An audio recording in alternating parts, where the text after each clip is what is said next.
It's been 11 years since the FIA paddock came to this part of southern Italy, where the World Championships saw Carol Bash and Logan Sargent crowned as world champions.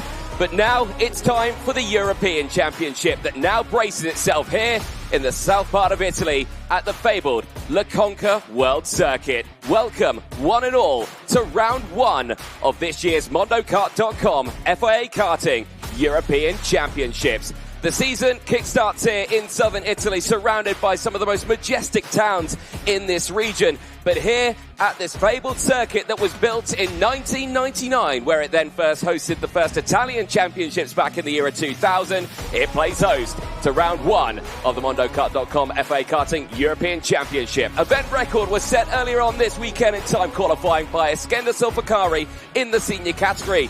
The Turkey driver for Ward Racing putting in a 46.343 to be the fastest overall, and he's continued that trend so far over the course of the qualifying heats. The track itself, though, what a venue. 256 metres down the start-finish straight. It's a total track length of 1,250. Around 9 to 10 metres wide, and an altitude here not far from the coast of 305 feet, which means don't need to worry about any low oxygen levels. The track itself, though, spans 16 turns, and what many turns there are, because they're all very challenging for the drivers, from sharp hairpins to then fast sweeping corners as well. There's 10 to the right, 6 to the left, and 1 hairpin out there down at turn 15. Overtaking opportunities, though, we see them all the way around the lap. We've seen them into turn 1, but you can lose a lot of time there. Turn 3 and 4, big dive bomb opportunity. Turn 7, turn 8, turn 11, the chicane, and of course that final turn of turn 15, the ultimate turn as you carry the speed round through 14 into that dive bomb.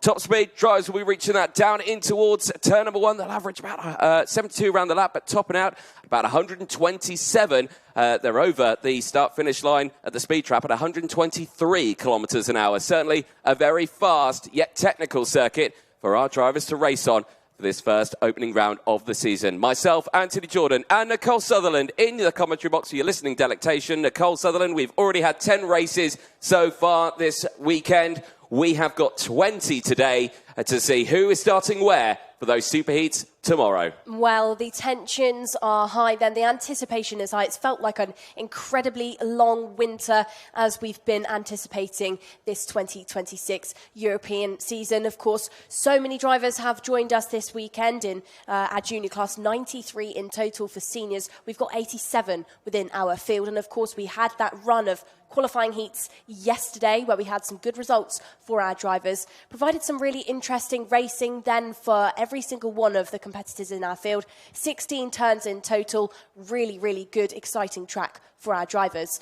Yesterday then we completed that rotation and we go into more today, starting off then with our qualifying groups A versus E for our juniors. 10 laps for these drivers to complete around the 1,250 metre circuit. Certainly so, and there you can see some of the hard-working marshals here that will be looking after the drivers out on track. Of course, we couldn't go racing with the fabled Orange Army, and you at home as well couldn't watch this broadcast without the wonderful camera crews out there as well who will be giving us wonderful pictures today. But of course, for everyone here, the main thing, of course, is just getting those race wins done. The weather this weekend has been superb. Yes, okay, today a little bit cooler than what it was over the last couple of days, where it was reaching about 20 or so degrees. Only 12 degrees centigrade recorded right now. There is a bit of cloud cover, but the sun is trying to poke its way through, which means we should get some nice dry running for the day. And there is your first grid, the junior qualifying heat A versus E. And there is your pole sitter for it. Priam Bruno, the fastest driver in the juniors over the course of TQ yesterday. Really strong performance. The victory lane driver certainly looking forward to see if he can better the result from yesterday, where he did finish at a P3. But let's see what happens today as the engines fire up, as they make their way out onto the circuit. Hopefully, they all get started up, which from this shot, it looks like they all do, which is good to see. Let's quickly fire you through that full starting lineup. First race of the day, race 11, though, of the weekend. It's Priam Bruno on pole position, joined by yesterday's race winner in Group E, Will Green, who'll be starting alongside. Remy Samchek and Oskari Volli have not been outside the top 3 so far. Can they do that again today? And this one on the second row of the grid with Liam Nashawati and Denny Babacek on row number 3. Row 4 sees Nicolo Perico in his first year in the juniors. Can he find himself pushing forward with Gian Foray starting alongside Juan Garcia and Maxim Bobajov on row number 5. Harry Williams and Santiago Diaz de la Vega go from row 6. Alam Zakju and Olivier Sini on row number 7. Row number 8 looks like Oyvind Venturata for Tony Carter alongside Alessandro Truchot of the USA. For row number 9, Felipe Sanchez will be looking at Maxim Noapel, and from 10, your top 20 is rounded out by Wen Yabo and Jonas Pundis. 11, Alexander Legenki will be looking at Tony Cacciafero, and from 12, Benjamin Westwood starts alongside Michele Orlando. From 13, hoping for better days today, will be Christian Kobe, who suffered a 5-second penalty yesterday. He'll be starting alongside Nicholas Guff, who had a DNF in his qualifying heat yesterday. 14, Roland Nagy with Samuel Hugon, who, like Christian Kobe, was given a 5 seconds. And from your 15th and final row, 30 juniors within this field, it's Mark Lumitz alongside Alexandra Points, who suffered a poor qualifying, didn't manage to actually put in a qualifying lap yesterday when we had those sessions. There we have then your race director, Nigel Edwards, who will be starting these drivers for every single one of these race starts today. Nigel then looking at these starts, which yesterday, Anthony, we actually had a couple of false starts out there. These drivers just really keeping us waiting. They were a little bit, but they're just excited to get going racing. There is a look at race control. FIA head of race control, Chris Lambret, in the middle, joined by Joanna Falcao and Sam Fisher. They'll be keeping an eye on all of the proceedings, including those start proceedings, to see if anyone comes out of those tram lines. Of course, you don't want to be caught out with one of those tramline penalties. It certainly could be quite difficult for you. Deputy Race Director Pasquale Lupoli is ready out on circuit. He'll be in constant communication with, of course, Race Director Nigel Edwards and, of course, Judge of Facts Gonzalo Planta out there. They did let him come to play this weekend. Right then, here we go for the first race of the day. But as mentioned, race 11 of the weekend as they enter into those tram lines. It's qualifying heat A versus E for the juniors, as it is lights out and fights on for the first race of the day. Down towards turn 1, keep an eye on Will Green round the outside, trying to go for that whole shot. Can't quite find it. Priya Bruno holds on to that lead and has already gapped the entire rest of the field. Down the inside, you can see Liam Nashawati and that Ricky Flynn machine pushing his way forward. He's had a good start. Samchek down to 4th place. Well then, Will Green, your driver in P2 for Prema for now, held up the rest of the field at that race start and has now given himself some clean breathing room. Shortly behind, you can say Nicolo Perico, the Kart Republic driver, new to the field, entered as a wild card, really holding on strong inside of that top 5 as the rest of the field weave their way through the chicane and that 3rd sector to approach the hotspot of turn number 15. Samchek then doesn't think to have a go just yet. Everybody actually inside of your top 10 looking settled for this initial lap. It's Priyan Bruno that leads the way ahead of Will Green. Liam Nachuetti up by 2 positions to sit P3 ahead of Oscaro Volley, Remy Samchek, Nicolo Perico, Denny Babacek and Juan Garciaso. Indeed, very controlled start then for the field. Some drivers making some good positions in the early phases of the race. Michele Orlando currently up 5 places and in 19th place, looking very strong. Switch then between Denny Babacek and Nicolo Perico. Babacek getting a great move gun as one of the DPKs now tumbles down. Is that potentially Zach Zoe that will fall down the order off onto the grass? And of course, we're past that initial lap.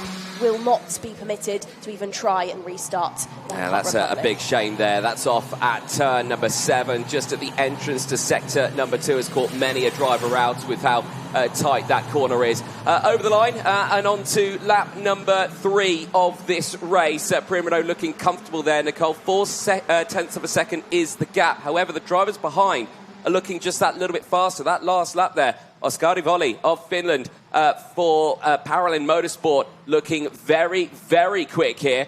Closing in on the Ricky Flynn, is actually right on that rear bumper now and is looking for the move. Not quite at turn 9 and 10, maybe into that hairpin. But again, that one failed attempt there brings Remy Samchek into the play here. It's very risky now to go for this overtake because, well, Samchek, I think, might think about it, and he does. I was expecting that to happen, Nicole. Could sense the weakness and just got that move done. Yeah, one of those readable spots in the circuit where you know that drivers can absolutely look to take a go. Out to the front then, Priyan Bruno and Will Green, both drivers that are in their second year of OKJ racing. The down the inside, Samchek now gets the move done on Liam Natuati. Great stuff for P3 at turn 3. But the story between Priyan Bruno and Will Green, the Williams driver in that Prema liveried car, currently chasing down for this race lead. And over the previous 2 laps, Green has had the legs, he's had the pace, and he has been faster than your race lead. I'd say very shortly this battle for P1 will be on, as still for that second spot, Samchek not pushing away as now Will Green looks to arrive. Certainly is. Something we don't see that often. The top 6 are all back where they originally started this race. No ups or downs for them. It's only 7th place where we see Harry Williams, who has gained 4 to push himself up, and Alessandro Truchot with 6 places up inside now the top 10. You're right in saying on this battle here, Will Green looking really, really strong here. Remember, did take a race win yesterday, looking to see if he can capitalise on this only second race of the day for him today. Yeah, of course, Will Green's race win yesterday would have been helped slightly by the fact that he was one of the drivers in the field that was on that fresher tyre. We had one of our grid sides on newer tyre. They were in their initial heats compared to the other that had already completed a heat. So that did help Green with that race win. But in this heat, everybody's equal now, and he's still doing just an equally as good job. He's on the door now, as this is an onboard shot with Denny Babicek. Babicek, good racing for him yesterday, a P2 for him yesterday. So, lick of the curb slightly at that second corner. These drivers then barrelling plenty of speed into turn 3, but a heavy braking zone. They then go left into another left, so it's actually a triple sequence in that second sector. Good speed throughout turn number 6, running that rumble strip to open up this corner. Then again, these drive-ins into a double apex corner of 9 and 10, and as you can see, Denny actually not falling away from Liam Natuati at all until they point into the point of the circuit, that chicane section where things become really difficult for these drivers, slightly bumpy, they slightly drop down into the track slightly, and they've got to really look after the tyre through that part of the track. Here we go then, back at the front. Nice little talk round the lap there. Thank you very much, Nicole. Yeah, indeed, Will Green looking really quick here. What are we expecting? Are we expecting straight away attack, get that move done ASAP? They've got a nice buff to the drivers behind. Don't want to fight it back. The only question that Will Green has got is Priyan Bruno going to instantly fight back? Well, the thing is, Priyan Bruno wants this race win in here, of course. Looked to have a go. Did think about it, but then backed out. Green is a clever racer, as is Priyan Bruno. He's going to pick the right opportunity when he's not going to lose out too much. It's the likes of Samchek, Osgari Volley and Liam Natuati. Doesn't go for it at turn number 15. But let's not forget as well, we've got our teams, as you can see in the background there, Anthony, pointing to these drivers, giving them those signals, and the Prema team will be doing that to Will Green, and it is at turn number 1 that gives it a go, doesn't lose out massively to the drivers behind, but now makes himself your new race leader. Turn 1, risky place to do it, can lose a lot of time there. It's a very fast, tight corner, and you can see how Samchek has closed in now on these 2 ahead. So again, really risky now for Bruno to try and re-attack on Will Green if he gets the opportunity. He knows that Samchek's there, 2 is company, 3 most definitely a crowd. So they've got to keep that one on the straight and narrow. We are on lap 8 of 10 here. Race is nearing its conclusion. Nicole, if you are Priyan Bruno, you are wanting to fight back. So again, kind of a double-edged sword at this point. Other moments throughout the lap, Samuel Hugon is on the charge in the background of the field. He's now up into 17th place on an 11th place gain. So having a really strong run on this one. Other drivers as well, Alessandro Truchot, obviously still holding on just inside that top 10 as well. Still that fight at the front, the whole train looking relatively calm in this first race of the day. Yeah, going back to the story of Samuel Hugon then, one of those drivers that suffered penalties yesterday out there. So he's a driver that is aware that straight away when we go green today, he needs to make up some points because he suffered yesterday in that first qualifying heat. Green still leading the way, 0.2 of a second, 0.3 of a second, now split up him and Priyan Bruno. He's on the charge now to make it 2 out of 2. We'll head out of turn number 15 with this battle going on in the background for the drivers from around about P6 downwards. Denny Babicek, Juan Gafiate, Harry Williams, who's now looking to the inside at turn number 1 and gets his way past the Paralin there as we head through this final lap. Indeed, nice overtake. Another look down the inside as well. One of the Premers pushing through in the form of Santiago Diaz de la Vega, but everyone having a very good little run there. No, sorry, that's Truchot that's getting that move done. Alessandro Truchot. And this might be helped with the fact that he has deployed some fresh tyres here. However, anything you can do, I can do better, as Nicolo Perico sends it down the inside. I believe Perico, the only wild card in the juniors here this weekend. Yeah, good stuff by Perico in his first appearance in the OKJ class this weekend, as Will Green takes that final corner, takes the start-finish straight, and takes his second race win of the weekend so far. Checkered flag out to Green, Priyan Bruno and Remy Samchek as your top three. Oskari Volley and Liam Nachuete, both good drives from them, started in the spots that they finished this race from, with Denny Babicek, Harry Williams, Juan Garciase, Nicolo Perico and Alessandro Truchot rounding out your top 10. Indeed, very strong performance indeed for the field as they'll make their way back to Parc Fermé. They'll get everything squared away and ready for their next race later on today.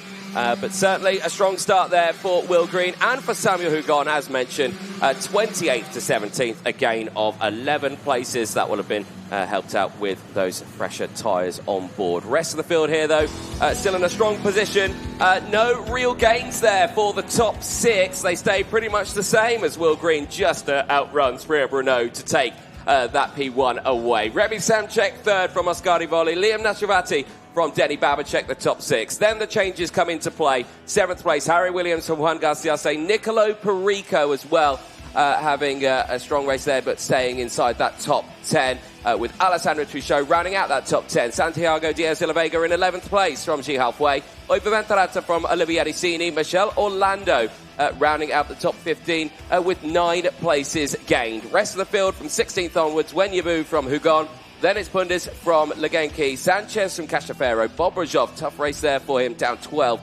Point from Neupel, Nagy from Westwood, Kobe from Girth, Lumet rounding out the 29 cars that finished that race. Zach Zhu, the only retirement. There's the Williams junior driver running with Prema with Kart Republic Motorsport. Will Green, a good start to the weekend, Nicole. 2 out of 2. Yeah, 2 out of 2 for both him and Noah Baglin, his senior teammate. So good stuff from the Premier team so far, who, of course, in 2025 were your team champions in the junior class. This is how it unfolded then. Pretty settled race, actually, for our field. And at that first corner, at that first carb, it was, of course, Priyan Bruno that took that one brilliantly, took the curb at turn number 2 to really set himself up and let the rest of the field just fall out behind him. This was the moment we lost the likes of Zach Zhu. That was at turn number 6 on that second lap. Looks to me like his front nose was actually just caught, and questioning if maybe there was a bit of damage on the front end. Overtaking hot spots then through turn number 15 and turn number 3, Remy Samchek being one of those drivers to get moves done, and that was on Liam Nachuete that opened up the door as well for Oskari Volley.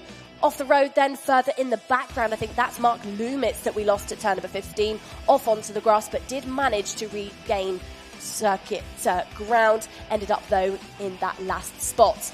This was the big change. This was the change for your race lead. Will Green using the run out of that final corner, down the start-finish straight and into that first corner to switch out positions for that top spot.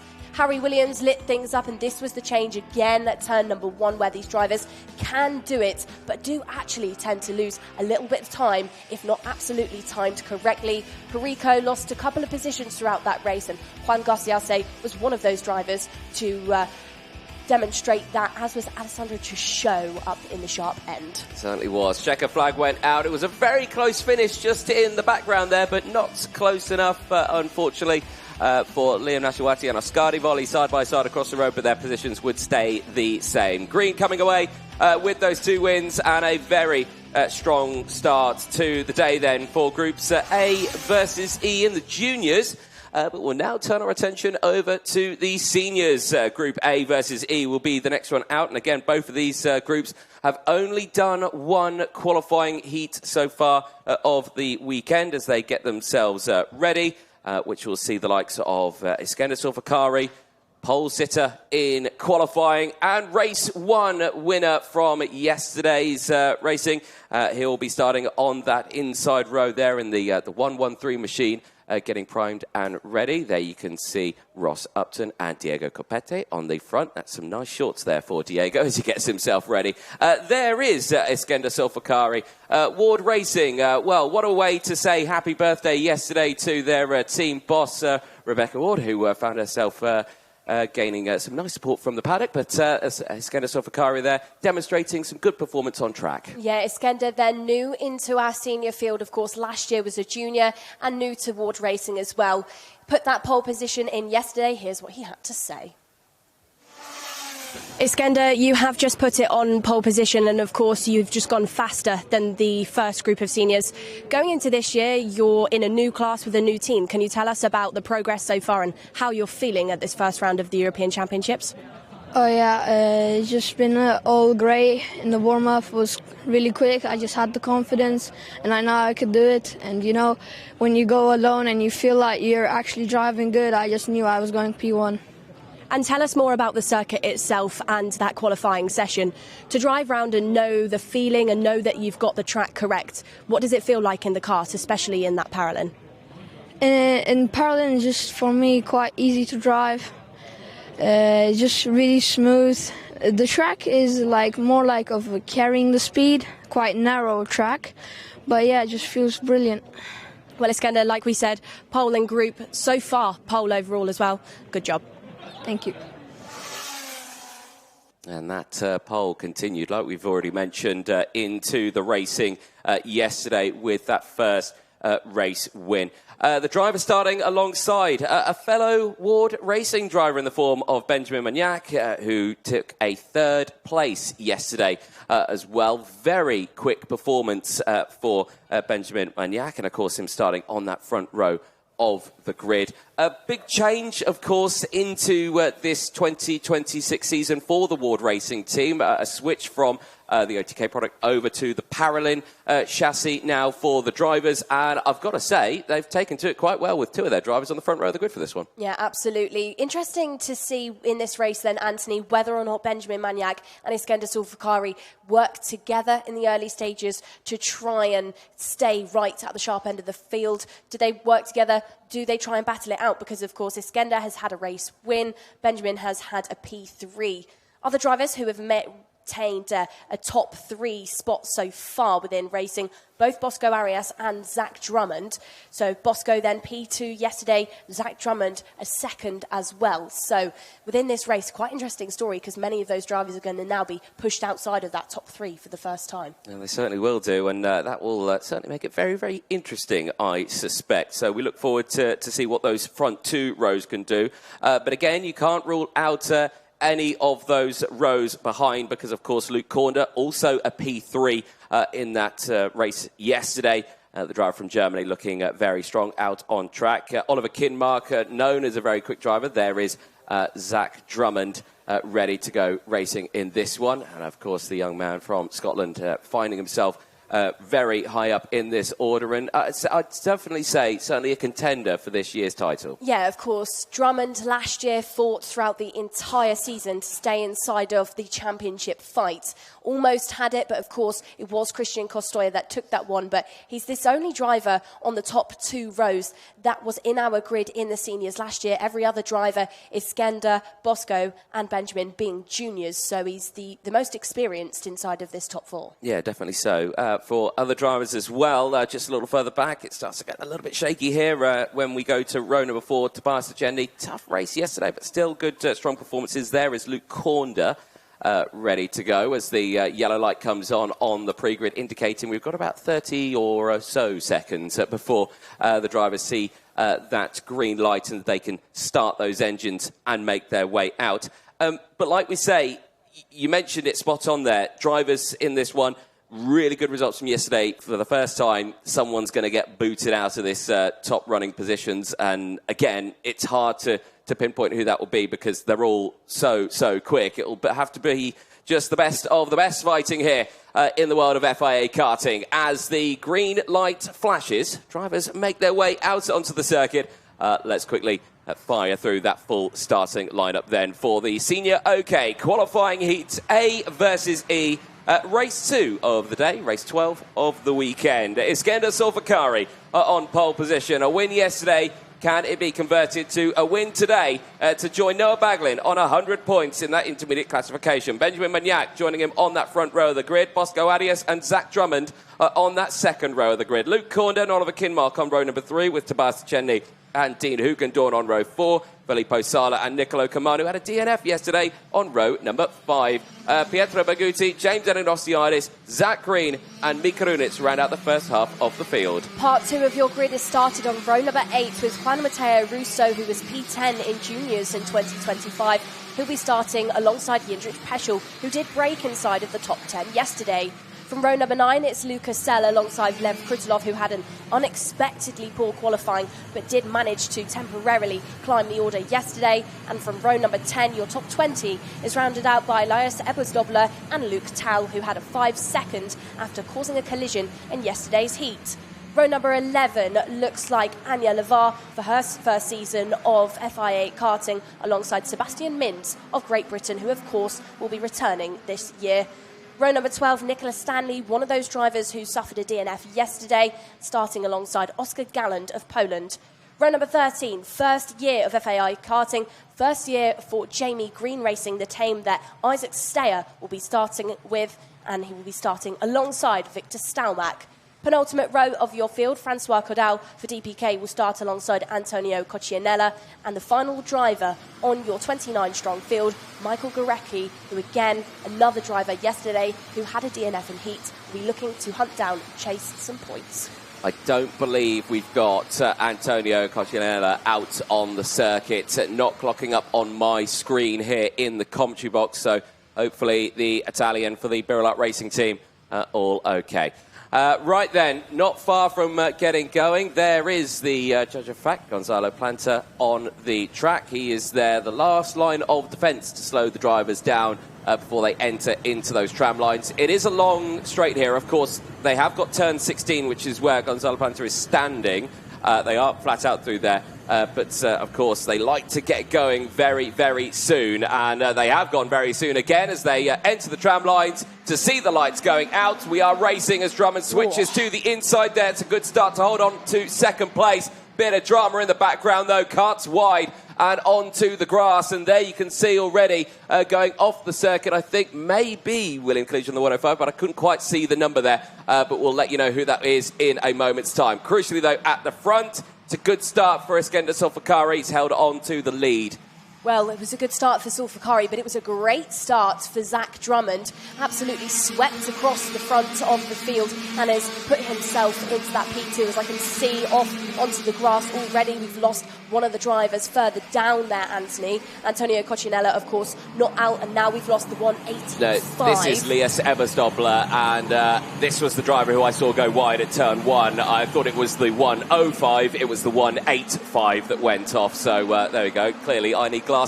At the front here, though, Zach Drummond trying to close in once again, has got that gap down to looks like a lot less than 0.3 of a second between the two of them, as there's been some changes there just in the background. Hugendorn now up past Kinmark and is into 4th place. Well, you said trying to close in. I'd say he's absolutely closing. He's very much within distance now to have a good go, and he looks to do just that on the exit of turns 10 and 11, down towards that 3rd sector. New race leader, Zach Drummond, puts himself ahead of Iskender Solfakari, gives Iskender Solfakari back to his teammate of Benjamin Magnac, as further in the background, that's a switch between Oliver Kinmark and I believe that's Bosco Arias that he's managed to get past for P5.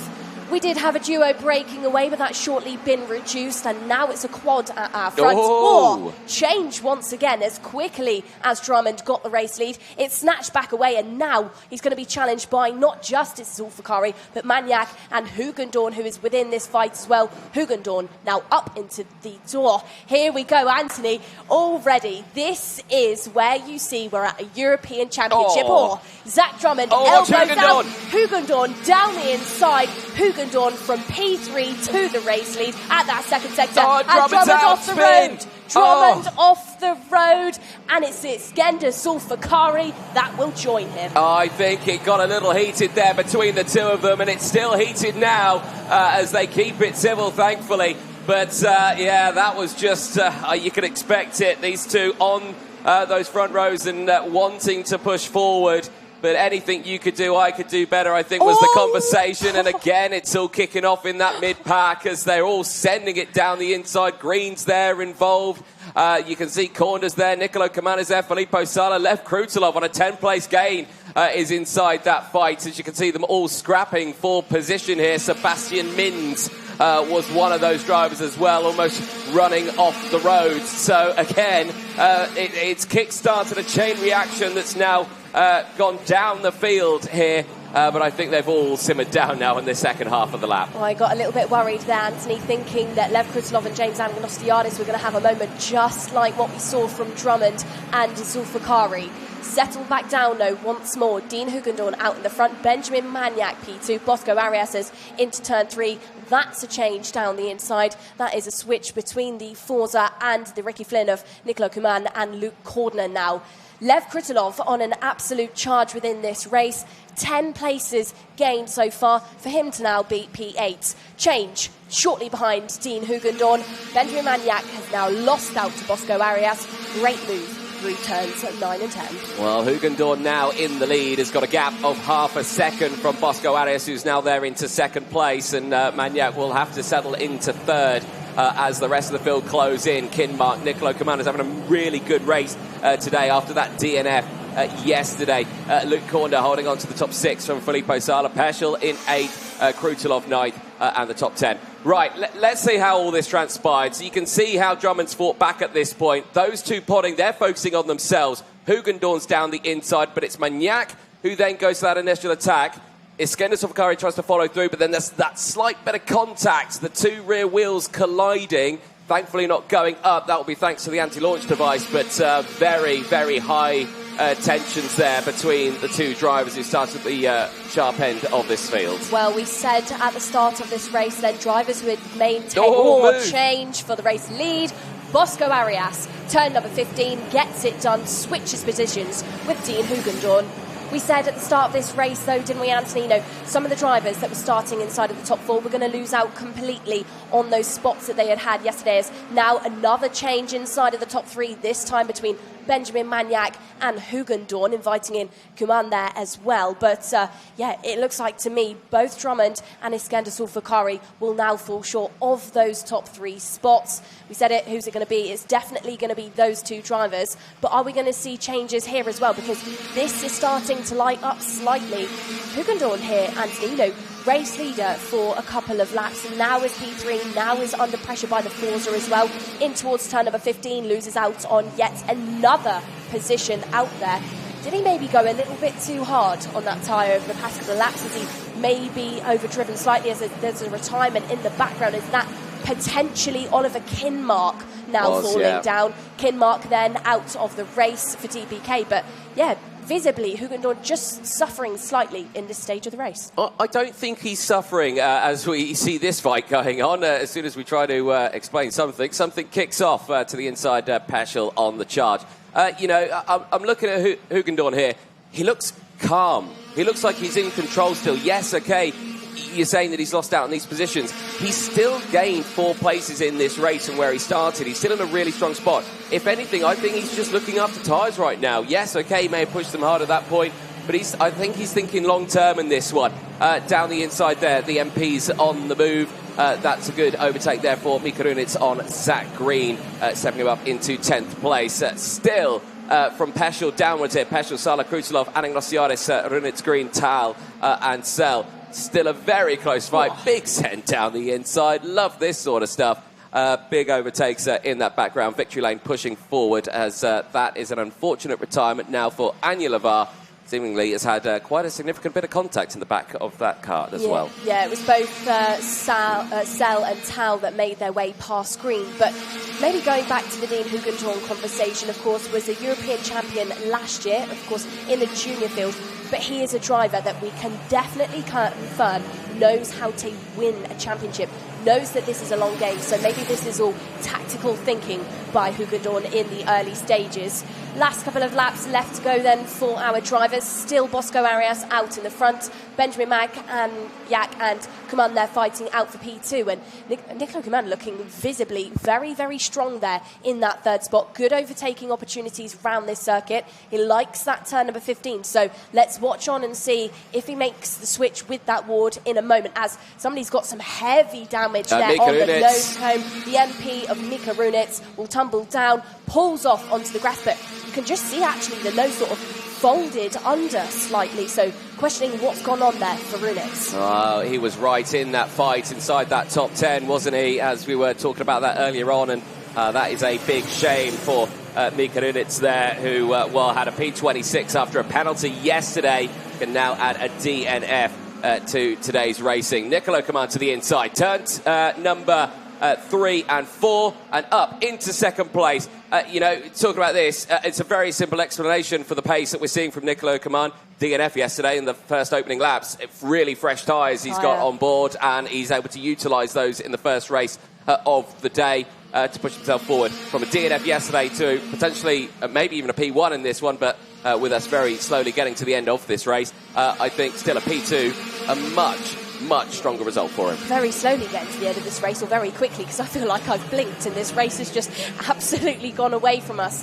Yellow flags were out at turn number 6, which took away an overtaking opportunity for our drivers. They have now been cleared, and as we now head through what will be the last few moments of this race, these drivers will still continue to chase.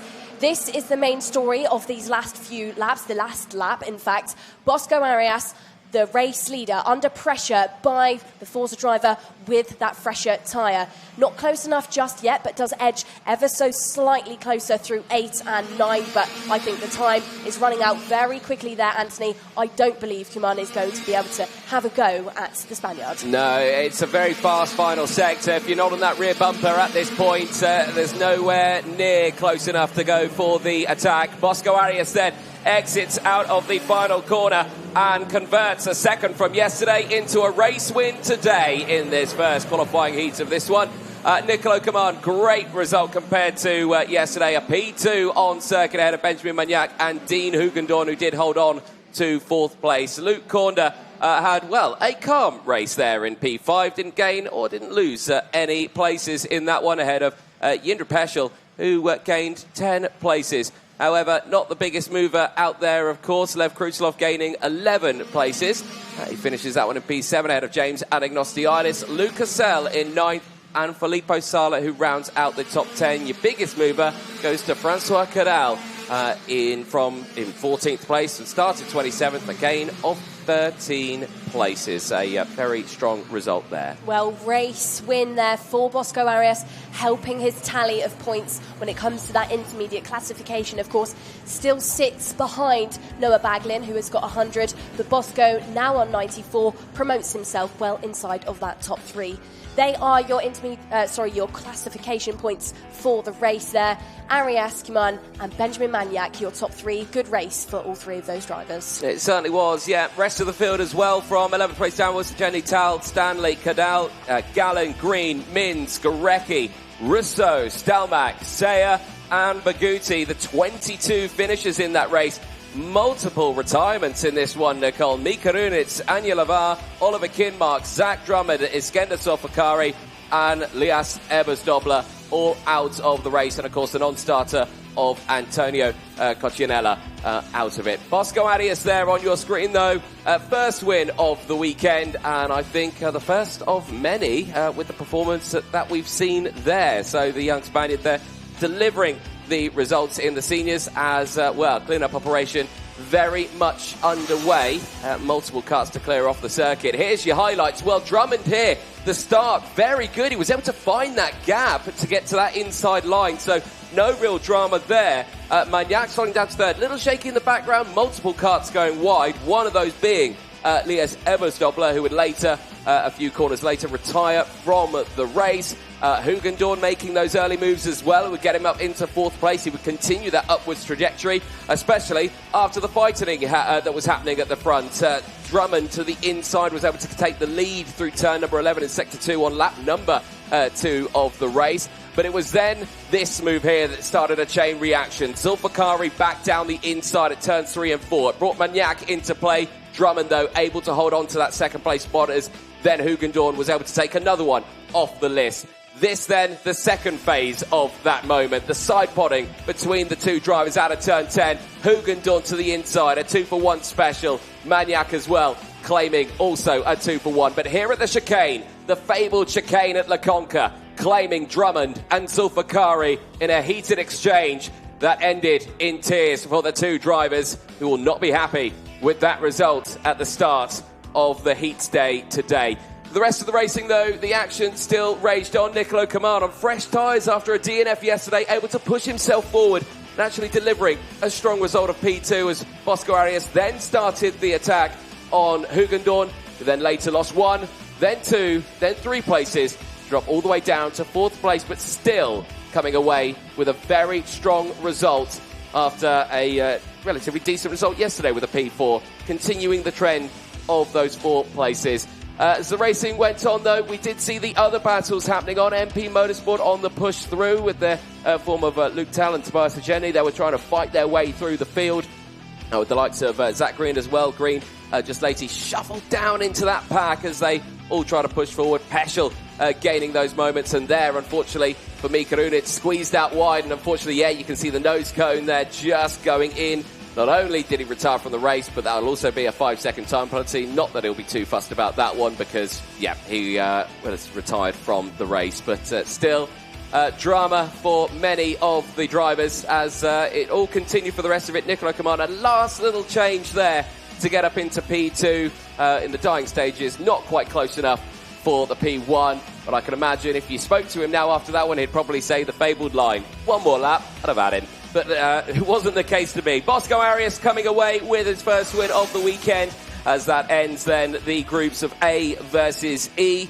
We turn our attention back to the juniors and the seniors once again, this time though for groups B versus F. Yeah, back to our juniors then. Good start to our day for our other groups. But now we head into this one. Like you said, Anthony, groups B versus F will be up. These drivers then heading around this circuit, every single one of these qualifying heats will be 10 laps, 12.5 kilometres for these juniors. And on that front row going into this race starts will be that driver there. Manny Nuvolini, the Mercedes-AMG F1 young junior driver who's in his second year of racing in the FIA Karting European Championships, will be starting on pole. And here's what he had to say yesterday after quali. Manny Nuvolini, fastest driver in the session, second fastest driver overall in OKJ. Must be a great feeling. Going into this year, of course, this is your second year in the class. And do you think that's given you an advantage at this first round? Give me a good advantage to be P1 today. I'm very happy. I work a lot with the team, with Joseph, my coach from Mercedes, and I work every day, and now I make P1. I'm very happy. And tell us more about that work then. What has it actually looked like to make you as fast as you are? Like to manage good position on the track, to make the data and everything, and thank you to my family, to Kayer, and to everyone. And Manny, we've seen the groups of juniors go out really late in the session. It's been about 2.5 minutes that you guys have left it down to. Can you tell us what has made that decision for the drivers? Why did you leave it so late? Even me, I don't even know why we are going so late. But in the first lap, when I exit off the pit, I see I have 2 laps because I see on the time, and I just push. Well, Manny, great job. The pushing worked for you. P2 overall. Yeah, thank you. Very strong show for Manny Nuvolini, who yesterday, with 2 races, managed to squeeze a race win in the first and then a third in his second race out there as well. Tyres to report in this one. We've seen some strange things going on with tyres. We saw it in a previous race earlier on in the juniors. We're seeing it again in this one in very similar positions. When you look down to Alex Malota in this one, he's deployed fresh tyres, but on the right-hand side of the kart. Usually it's predominantly, with this circuit being a clockwise circuit, you would see him on the left-hand side. Daniel Ferreira has also deployed fresh tyres on the left-hand side, though. So crucial to see how they get on in this one as the green lights goes on. Engines fire up. The drivers make their way out onto the track. Let's take you through very soon that full starting lineup because, well, as the sun still shines here, incredibly, we're already up to 18 degrees reported on my timing screen here. So it's a balmy day out there, Nicole. Right then, here's your lineup then for junior qualifying heat B versus F as the drivers go out. Let's take you through that lineup. Manu Nuvolini and Antonio Ianni on the front row of the grid. Ianni with a win and second yesterday. Can he convert that into another win today? Giello Giovinello and Jean-Paul Jojo is out there on that second row of the grid. Martin Bertolacini and Christian Alexander Rust on row number 3. Augustin Felignoli and Lenny Mäkinen go from row number 4. They will see the likes of Teo Palframe and Nikita Bott on row number 5. Albert Tam and Marek Zawic go from row number 6. They will see Leon Shilidze and Alex Malota, who's on those fresh tyres on the right-hand side, the 7th row of the grid. 8th row of your field then, Marcus Sardo will be starting alongside Leonardo Gorski. From row number 9, Mason Robertson, Red Bull will start alongside Jan Garzelek, and then from 10, your top 20 is rounded out by Alessandro Carabollo and Libor Vlasak. From 11, Williams' Lucas Palacio needs a good race after a DNF yesterday, and he will be starting alongside Daniel Ferraria, who is one of those drivers who has deployed new tyres on the left-hand side. From row number 12, Jeff Verbeek will start alongside Aston Martin's Ava Lawrence, and from 13, Aurélien Lumière will be alongside Stepan Mazepin. 14, Oliver Spencer, another driver who suffered a DNF, and will be starting alongside Tommaso D'Ambrosio, who is in a similar boat. DNF for him in qualifying heat yesterday. 15th and final row, 30 drivers in total. Alexander Lazarus will be starting alongside Mark Pilipenko, who, of course, was a provisional group pole sitter yesterday. Pilipenko put in that fastest time through the second group of junior qualifyings, but a technical non-compliance disqualified him, and then he failed a 5-second penalty as well in his qualifying heat yesterday. So not the start that Pilipenko would have expected. No, indeed. Here we go then into the tram lines. It is lights out, fights on then in the juniors once more towards turn number 1. Good start from both front rows. Ianni in through. Big one in the background though. 4 carts off into the barriers, thankfully. They all look okay, but one driver there looking at a bit of discomfort. Looks like Leon Shilidze caught out in that incident with the drivers who started all around him. We'll try and confirm who those drivers are. Who have gone off the track there, and you can see they're all up and out. I think that is Lenny Mäkinen, one of them. Nikita Botta is one. Albert Tam is the other one, with the Forza Racing driver of Leon Shilidze, all up on their feet, happy to report, but maybe now in a bit of discomfort. Yeah, Libor Vlasak, another one of those drivers who is off and out of this race already. Out at the front, though, race leader Manu Nuvolini, your pole setter, still holding on to this one. I think we're on a slow procedure here. Slow procedure. Out now because of those drivers off at both turn 1 and through the rest of that first sector. So Nuvolini now front of the field will slow down the rest of the runners behind him. Slow procedure for these drivers, but it's Nuvolini from Giueli Girardello, who managed to get into P2 ahead of Martin Bertolacini, Augustin Fenioli, Teo Palframe, Alexander Rost, Marc Quesada, Jean Pujol, Mason Robertson and Alex Malota as your current top 10 in this stage of the race, which of course does not permit any physical racing. I think we've lost one half of our front row in this one as well. Antonio Ianni not clocking up on my screen now. I didn't see him at that initial moment at turn 1.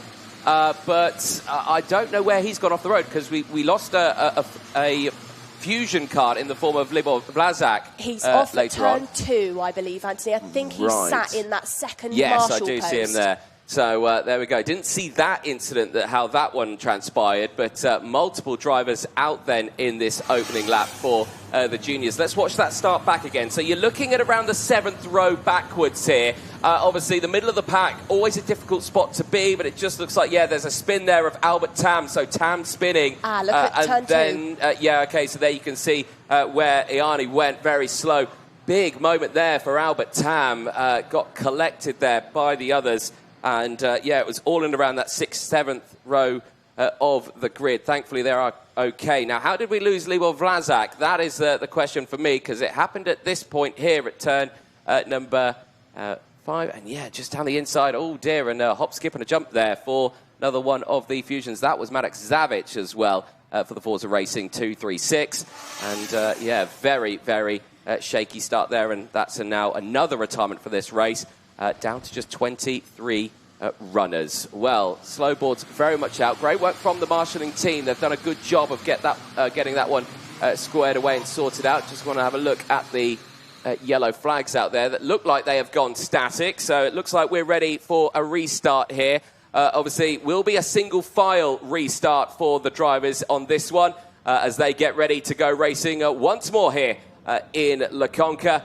For qualifying Heat B versus F for the juniors. Round the final corner then, Manny Nuvolini has to wait to see when he wants to bolt. He's going to leave it for a long time as he backs the pack up now into the tram lines. They have bolted now. Green flag waves. We're back underway again as Nuvolini holds on to the lead of this one as they trail through the likes of turns 1 this time around. All single file. Some drivers already going for the early overtakes at turn number 2. But this time around, not finding their way past. More dramas there just in the background. Everyone just trying to squeeze their way through. But it looks like a relatively decent restart to this race. No attempt just yet by Joely Giridello at that race start.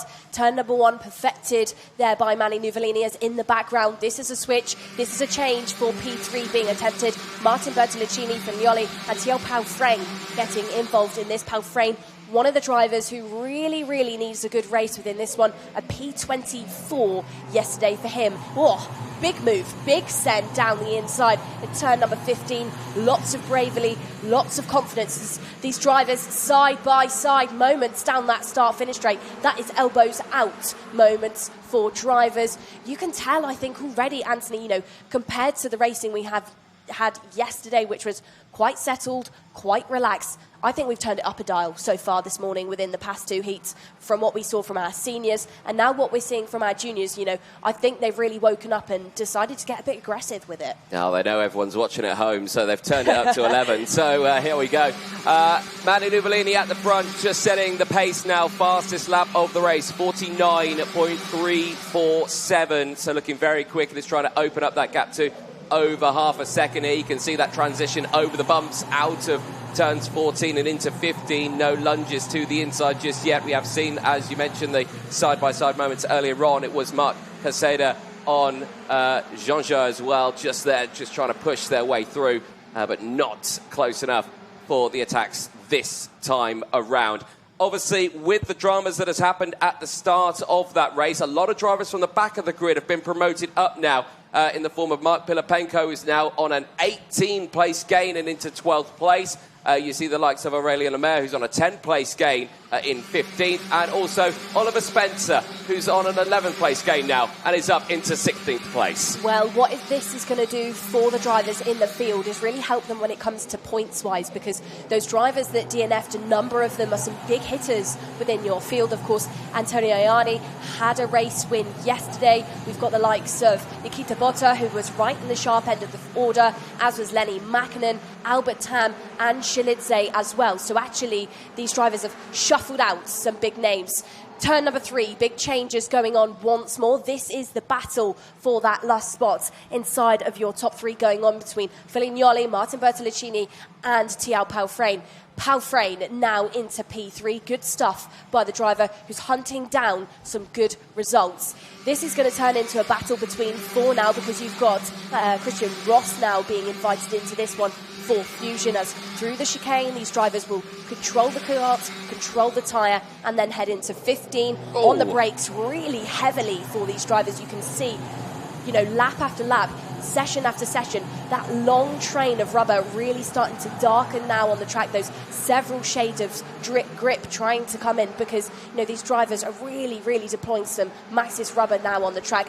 Really grippy surface for our drivers. Sorry, my reaction there were to Bertolacini going sideways under braking into the hairpin. Certainly very, very brave on the brakes. Here it is again, just a brief moment there can obviously always unsettle a driver. I remember moments like that when I raced when I was younger. I'd go in and then there would just be a little, I didn't mean that, but never mind. It just highlights, though, you know, how late and hard these drivers go into the corners. They really trust the grip that's existing. They trust the brake that they've got bolted to the cards, as does that driver just there at turn number 15. This is a change between Christian and Ross to get inside of that top 5 once more, as side by side these drivers will go on towards the entrance of turn number 1 as Filignoli still trying to battle this one out.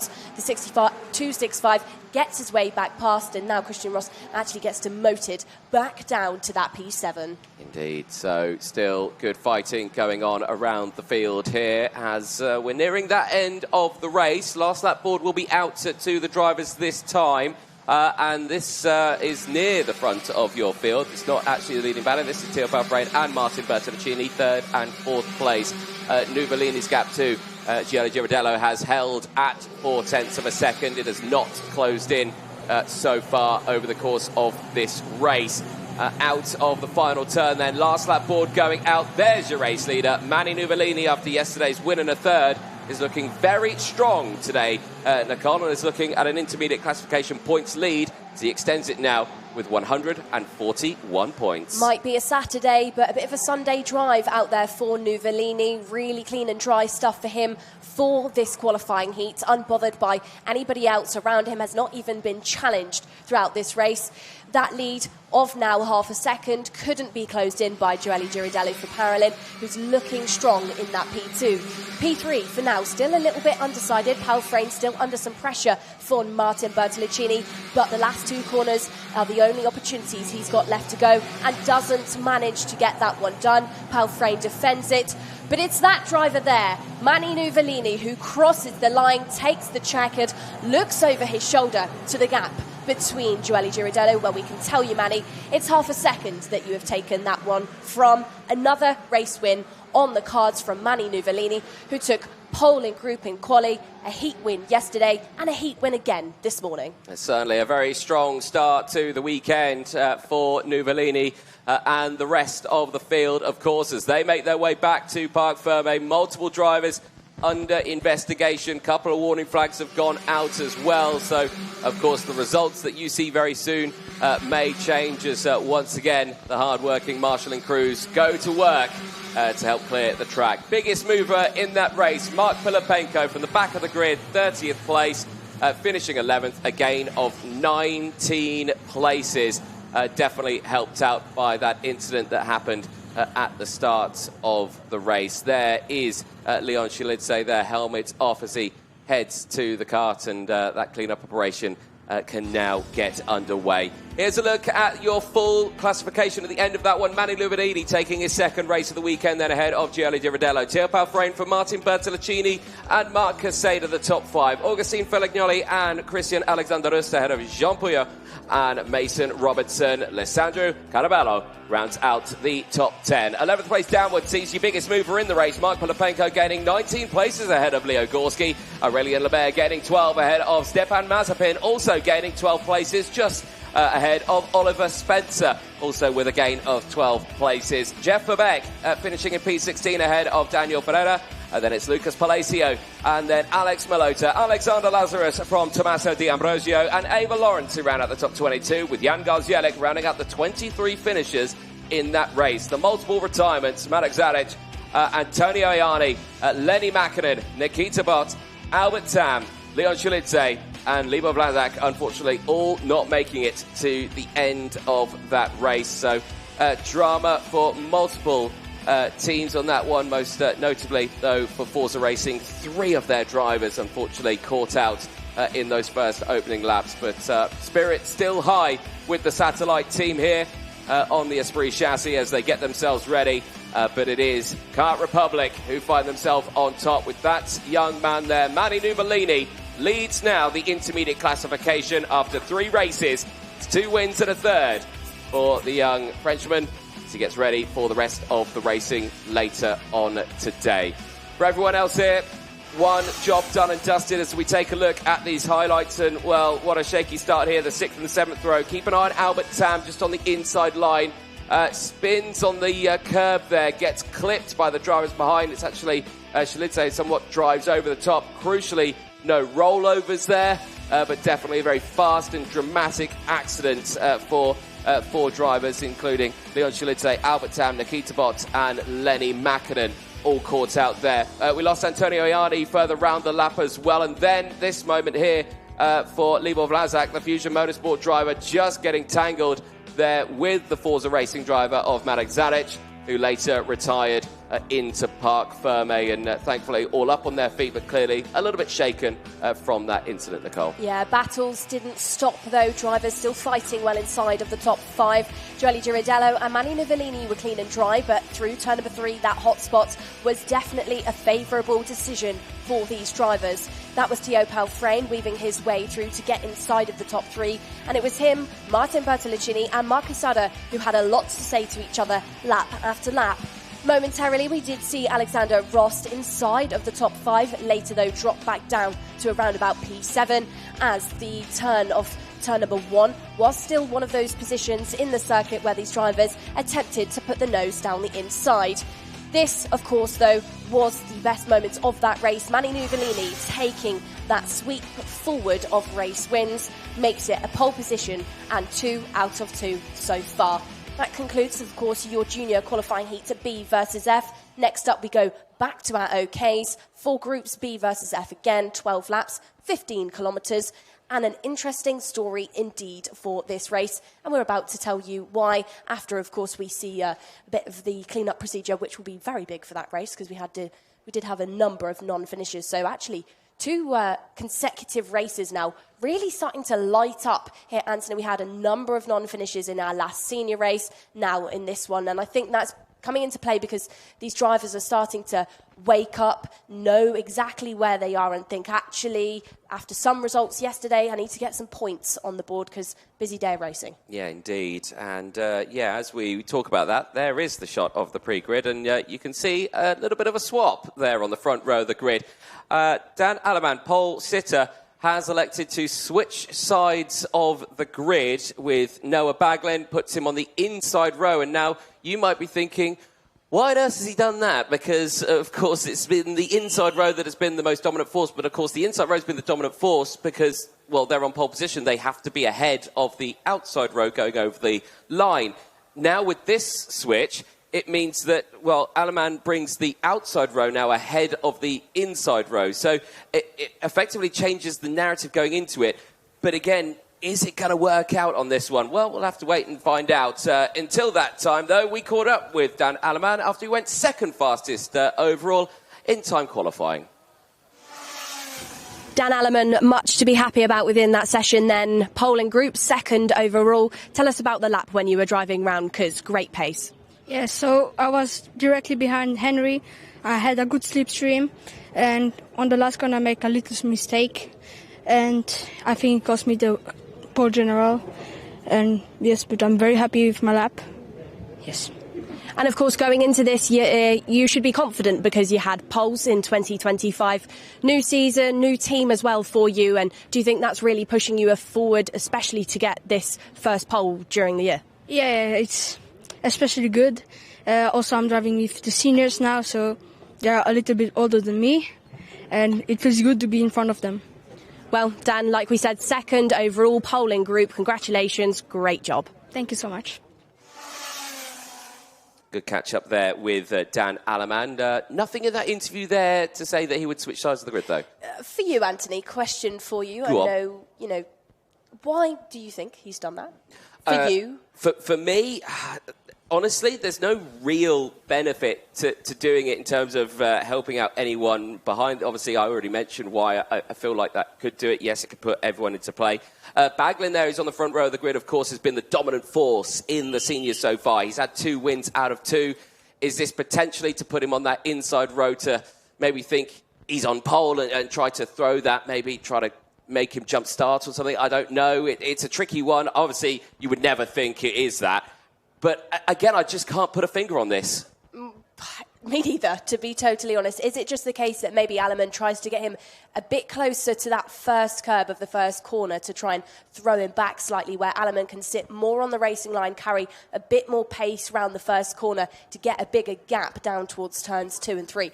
I honestly don't know, and it's not even the case that he's got any teammates around him that would make that choice more favourable. The driver that's going to be starting, around Henry Domain there for MP, then you've got Mariano Lopez for Fusion. So it's not as if, Dan Alleman's benefiting from being closer to a VDK teammate either at all. No, that as well as the fact that the results of the drivers behind are wildly different to his. I mean, he's a fourth and the third drivers behind Henry Domain, a fifth and a second, and Mariano Lopez, two fifth places. So, again, very, very interesting indeed. Right then, drivers make their way out onto the circuit. This is going to be an interesting one for the start of this one. Make sure you stay tuned for it. Only reporting one change of tyres. Left-hand side, 184, 29th place. Svet Simonov has elected to go for a brand new set on the left-hand side. While we talk about that, though, let's take you through the full starting lineup for this one. Well, a change on the front row. Dan Alleman still on pole position, but he is elected to start on the outside row and putting Noah Baglin on the inside. Row 2 sees Henry Domain and Mariano Lopez with Max Wieland and William Kalesia on that third row of the grid. Nicholas Schaufler suffered a little bit in that second race yesterday with a penalty, dropped him down to 16th, but the Austrian mouse is fighting forward once again on the fourth row of the grid alongside Asher Osteen. Row number 5 sees Armin Kari Osman and Gabriel Canal. There we'll see Luigi Coluccio and Aston Sharp on row 6. Devon Waltz and William Marshall round out the first half of the field on row 7. It's Spain and the USA that start from row number 8 with Manuel Miguez and Michael McCoy. From 9 we have Ili Christian alongside Drew Waltz, and from row number 10 Davide Bottaro will start alongside Peter Stiller. 11, it's an all-Italian lineup here at La Conca. It's Ludovico Mazzola and Bruno Blanco. 12, we'll see Thomas Chikorashki and Lillian Scarborough of Ricky Flynn. And from 13, Max Lecroix will be looking at Rafael Bussato, who had a DNF yesterday in qualifying heat. 14th row, penultimate row of your field, Gustavo da Silva and Gavin Adam. And your 15th row, like you said, Anthony, with those new tyres deployed on the driver's left-hand side, it's Svet Simonov.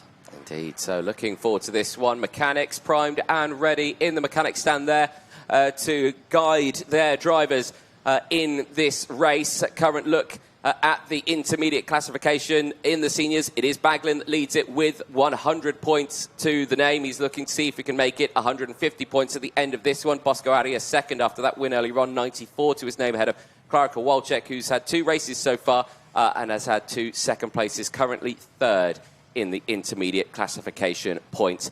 But for everyone else here, primed and ready to go. Again, Nicole, I still can't put my finger on this one.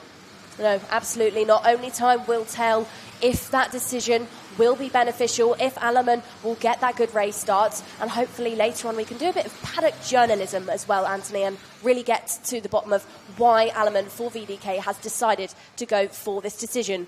But what we can confirm right now is that we will be going racing, and we will, of course, see Alleman and Baglin on that front row. Yes, indeed. Here we go then, round the final turn then.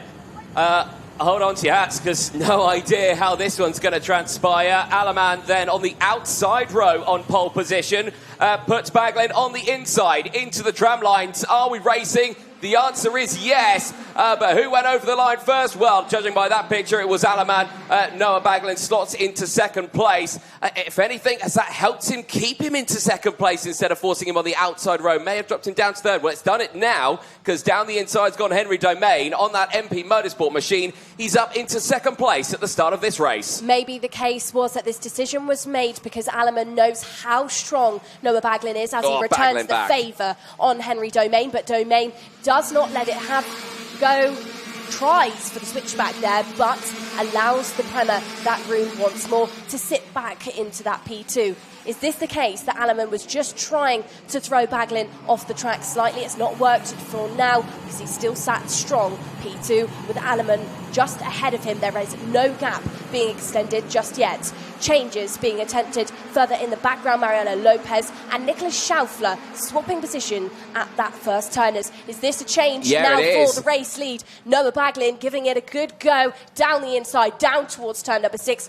Foot firmly on that power, switches to the defensive line, holds onto it, but maybe not for too much longer, because Henry Domain takes the race lead. No, he doesn't. No, he runs wide. Off onto the grass at turns 8 and 9. Domain off onto the grass. Baglin holds the race lead. Alleman back into P2. I think as we go on board here with Max Wieland of the USA through the chicane, I think Alleman was slightly distracted there into turn 1. He was looking down at his carburettor on the engine, and he did play with it a little bit. Missed the apex at turn 1, and that started that whole chain reaction. So very, very interesting situation there as down the inside. More overtakes. Asher Osteen on Nicolas Schaufler, pushing his way through. Schaufler not losing out on 1, 2, but maybe even 3 or 4 places there for that DPK driver. So again, trying to squeeze his way back through the field now. But Baglin in the lead and has got that gap. Alleman 2, maybe 0.3 of a second behind now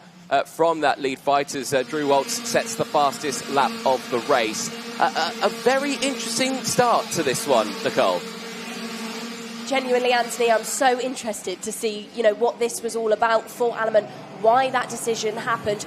We will, I'm sure, find out. I really want to ask him as out there. Notifications on the board. Henry Domain in a spot of bother. Under investigation, was it for that lunge down the inside at turn 8 that saw him run wide? Did he make contact with another? Is that why he is under investigation? We have no idea, but he currently sits behind Mariano Lopez there, the driver from Peru in the Fusion Motorsport machine, who is still holding on to 3rd place as it stands. This is the battle you're watching on your screen, and again, any overtake attempt on this one will bring in the likes of Max Wieland just behind, who, of course, we have just seen previously on board, and showcasing that his speed very, very quick here, but he's not gained anything. Might gain 2 if these two start fighting. Well, Baglin out at the front now, settled, not frustrated at what just went on a couple of laps ago between him, Domain and Alleman. 7/10 clear between himself, the Prema, and the VDK in P2 as this is the main battle going on. Down the inside, Henry Domain takes that P3 back. Mariano Lopez, because it looks to potentially lose out now. Max Wieland, well within this fight, is going to pull the move off. No, Lopez side-by-side action through turn number 6. As down the inside, William Kalija now starting to arrive. And as fast as you like, as brave as you like, on that power, you have Max Wieland just right round the outside at turn number 6, holds on to that position, breaks himself away from this battle now, raging on between Aminkara Osman, Manuel Miguez and Luigi Coluccio as well involved. Turn number 15, defensive line being decided by these drivers. Battles are on. This is going to get tasty, Anthony. Certainly is. Davide Bataro and Drew Waltz as well getting involved in that fight. Gabriel Canal battling with Schaufler, who's there in 14th place and at the back of that train. Looks down the inside there and again moves happening. Aminkara Osman on the charge here. The Halp Racing team driver looking pretty quick here in La Conca, and we'll keep a close eye on the progression of that mid-pack battle here at the front of it. Another look down the inside here. Mariano Lopez here may have dropped down in the order, but it's still not given up on the fight here as now Davide Bataro there on that Lenovo Cali kart racing machine trying to push its way forward down the inside. Not the chance here at turn 15. Stays behind and now starts to kickstart a long train of karts there. Nicole all fighting for 8th place downwards. Yeah, down the inside, turn number 1. This is a switch. This is a change. Nicolas Schaufler once more trying to get involved in the fight. And I believe that's off the road. Turn number 3, almost big moments. That's going to open up the door for Schaufler. Schaufler gets his way past these drivers. Waltz involved in this, and drivers tagging each other race after race through that 6th turn, Anthony. Really tight part of the circuit where the drivers really do carry in some speed, but it just shows they really do tend to knock the nose cone on the back of the driver ahead, and that's why you're seeing those sort of sideway moments for a lot of our drivers within this field. Focus back on, though, your front pack. Baglin, clean and dry from the rest of the field, 1.1 seconds clear of Dan Alleman.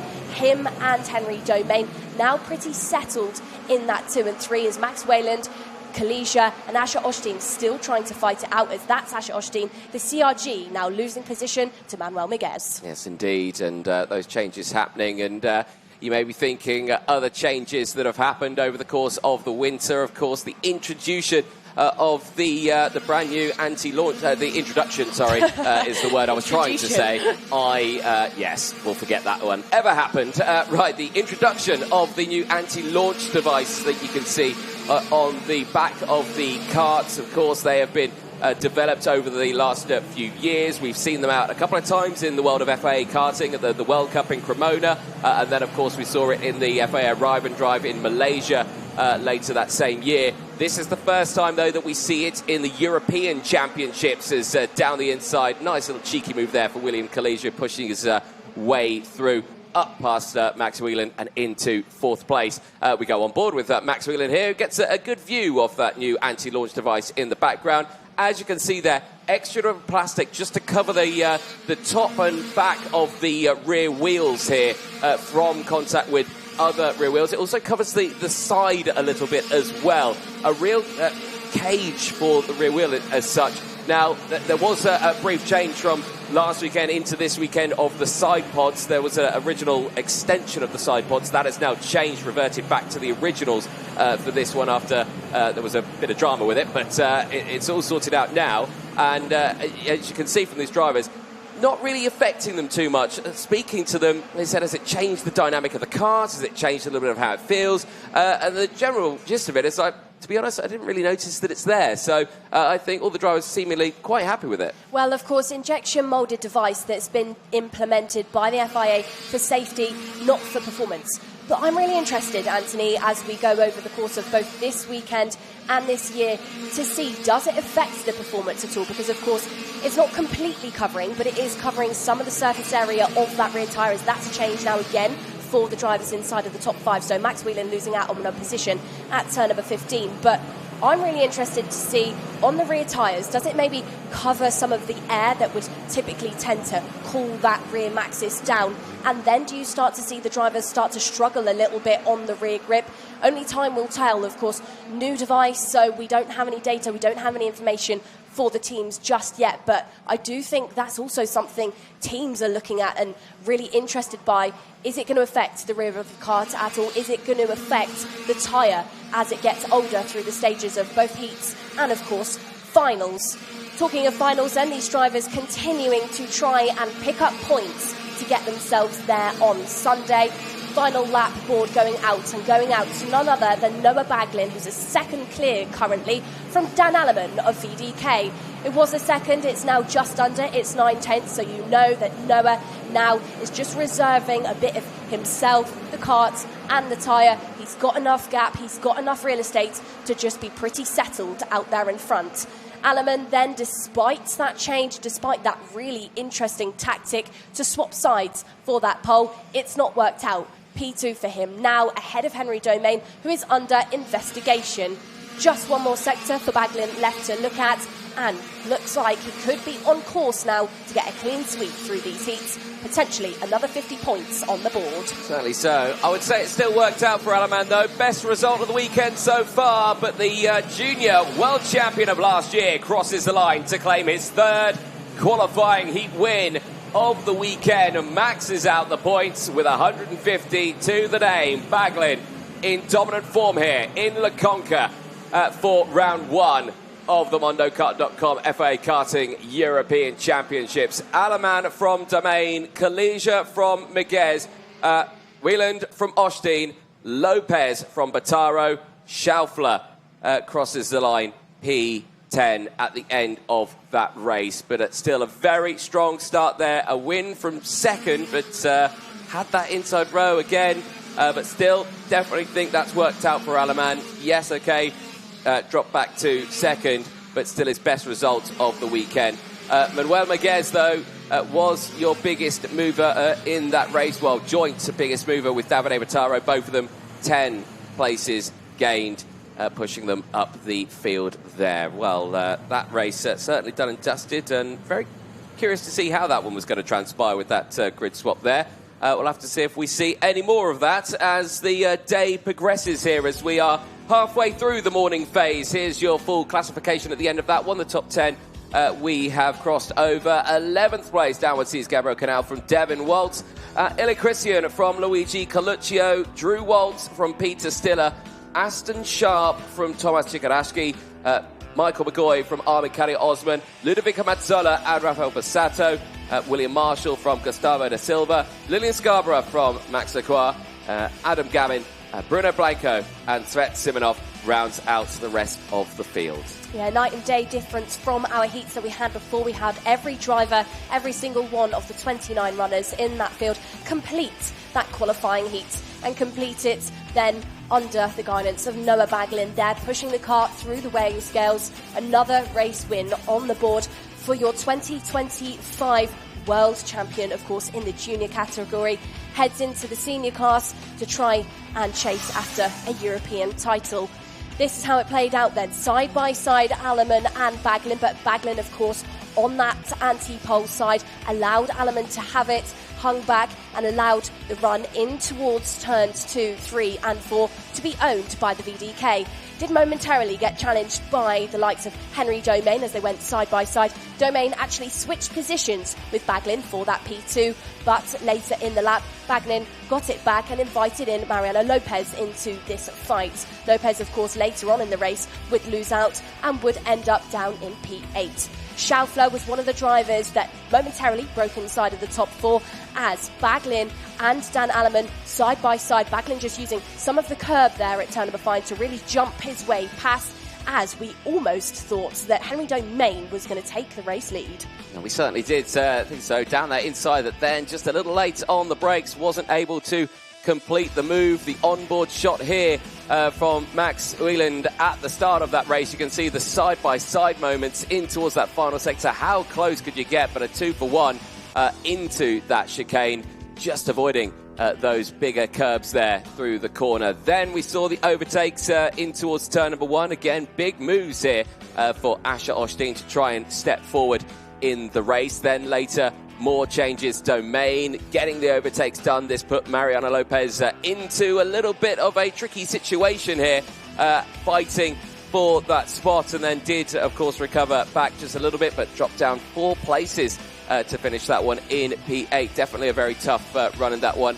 There you can just see a few bits of contact for the drivers there, but they're keeping the narrow fight out there. Nicholas Schaufler battling away as he tried to push his way back through the field.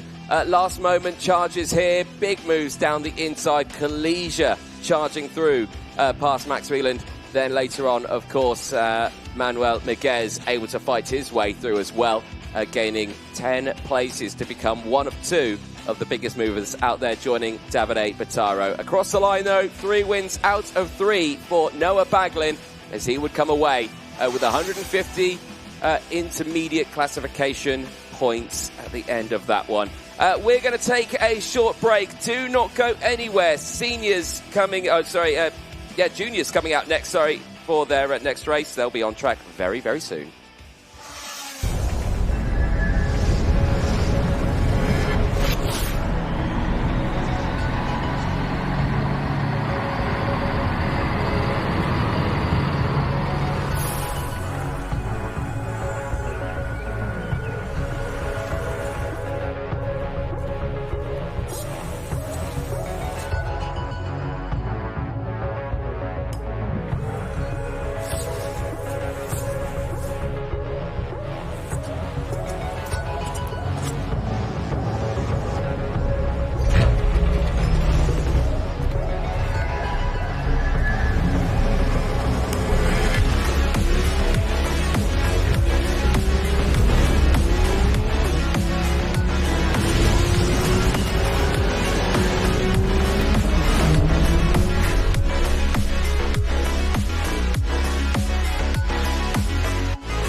Welcome back, ladies and gentlemen, to live coverage here of round one of the FIA Karting European Championships in 2026, of course, title sponsored by mondokart.com. And we are getting through the first half of the day here with the races coming up very, very soon. We're off to now groups C versus E for this next one, which will see, of course, the likes of Jarlath Sayer, who was promoted to position. Do not get to see him with an interview. He starts this one on pole position. Bit of a tough day yesterday, 9th and a second, but still strong results nonetheless. Looking forward to see what he can do. However, this will be a bit of a tough one. He has got Will Green from the start of the day back out next to him, who's also had 2 wins. Yeah, I'm really interested then, Anthony, to see how this one plays out, because Green and Jarly know each other well throughout their career. You know, both coming from Britain, both have raced each other from day dot in their racing careers, and now find themselves lining up on that front row. Yeah, they certainly do. Engines fire up then as the drivers make their way out onto the track. There you can see Julian Frasnelli just getting himself ready. He was very quick here last week, Nicole. He's looking to see if he can benefit that today. He's not been outside the top 5, but we'll have to wait and see how it transpires over the course of the day. Here's your grid then in its entirety. Jarlath Sayer and Will Green on the front row of the grid. Antoine Vinor and Oscar Rivoli joining on that second row. Sevoloda Savlovsky and Denny Babacek, they'll lock out the top 6 as they go from row number 3. Row 4 sees Julian Frasnelli and Gilles Halfay. They'll see Max Felder and Maxim Bobajov on row number 5. Novala Morales going from row 6 will be alongside Santiago Diaz de Alvega.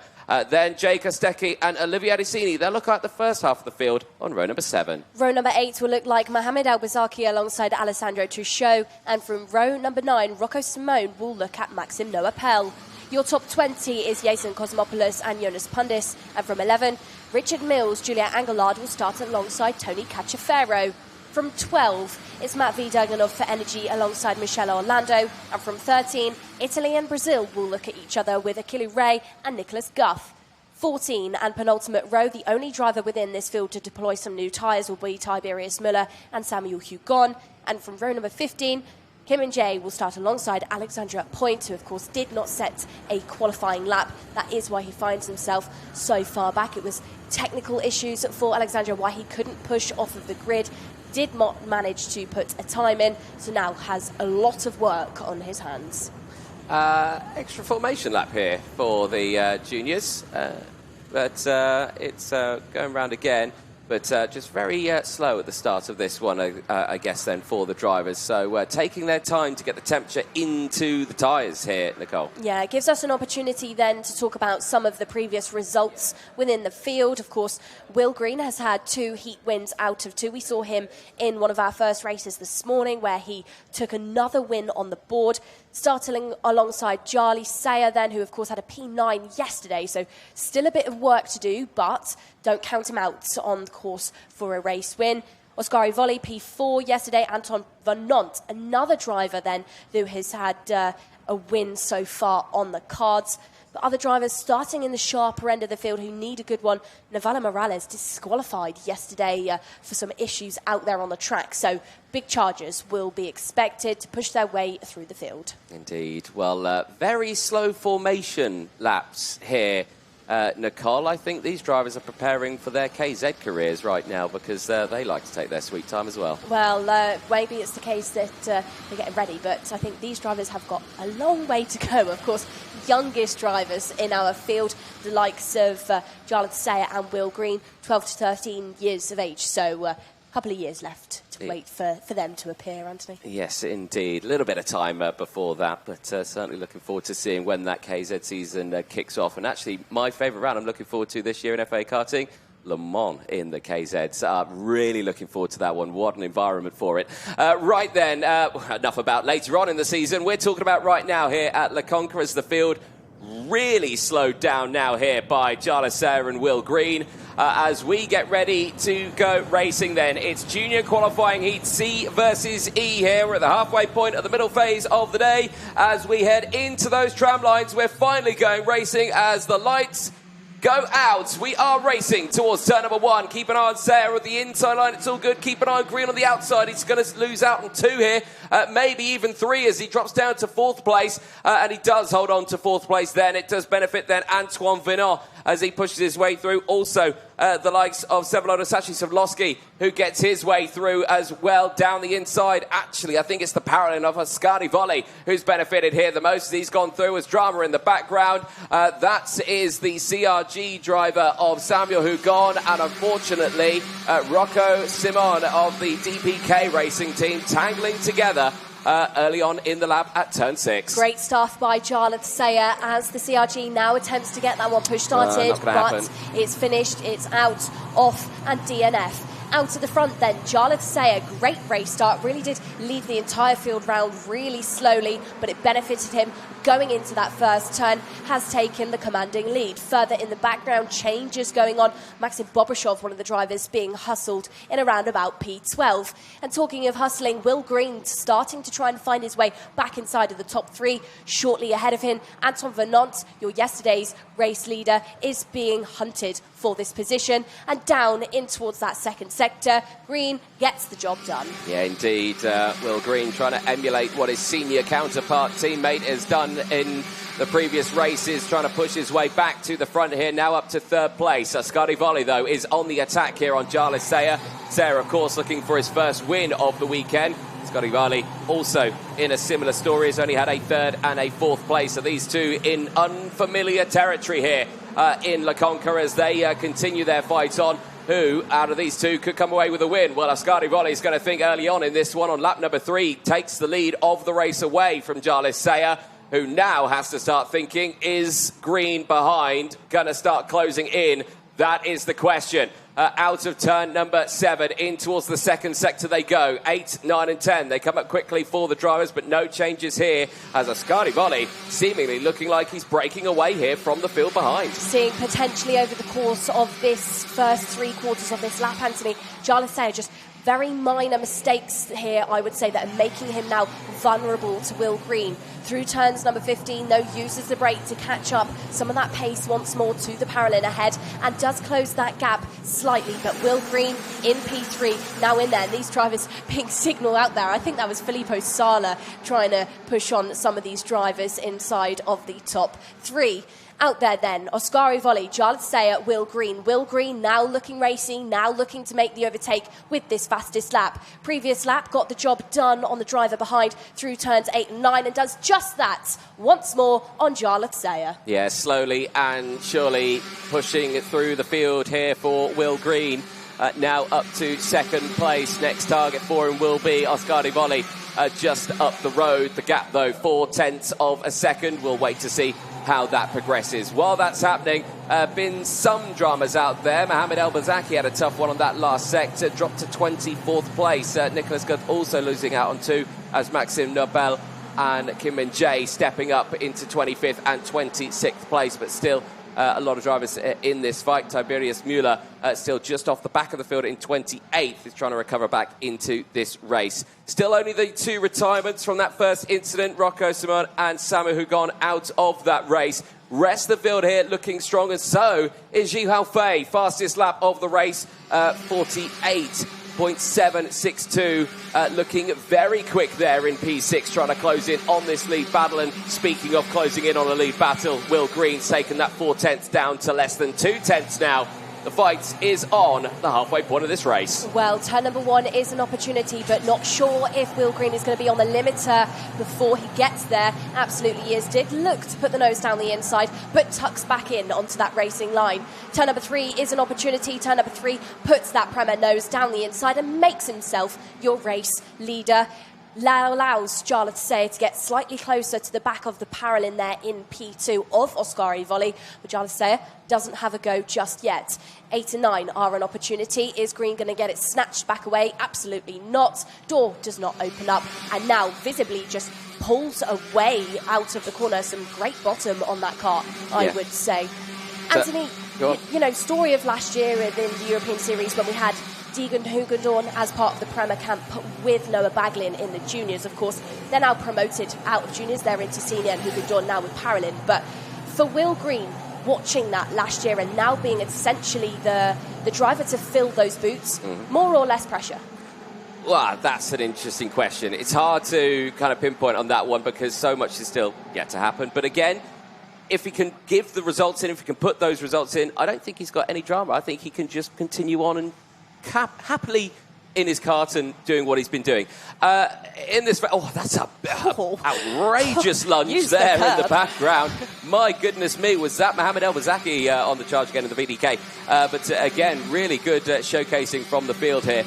This fight, though, raging on a little bit further behind. Jalase is going to send it on Ascari Volley down at 15. Rolly's going to get it back on the outside. It's the classic up and under here between these two as they go wheel to wheel now down the start-finish straight. Ascari Volley on the inside line just gets the run into the braking zone at turn number 1 and holds on to second place. But that's the first attempt there from Jalase to try and get back up into P2. I would say this battle for this P2 is going to rage on. Jalase just clips the curb out towards turn number 5, through 6, gets the run, use the rumble strip, open up the circuit down towards the entrance of 8 and 9, where the opportunity doesn't rise just yet for Jalase, but he is absolutely glued to the back of Ascari Volley. Let's watch some replays further on in the background, and that is, I believe, at turn number 6, where you just saw that big lick of the curb for the drivers behind. Big sideways moments through that second sector. Yeah, Mohamed El-Bazaki there, just honestly, I think that was like oh no, I didn't mean that. Okay, it worked out. Okay, fine, I'll take that. You do get that in karting. Yeah. Sometimes you make a decision, well, no, you don't make a decision, you do something by accident, you thought, oh, okay, well, I didn't mean to do that, but I'll take it. I say I have had moments where I've started braking for a corner and instantly gone, uh-oh, and then realised when it's not gone well. These drivers, though, obviously doing a great job of that one. Right, take 2 of this fight then between Ascari Volley and Jalase. Back on that rear bumper. The fight for second place is on. They are on the, they're going on to the last lap at the end of this one. And, we've already seen one attempt here into that final hairpin. Will we see another? Well, this time Ascari Volley goes defensive. Will Jalase get the up and under on the exit? The answer, no. Has to slot back behind. That's attempt number 2. Done and dusted. Jalase will be thinking on this final lap, 3rd time's a charm. Still seeing those fightings going on in the background as well. We're seeing the likes of Yasin Cosmopoulos going through again. Jalase trying to get a nose down the inside, but Ascari Volley here demonstrating a superb defensive positioning. Big sends as well in the background. That's Olivier Sini on the charge with Sevlod Sachi-Sedlowski, Julian Frasnelli and Max Felder as well. But still on this one, Saya, he's in the right spot to where he needs to be for that last lap lunge into the hairpin. Does he risk it though? It's 3rd place. It's a good result. He's still good in the points here, sitting P7. He's going to try it though on the exit as they go wheel to wheel once again. Will Green gets max points, but here across the line, oh, it's so close between the two. But Ascari Volley just takes it by 11/100ths of a second across the line. Incredibly close. Yeah, close indeed. And we saw that yesterday through our qualifying heats, that run to the line out of the final corner, side by side. Typically, you do see the drivers in that P2 hold on to it, but the P3 can give it a good go. But Jalase just didn't quite have that rev out of the final corner. But Will Green, he takes another qualifying heat. He adds to his perfect tally of points so far with 150 on his board, 50 points added. Green, great stuff by him and replicating what we saw for Prema for Noah Baglin in the senior class as well. Biggest mover within that race then, Alexandra Point, of course, didn't do those qualifying laps, so lots of work for him to try and achieve, and really did charge through the field. So we had Will Green, Ascari Volley and Jalase as your top 3, ahead of Santiago Diaz de la Vega, Jihao Wei, Alessandro Truchot, Antoine Vernont, Olivier Sini, Julian Frasnelli and Max Feld as your top 10. Denny Babacek, Sevlodo Sachi-Sedlowski, Jay Kostecki, Maxim Bobrashov and Michele Lando take you to your top 15. Orlando with a 9-position gain overall. We then have Matt V. Durganov, Jonas Pundis, Yasin Cosmopoulos, Alexandra Point with those 11 places gained, ahead of Julia Angelard, who rounds out your top 20. The rest of your finishers then, Nuvala Morales, Maxim Noapel, Akil Ray, Tony Cacciafero, Nicholas Guth, Mohamed El-Bazaki, Tiberius Muller, Mid-J Kim as your top 28. And of course, we did lose Rocco Simon and Samuel Hugon. Yeah, indeed, that first lap incident between those two will have shaken their boots, but they're still in a good spot there. Will Green going through. Third win of the weekend puts him on 150 intermediate classification points. Matches his senior counterpart in the team of Prema with Kart Republic, and of course joining Baglin, both of them on 150. Here's the start of the race, and well, relatively calm for the front runners. You can see how Green had just lost out there, squeezed out wide, dropped down to third place as Oscar Volley was able to squeeze his way through into third place, and later on we saw that drama, like you mentioned, Rocco Simon and Samuel Hugon just tangling on the entry to turn number 6. The two drivers unfortunately going no further. It was a bit further back in the field, as you can see that big group just coming in behind, and yeah, you can just see how they've just tangled together there, front into side, and just a very unfortunate moment. Both tried to restart, both unfortunately failed to do so. Will Green back through the field slowly but surely, was able to close back in on the two up in front, as this change here certainly helped that, as down the inside vent, Oscar Volley on Jarlath Sayre. That was the change for the lead. Then later, Green able to close in, first overtake into second place. Then later on in the lap was able to get this move done and to get into the lead. Yeah, this was the point in the race there where Will Green was really let go by the rest of the drivers in the field, was pretty unbothered. Big lick of the curb for drivers behind, big sideways moments, and maybe some potential unintended overtakes further back in the field as well. Drivers really pushing their way through the sharp end of the order. Jarlath Sayre then did manage to get himself into P2 very momentarily ahead of Oscar Volley, but Volley returned the favour side by side down that start-finish straight in towards turn number 1. That Paralympic kart of Vari did manage to get it back. Jarlath Sayre did not manage to hold on to that one. Did attempt it once more. These drivers probably having a bit of a deja vu moment, thinking, didn't I do this a couple of laps ago with you? But it was, of course, that P2 given to Oscar Volley. Yeah, indeed. That moment all the way to the very end. Very, very close here between the two drivers. Just 11/100ths of a second between the two of them.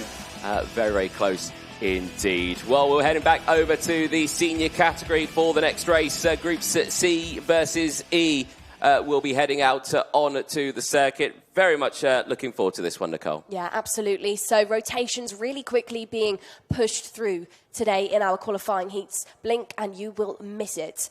Okay, so we're back to our senior grid then, and of course, big stuff so far today for our drivers. But the first time we're seeing a couple of names, well, actually a whole side of our grids, and that's the name we're seeing for the first time today, Klara Kowalczyk, driver who poled it in group yesterday, of course, a driver that's had 2 P2s so far through qualifying heats. Yes, indeed. Not alone on that front row of the grid, as you caught up with her at the end of time qualifying. Well, Klara Kowalczyk, at the first round of the FIA Karting European Championships, you have just put it on pole in the senior class. A great lap out there, and you've just replicated what Chiara Batigue did last year for Victory Lane. This must be a fantastic feeling. I mean, it is fantastic. It's also fantastic just to, FIA Europeans, obviously it's a big thing. I think we had pace last week, we had pace this week, and I just kind of hoped, in me, although I didn't think it would be possible to be the fastest on track. Also now I feel like it didn't feel that great. So, I actually felt better, for example, in free practices when I wasn't even that fast. And now when I actually was fast, it didn't feel that great. But, the feeling with the chassis and the engine was just amazing. And I want to thank to my team a lot because we worked so hard, and also to my coach. So I think, positive thinking to the heats and just full push. Well, Klara, congratulations, like we said, in group pole position. Thank you. Good catch up there, and the rest of the field here looking to see if they can push forward as well in this one. And like you say, for the other drivers in this, we have already seen groups E out from earlier on. They are back out on track next, and there Benjamin Magnac on that front row of the grid, Nicole. Yeah, Benjamin Magnac, then a driver that is swapped over to the Ward Racing team for 2026. Now, of course, the team running the Paralin chassis and working well for him to set him up on that front row alongside our pole sitter. Other names then looking to hunt down some good race results. Marco Gast, they're starting directly behind Klara Kulczyk for Koski. Gast then, great pace so far, and he'll be starting alongside Zach Drummond. Drummond then, DNF this morning in the first heat for his day of racing, was involved in that incident with Iskander Sulfakari, a driver that, of course, had a P2 yesterday, but a DNF is going to really tumble him down the order. Expect him to try and break into the top three very, very early on and really get his elbows out to keep him there. Yeah, I'm sure he wants to put that race behind him. Very tough one on this, but now focused on the job ahead. And that will be the same for the rest of the field here. The Gilles Herman and Oliver Kinmark just behind as well. Yellow light is on then on the pre-grid, indicating 30 or so seconds before the engines fire up and the drivers make their way out onto the circuit. Has been quite the weekend of racing so far, of course, with the temperatures. I mean, at a good position right now. It's not hot, but it's not cold. But it's just giving the track a nice lick of rubber down there as well. But we're getting ready to go racing. Engines fire up then. The field make their way out onto the circuit. We'll very quickly take you through that full starting lineup. Hopefully, all the karts get fired up on the pre-grid there. It looks like they have done so, which is always good to see. Right then, here is your field then for OK qualifying heat C versus E as they make their way out onto the circuit. It starts with the front row of the grid on this one. Kara Batik's biggest fan on pole position is joined by Benjamin Magnac, Marco Gast and Zach Drummond go from row number 2. Gilles Herman and Oliver Kinmark go from row 3. There we'll see the likes of Casper Reipold and Dean Hugendorn on row 4. Nicola Frick and Nicolo Kaman go from row 5. Vladimir Vanikov and James Anagnostiadis go from row 6, with Valeria Viapiana and Mika Runitz on the first half of the field on row 7. Row number 8 is started by Matthias Vanderkerkhoff and Jindrich Peschel, and then from 9, Eduardo Salamont goes alongside Lev Krutilov. 10, your top 20, Clovis Nugred and Luke Tal, and from 11, Yuri Levar and Sebastian Mintz. 12 will be Mexico and Poland lining up alongside each other, and that will be Louis Nunez, who suffered a DNF yesterday alongside Oscar Gallen. 13, Daniel Picorni with Victor Stalmack, and from 14, Peter Gorecki will be looking directly at Antonio Coccianella. 15 rows in total, 29 drivers, and Nefeli Cosmopoulos will be the last one of your order. Indeed. Well, we're ready for this one then as they get going for this race. And points at the moment, as we mentioned earlier on, it is Baglin who leads those points with 3 wins out of 3 with 150. Alaman second in the points with 123. Then it is Henry Domain with 121. Kalesia with 110. Lopez with 102, joint with Max Whelan. Then it is Bosco Arias, Manuel Waguez, Asher Osteen, and 2 wins out of 2 for your pole sitter in this one as well. So we have to wait and see how this one will transpire. But certainly looking like a lovely day. The clouds this morning have somewhat dispersed. It was a chilly start this morning, but that has now opened up to a lovely warm day in the south of Italy. Like I say, myself, Anthony Jordan, Nicole Sutherland in the commentary box here as we get ready to go racing for now the second half of the first half of the day, if that makes sense, for the seniors. Looking forward to this one, 12 laps ahead of them.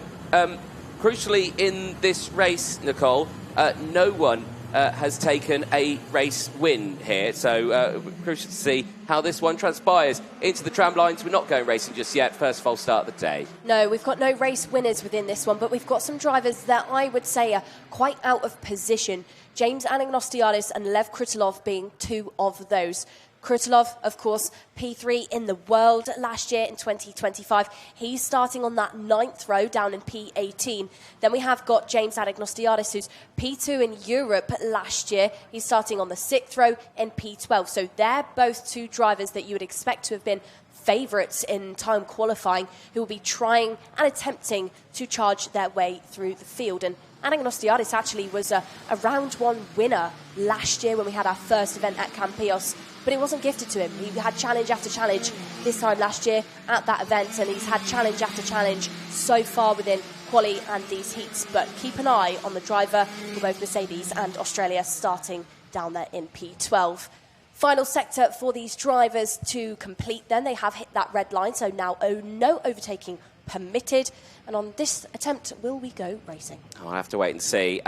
I'll be honest, I did have a bet with the driver on the front row of the grid on this one to try and not say her name, but I feel mean. So Clara Kowalczyk and Benjamin Maniak then on the front row of the grid. Let's see how this one will go then as we get ready to head into those tram lines. Will we see a strong start here for the field? The answer, well, we'll have to wait and find out because we are green and racing towards turn number one. Kowalczyk with a good start on the inside line. Rest of the field slotting in just behind. It's the World Racing that switches into second place. Benjamin Maniak holding on to second place as the rest of it go through. Drummond, though, caught out, tumbling down the order as one of the MP machines is spin and out of the race. I think it's Mika Runitz once again looking at a potential DNF here. He'll have one and only one attempt to get this kart restarted. He brings up the power. They think he's got the momentum. Is it enough, though, to get it going very slowly? Surely, I think it is. I think he's back in the race. Well, I think Drummond was... No, he's not. He's out. Sorry, Nicole. Drummond then, at that start, I believe it was Gilles Herman that muscled him out on the exit of turn number 3.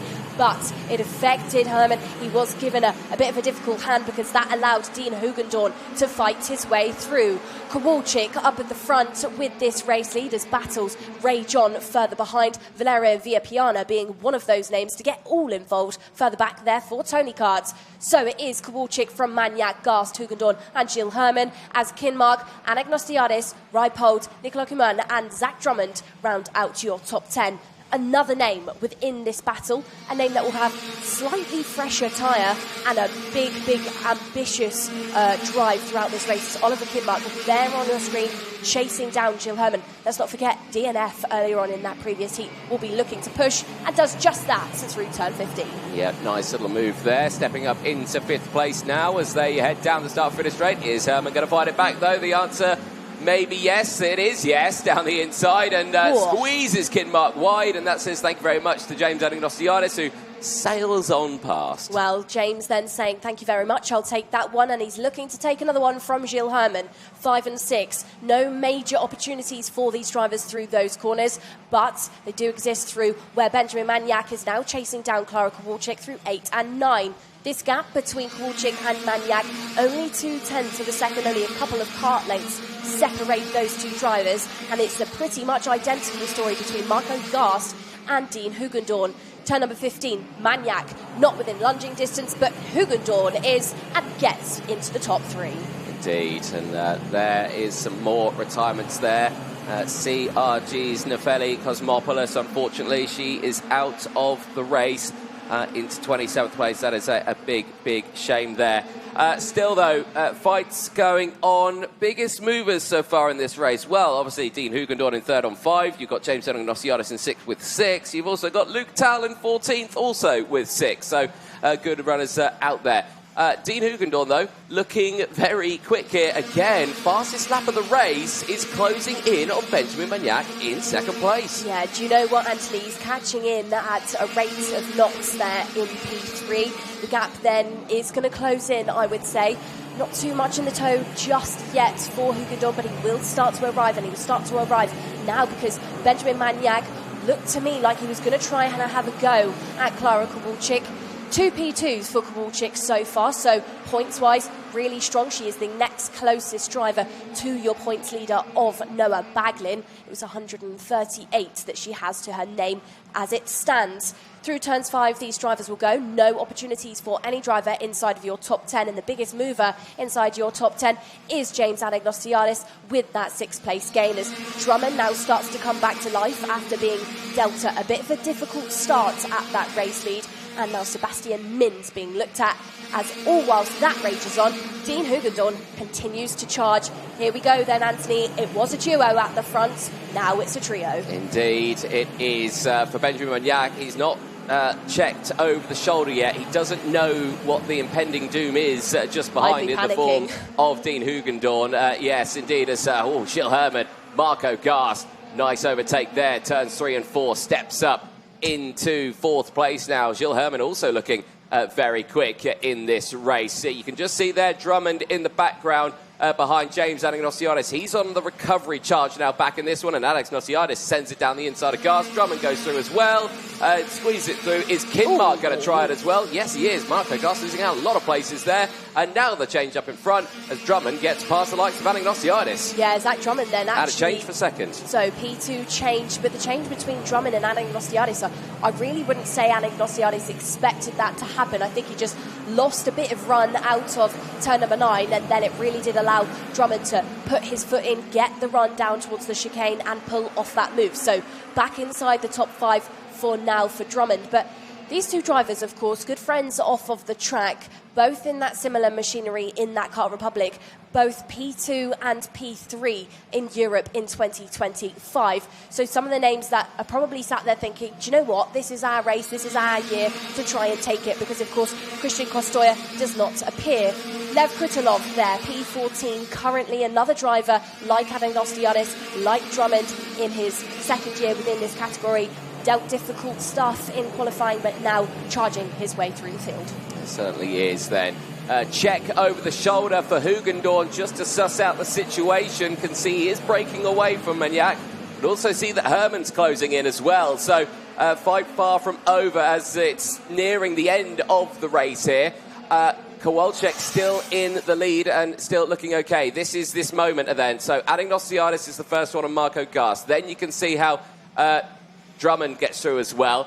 Then just had the momentum, was able to carry the speed through. You know, of course, James Anagnostiadis barreled quite a lot of speed into the corner to get them overtake done. Did it then cause him to sacrifice a bit of exit speed that then just allowed Zach Drummond to get past? Could have been the case in that story, and now James looks to lose another position, this time to Oliver Kinmark. So that's a change now for P6. Klara Kowalczyk, though, still out in the front. Hoogendoorn is on the tail. He is looking at the back of the 1-4-1 for victory lane, but has not switched the position, as now Benjamin Janjak and Gilles Herman change at turn number 3. And Herman, actually, for me, Anthony, I'm quite impressed by him so far this weekend. Was, of course, in the field last year. I think he was with VDK this year. Now over to Tony Kart after a change, I think, after a big change for the race lead. So let's forget about Gilles Herman for now. Dean Hoogendoorn has got that move done. Great stuff by the Paralympian. And now, once again, Klara Kowalczyk will have to settle for P2. I love that. That was absolutely savage, Nicole. Sorry. Forget you, Gilles Herman. There's a change for the lead. You're doing great, though. Don't you? You're great. Yeah. Dean Hoogendoorn, though, yes, indeed, taking the lead of that race. Kowalczyk down to second place. You may be thinking, Klara, she's not won a race yet or anything like that. But don't look around at this one. Second place is on the board all the way throughout. If she can keep it here, she's got great points right now. And she's still second in the points, right behind Baglin with 132. So she can hold on to this in the next 2 laps. She's still in a really good spot. Yes, of course, it's about winning races. Down the inside, Gilles Herman now. So Kowalczyk was P2, now P3. But, of course, let's not forget, yes, these drivers want to win these heat wins, but it's not about... You don't get a trophy for a heat win. You get a trophy for a final win. So Klara Kowalczyk just trying to ensure that she can get into those super heats and get into that final at the sharp end of the field. So last couple of laps left to go for this race. Hoogendoorn from Gilles Herman, Klara Kowalczyk, Benjamin Maniac, and now Zach Drummond. Kowalczyk now under a threat, and the opportunity has been taken by not just Maniac, but Drummond as well. Side by side, Klara Kowalczyk. She tried to go down the inside of Drummond, makes contact. That's a second DNF for Zach Drummond, and Kowalczyk, after starting on pole position, tumbles down the order and is also out of the race as she was trying to recover back up through the order. And there is a defeated driver who knows that this is not going the way he wants at all. Klara Kowalczyk was on the charge for another good result. Drummond, a DNF earlier on with Iskender Sulfakari, now a DNF with Klara Kowalczyk. Yellow flags out then. These drivers limited in those overtaking opportunities at certain points in the track. Greens go back out though, so the race is on. The moves could be on, and the move could be on for Dean Hugendorn and Gilles Herman. Herman catching up massively as we'll watch this race replay. So they go side by side into 5. So unfortunate. Yeah, that has just caused them absolute chaos. Drummond then completely through the barrier and doesn't even move for a moment, completely deflated and defeated. And this is another angle of that one. We can see both drivers just sort of disappear in the background. Not disappearing for Dean Hugendorn, though, is the pressure of the Tony Guy down the inside. Turn number 15, Gilles Herman. Where did that one come from? Checkered flag will be out, and checkered flag will be out for the Tony Kart as we can visibly see that Dean Hugendorn not impressed. Well, I think you G'd him up there with your saying, forget you, Gilles Herman. Dean Hugendorn's in the lead. Well, he said, you won't forget. Yeah, he certainly showed you. But certainly quite the lunge there. Again, seemingly out of nowhere, really committed to that one. Little bit of rubbing on the paintwork, or sticker work, I should say. But still a solid result there for Gilles Herman. Here it is again, just under braking. A little bit of contact there, front to rear, but I don't think too much there as he was trying to look to the inside. But yeah, you can imagine a little bit of frustration there for Dean Hugendorn, who was looking for another win. That puts him right down in that order. And speaking of right down in that order, Klara Kowalczyk, who was looking at second in the intermediate classification, now holding on to 10th. It's less than ideal. We can absolutely confirm that. But it's not the end of the world. She's had 2 P2s, so hopefully a DNF won't massively affect her. And of course, she's not the complete last driver in this race, because that goes to Antonio Coccianella, Mika Runitz, Nefeli Cosmopoulos and Drummond. So for Kowalczyk, it's absolutely not over. But, of course, that race over for the best driver in the field for that one at that very last moment. Gilles Herman takes it in a last-moment lunge between him and Dean Hugendorn. Benjamin Magnac rounds out your top 3 ahead of Oliver Kinmark and James Anagnostouliadis as the last drivers inside of your top 5. We then have Marco Gast, Nicolo Kuman, Jindřich Peschel, Lev Krutulov and Valerio Villaplana as your last drivers inside of your top 10. Vladimir Ivanikov, Nikola Frick, Clovis Nugared, Yuri Levar and Luke Tau take you to your top 15. We then have Seb Mins, Kasper Reipold, Mateusz van der Kerkhoff, Louis Nunez and Victor Staumack. Check, decent start, had the inside line, no drama there. Also for Benjamin Magnac as well, able to get away. The first drama for Mika Runitz and another unfortunate result for him after a DNF earlier on. Joins with another DNF in this one. A very similar trend happening for some drivers throughout the field on this one. Gilles Herman slowly making his way through the order, recovering back after a little spell going backwards at the start, fought his way all the way back up to the front. So did this man here, Dean Hugendorn, who did manage to gain up to 7 places, but a last lap lunge into that final hairpin from Gilles Herman dropped him to second, and a gain of 6 places in the race. Anagnostouliadis as well going for the moves. It was able to bring in the likes of Zach Drummond into play, and this is one of those moments where, again, too much momentum in one spot can suffer you in another spot, and Drummond able to get that move down the inside. Kinmark then later also getting the move through. Relatively a calm race for Kinmark, gaining 2 places and up into 4th place. Gilles Herman, as we were saying, on the charge here, then getting the overtake done on Benjamin Magnac. Magnac slotting down to 3rd place and would stay there at the very end of it. Then we slowly started to see the close-in of the drivers in front. Then there was the change for the race lead. Hugendorn up into the lead. Gilles Herman up into 2nd. Then we saw the fight go through. This moment here, you can see how everyone trying to get through. Magnac went through, then it was the Drummond and Kowalczyk moment here. Drummond on the outside, Kowalczyk on the inside. Contact was made, both drivers out, and frustration and I think disbelief there for Drummond. The last lunge into the final hairpin, and it was a great overtake there. Gilles Herman crossing the line with the win, but Dean Hugendorn there visibly upset with that one, thinking, what was that? Well, Gilles Herman will say that was an overtake for the race lead. Well, was it assisted? Was it, under the braking? Was he on the back bumper? I'm sure we will find out. But what we do know is that Herman, of course, provisional winner for that heat. Back to our juniors then for this rotation. And this time it's groups A versus D. Front row for these drivers, of course, Priyan Bruno and Daniel Miron, both big names, big anticipation for those drivers to see each other as the recovery operation for our non-finishers is well underway. The marshalling team just clearing up the track before we can get that racing heat underway. Yes, indeed. Of course, we did see Group A out earlier on today, and there is Priyan Bruno starting it on pole position.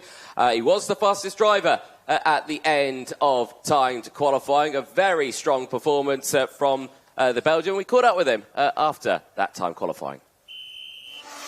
Priyan Bruno, it is the first qualifying of the year and you've just made yourself the first pole sitter. In group, of course, it was a great lap and it was a last-minute time. Can you tell us about the lap? C'était un bon tour. Le tour était bien. J'ai pas fait beaucoup d'erreurs. Le reste était parfait. Après, le reste, on verra. And of course, the competition level this week is very, very high. For you going into the heats, how are you going to manage that and how do you predict that heats are going to play out? Oui, je vais essayer de protéger ma place. Après, le reste, c'est de rester toujours dans le bon rythme pour la finale. Et après, à la finale, on verra pour le reste. Well, good to chat there to Priyan Bruno, starting this one on the front row of the grid. Yet to take a race win, but still a third and a second on the board. Starting alongside Daniel Miron, who for Groups D, it's their first outing of the day. After their two races yesterday, Daniel Miron a second and a win. Certainly knows how to get that car round the lap here. Engines firing up then as we go on board with our driver starting on the front row of the grid with a rear-facing camera for this one. Oh, jolly much looking forward to this one. For this one, Daniel Miron giving us the good angles here in the racing. Right, let's take you through that full starting lineup then for Group A's second race of the day, their third race of the weekend, and the third race of the weekend for Groups D, but their first race of the day. It is Priyan Bruno and Daniel Miron on the front row of the grid, Remy Samchek and Emerson Makanju Uren starting this one on row number 2. Liam Nashuati and Giacomo Justo go from row number 3. There we'll see Nicolo Perico and Miguel Manzano on row number 4. Pangatiase and Xavier Lazaro go from row number 5. There we'll see Harry Williams and Stan Ratashki on row number 6. Row 7 sees Zach Zhu and Lorenzo Di Pietrantonio. Row number 8 sees Oliver Venturata for Tony Kart alongside Francisco Rocca. And from 9, we have Brazil and Italy in the form of Felipe Sanchez and Antonio Pizzonia. From 10, we have Wen Yubo with Austin Newstead. Newstead then first appearance in the MondoKart.com FIA Karting European Championship. Row number 11, Alexander Legenki with Henry Constant Kuppen. And from 12, Benjamin Westwood will be looking at Dia Islami. 13, Christian Kobe for Ireland and Billy van Stavrum of the Netherlands. And from 14, Aston Martin's Roland Nagy will be starting alongside Guillaume Bassato. 15th and final row will be Mark Lumitz going alone from that P29 spot. Interesting setup then within this race then, Anthony. You've of course got Daniel Miron versus Priyan Bruno, both drivers inside of the top 3 pretty comfortably so far this weekend. But then you've got big contenders behind. Remy Samchek has had a P2. And then Emerson Makanju Uren, he had a DNF in first qualifying heat. So let's not forget, fresher tyre on board that Tony Kart starting from that second row. Yes, indeed, for this one. So very much looking forward to it. Right then, Priyan Bruno, Daniel Miron, front row of the grid, rear onboard camera on the back of Daniel Miron. We'll see a full view of the factory Tony Kart driver of Emerson Makanju Uren, his first year racing in the OK platform and qualified very strong at the start of this weekend. There is the view as we enter into those tram lines. Will the lights go out? The question is yes. Well, the answer is yes, because here we go racing towards turn 1. Again, round the outside, Daniel Miron trying to get the lead of this race, but Priyan Bruno holds it on because he squeezed out wide. And now down the inside may go Samchek Nashuati in towards the next corner, but there you can see the 283 of Liam Nashuati having to settle in behind Daniel Miron as they continue their fight in this race. Everyone getting through the first sector. There's green flags out indicating there's an off in the background as 2 carts not going through. Unfortunately, it's the energy course of Felipe Sanchez and the Charles Leclerc Racing Team driver Alexander Legenki out of the race. Well, the Ricky Flynn of Alexander Legenki not out at all. Got that kart push started once more and will continue to drive round. So then drivers further back at the field still battling it out. Nicolo Perico being one of those to break inside of the top 5 now. Perico, wildcard entrant within this weekend and looking very strong indeed. This is your live feed then. This is what we can see from the back of Daniel Miron's kart, and he's staring exactly at the back of Liam Nachuati, or at the front nose cone, should we say. Liam Nachuati, one of the other drivers new to this field, early doors in his OKJ career, but good stuff so far for him to be inside of the top 3. Zach Zhu now, another driver that has had a DNF so far this weekend. New attire helping him to promote himself up by 4 positions so far. As behind him, Harry Williams, Ricciardi, Vettel, and Xavier Lazaro now battling it out. Vettel's race, though, is going to come to a conclusion sooner than I think you would like. Technical flag is out for the Finn driver who did win the Academy Trophy last year in FIA Karting, of course, as he steps up into the main category. Unfortunately, his race going from bad to worse. Down the inside, though, is Daniel Miron. That's for the race lead. And there is a very disgruntled Priam Bruno, who's not going to be too happy with being demoted down to 2nd place. Well, just a couple of laps ago then, it was actually Billy van Sterveren that was involved in an incident but managed to get things pushed and started again for Ricky Vleens. So that was my mistake. Van Sterveren currently down in P27. At the front, though, Daniel Miron from Priam Bruno. Liam Nachuate now leads this pack of karts and is under some pressure by Nicolo Perico, who at turn number 15 gets the job done and opens up the door for the Tony karts of Emerson McAndrew-Uren, who's instantly got Perico swiping over the front of that nose cone to close the door on the entrance towards the first corner. Liam Nachuati now has to deal with the likes of Giacomo Justo, Juan Garciase and Zach Zhu, who's now starting to get ever closer into this battle. As out towards that 3rd corner, Liam Nachuati now visibly under some pressure, was just sideways through the corner.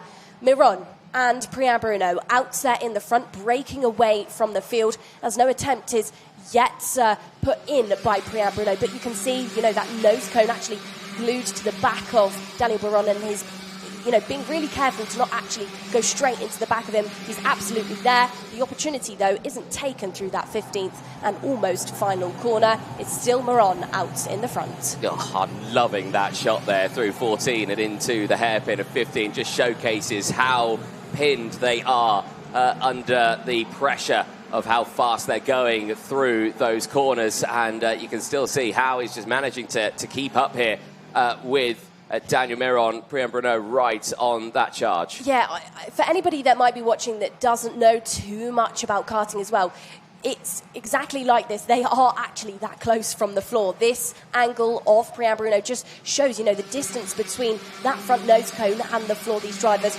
really low down, centre of gravity, really low down for these drivers at some pretty extreme speeds. Of course, maximum speeds 127 kilometres an hour down that main straight. The top 2, no change just yet. Of course, as we can see from the onboard field, Priam Bruno has not even really tried to weave his way past Miron just yet, as Perico has now broken away from the hands of McAndrew-Uren, Giacomo Justo and Juan Garciase. More changes going on. This time, Harry Williams starting to get involved in the fight with Jaski as well. They've both just got past Liam Nachuati. Yeah, indeed. Good fights happening indeed out there. 4 laps to go in this one. We're lap 6 of 10. Still these two line astern. I've got a feel Priam Bruno here is going to probably wait until the last lap to go for an overtake. He looks a little stronger into that final sector. Into this one, into turns 15. He closes in through that chicane. But then doesn't commit into the braking zone. So again, we'll keep a close eye on that one. But crucially, they're keeping off the back of Nicolo Perico just behind. Emerson McAndrew-Uren as well, still holding on to P4, has got Giacomo Justo just behind. That fight not in any drama at the moment. There's still a bit of real estate between those two. Same between Justo and Juan Garciase as well, who's there in 6th place. Zakshu holding on to 7th. Radaski 8th, Williams 9th, Nachuati there in 10th place. Biggest mover at this moment, you have to look all the way back to 21st place. Mark Lumetz, currently on an 8th place advantage, is up into 21st place.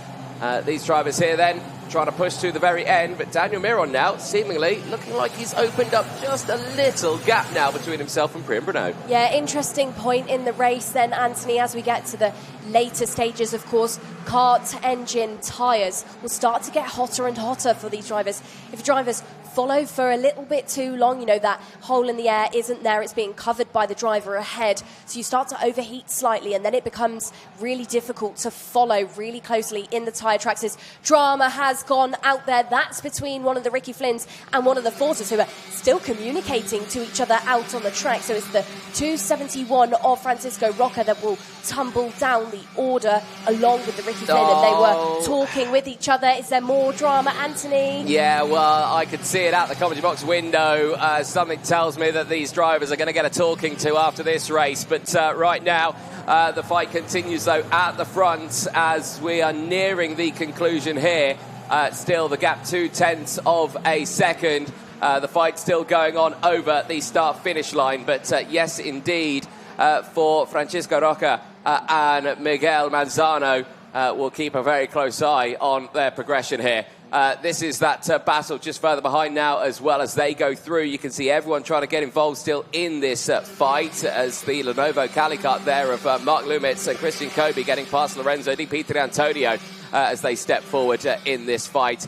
Still raging on as at the front. No change, no drama, but it's starting to kick off a little bit here. Zach Zhu under pressure here from Ratashki, who's just behind. Juan Garciase, Harry Williams, all trying to get involved here as side by side down the start-finish line goes Williams on Garciase. The two make a little bit of contact there through turn one. That allows Nationalities to close back in. And that's a solid overtake there in towards the next phase. But still, Ratashki trying to attack onto the back of the DPK of Zach Zhu just ahead and leading this train as it still kicks off there in the background. Still side-by-side moments here as Williams Nationality now trying to get through, has done so on Juan Garciase. At the front here, though, Daniel Miron in the lead has kept that gap at bay past Priam Bruno. He's looking then, Daniel Miron, at a second win of the weekend here as he moves to second in the classifications behind Will Green with 144 points. It's Daniel Miron from Priam Bruno, Nicolo Perico finishing in third ahead of Emerson Macandrew-Uren, who holds on to fourth place. Giacomo Justo takes P5 ahead of Zach Zhu. Harry Williams from Leon Nashuati, Stan Radashki from Remy Samchek inside the top 10. A very strong result there, but the biggest mover in that race, we mentioned his name a couple of times, Mark Lumitz, 13 places gained, finishes that race in P16 from 29th place. Well, drivers will make their way back into Parc Ferme. I can imagine there'll be a couple of drivers there who will try to keep a cool head, I'm sure, at the end of that race. There is your provisional classification as it stands. Juan Garciase finishing that one in 11th place from Antonio Pizzonia. Xavier Lazaro from Henry Constant Kumpin. Austin Newstead, Mark Lumitz from Christian Kobe, and Lorenzo Di Pietrantonio rounding out the top 18 at the end of that race. Benjamin Westwood finishes 19th ahead of Roland Nagy, Kini Izumi from Wenyabu, and Guillaume Bassato, Miguel Manzano, and Francisco Roja finishing in 24th and 25th place ahead of Billy Van Staven, Oyvind Vettel, Felipe Sanchez, and Alexander Legenki, who were three of the retirements in that race. Well, they make their way back. Nicole Sutherland makes her way down to Parc Ferme as the clean-up operation gets underway. We'll be chatting with some of our drivers at the end of that one, and I'm sure with that young man there who has taken now 2 race wins and a second, promotes himself to P2 in the intermediate classification for Group D, of course. Still 2 more races to go today of their 5 heats in total that they will complete over the course of this qualifying heats phase. There, we'll have a look at the highlights from the race, and well, pretty decent start for Miron. You can see he tried to carry the speed around the outside here. Really did try through turns 1 and 2. Had to settle just behind a rear view mirror there full of Emerson Macandrew Uren, who was carried around the outside there as well. Did slot back into the order, but did recover back into 4th place. So still a strong result there for the young Briton in his first outing in the FIA European Championships. Then we did see the moments in the background there. Unfortunately, Alexander Legenki and Felipe Sanchez out of the race. We then saw Billy Van Staveren trying to get his kart restarted right at the beginning of it, which he successfully did do, but does finish down in 26th place. Then the change for the lead, Daniel Miron able to squeeze it through. There you saw Nicolo Perico's bold dive down the inside at turn 15, able to get it done and immediately covers off any attack from the field behind and holds on to that 3rd place, does the one and only wildcard in the junior category here this weekend. It's still a very strong performance indeed. Fighting continued over the course of this one. We then saw battles all the way up and down the order. Drama between the Ricky Flynn and the Forza, both of them getting squeezed off the circuit, but I'm afraid to say I don't think that fight ended there, as you could see the retaliatory moments there between the two of them all the way to the very end of that race. Then we saw the fight further back in the order, Jacques Zhu holding off an attack from the likes of Harry Williams, who would end up going all the way to the end of the race and gaining those positions. But Daniel Miron, he would claim his 2nd win of the weekend so far, and his 3rd outing out on track after a 2nd place and 2 wins. He steps up to P2 in the intermediate classification with 144 points to his name, behind Will Green's 3 wins out of 3. And of course, we will see Will Green out later on today. Let's head down, though, to Parc Ferme for the first time today and over to Nicole Sutherland. Well then, Anthony, thank you very much. Like you said, down here for the first driver interviews of today's racing heats. Daniel, great stuff by you so far. 2 heat wins and a P2 as well. And we had a great angle on your kart as well as you were driving round. Priam Bruno didn't actually challenge you very hard throughout that race. Did you feel confident that he wasn't going to give it a go? Yeah, it was very confident in that race. We had the speed to be there. And yeah, we had a bit of a space in the last lap, so he couldn't really do anything. And yeah. And of course, with these heat wins, with that P2 as well, obviously your knowledge of the track is really good. You know what you're doing around this circuit. But as a race leader, what do you actually specifically need to do to make sure that you don't make any mistakes? Just try and very calm, be cool in the head, and yeah, just try to chip away at the start. Well, chipping away very well then, Daniel. Thank you very much. We'll head back up then into our commentary box because we've still got plenty of more racing heats left to come. Thank you very much, Nicole Sutherland down there in Parc Ferme. We're going to take a short break, though. Do not go anywhere. Senior qualifying heats A versus D. That will be the next one out on track.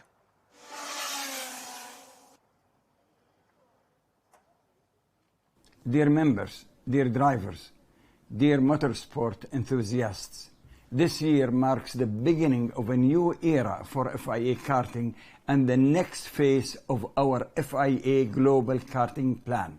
This 2026 season is defined by ambition and growth, an expanded calendar, new championships, increased investment, and the introduction of new events around the world.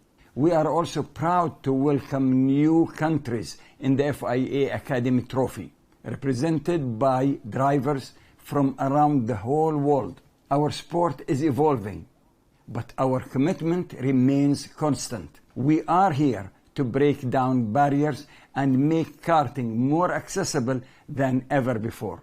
Karting is often the first step in a driver's journey, where they learn discipline, focus, and courage. It lies the foundation for not only success in motorsport, but success in life. Supporting the next generation of racing talent is at the heart of our plan. We are creating development pathways and opportunities that are truly global, opening doors for drivers across the world. I wish all the drivers, teams, volunteers, and officials the very best for the season ahead. I look forward to following your journeys. Thank you and good luck.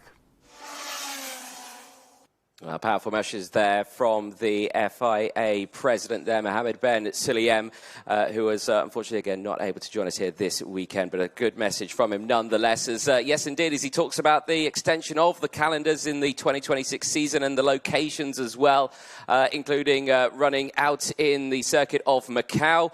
Of course, we'll head to Poland for the arrive and drive as well, head to China to the Zhujiao International Kart Circuit in Hunan, China as well. Also to India for the first time to the Madras International Karting Arena. And then, of course, at the end of the season, heading to Brazil as well for the FIA Karting Ride and Drive World Cup. So certainly quite the adventure ahead for the FIA International Karting calendar.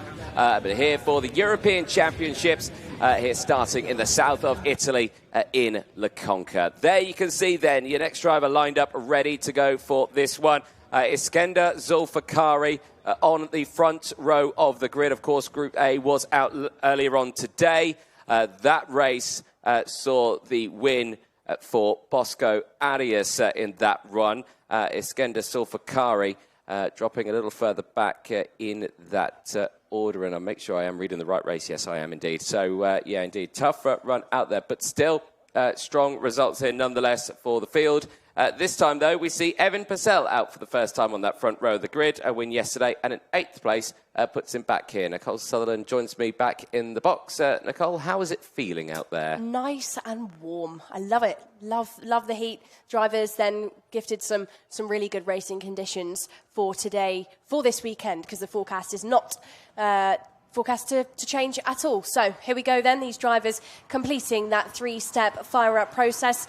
And it looks to me like we are going to get all of our runners off the grid to go racing. And as you said then, Anthony, front row of your field, Iskender Zulfikari alongside Evan Purcell. Purcell has had a heat win. Iskender has had a heat win as well. So one of them could be looking to get to on the board. Yes, indeed. Of course, Iskender Zulfikari caught out in that incident with the likes of Zach Drummond earlier on today. That result you can see in the results. But here's your grid then for this one. Iskender Zulfikari joined on that front row by Evan Purcell, Bosco Arias and Toma Pradir on row 2. Luke Corner and Andrea Mani on row 3 with Tobias Jenny and Angelina Simmons on row 4.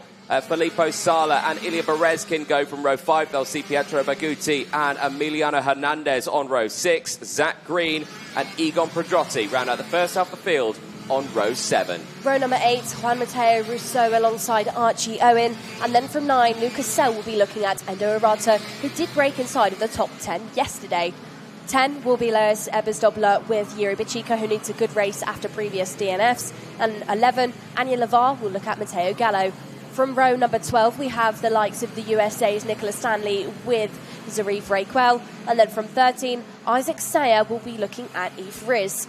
14th row, Francois Cadal for DPK and Raphael Boulard. And your 15th and final row, Marco Gurecki will be all alone there on P29.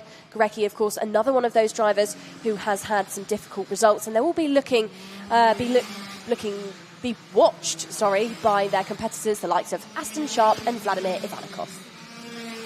Yes, indeed. So they'll be watching from the sidelines there as we get ready to go racing once again here in La Conca. Everyone primed and ready to go for the start of this one as we get ready to go racing. Like we say, for Iskender Zulfikari, looking at a stronger result for this one. Drama in that second race earlier on today. Certainly one to forget, to put behind you and to just focus on the racing ahead. And that's exactly what he is doing in this one. But it's not going to go to the start for right now because that's drama. Evan Purcell, Bosco Arias, Luke Corner and Tobias Jenny have all been caught out there at the start of this race. And that is, well, not ideal at all.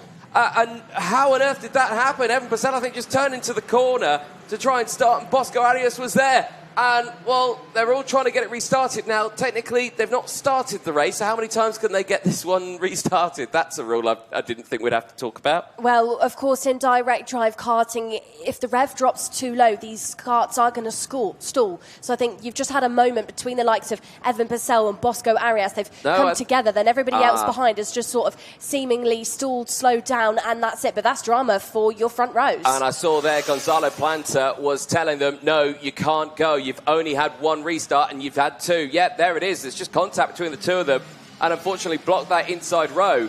So I think that rule still stands. You're only allowed one restart attempt and they had multiple there to get going. Here is another angle of it from behind. You can see how it's on the inside. I think that's just a lapse of concentration there. But a very rare mistake. You feel for the likes of Luke Corner and Tobias Segeni, who are just absolute victims in that. Not involved at all. Just gone into the back of the driver ahead, stalled, and that's it. And that's going to ruin their race, ruin their chances. And this is going to make it really difficult now for the drivers to start this race because they have to leave the gaps of those missing drivers. They can't fill that gap, otherwise you start the race out of position. And that's a lot of missing karts now from that grid. So we'll have to wait and see how this one transitions into then. You can see how the karts are scattered all over the circuit at the start of this one.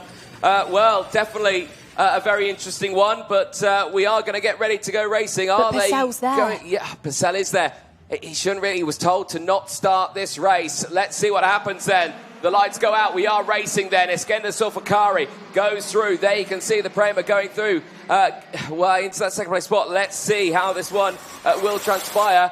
There is a Ricky Flynn restarting now for the back grid. Maybe that's what they were trying to tell them if they rejoin from the pit lane. Yeah, so it's Bosco Arias that has now managed to get going. So Arias and Purcell, the two, if you like, causes of that incident, are now on the circuit. Purcell, though, did start from the back, but it's gifted some great positions for drivers that were starting in that main pack.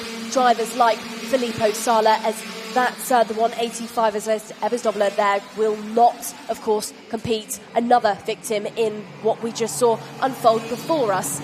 But let's focus on who can finish, who can give it a good go, and that is the likes of Iskender Sulfakari, Andrea Mani, Thomas Pradir, Filippo Sala and Ilya Berezkin, who are your current top 5. Every single driver then, Anthony, inside of the top 19, bar your race leader of Iskender, making up positions because of that chaos that has just unfolded. Indeed, and well, I can see now that a smattering of investigations are now out. A lot of those drivers will be heading to the stewards, including the likes of Evan Purcell, who will be heading to the stewards. Bosco Arias will be heading to the stewards, and the 136 of Luke Cornder also will be heading to the stewards. Of course, he wasn't initially involved in the first major. He wasn't part of it, but then it was the restart, I think, is why he'll be heading to the officials. So a bit of a shaky one for the runners then.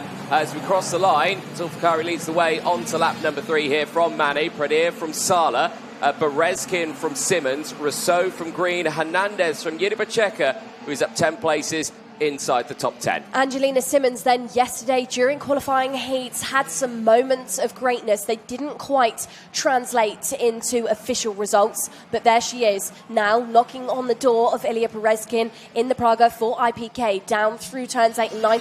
Doesn't manage to give it a go for Kart Republic, but Simmons looking really strong there to try and get inside of the top 5. Further out the front, no change just yet between Iskender Sulfakari, Andrea Mani and Thomas Pradir, as once more Angelina thinks against making an overtake and stays there for now, as Aston Sharp and Vladimir Vanikov then are taking it upon themselves to become some coaches, I think, potentially for the likes of Filippo Sala, who's in that Charles Leclerc branded machinery. Which is quite funny because earlier on he was giving instructions that looked like they weren't too helpful for Filippo Sala, who was saying, no, it's all going wrong. To the drivers who was leading the race. So there we go. Right then, there you can see now the investigations coming out. There you can see the graphics on your screens, just confirming that one is down the inside. That's a lunge if I've seen one. Emiliano Hernandez on Angelina Simmons steps up into 7th place. I believe that is Luke Cornder now retiring from the race, and that might be an early trip to the stewards. Yeah, Luke Corner then, of course, was involved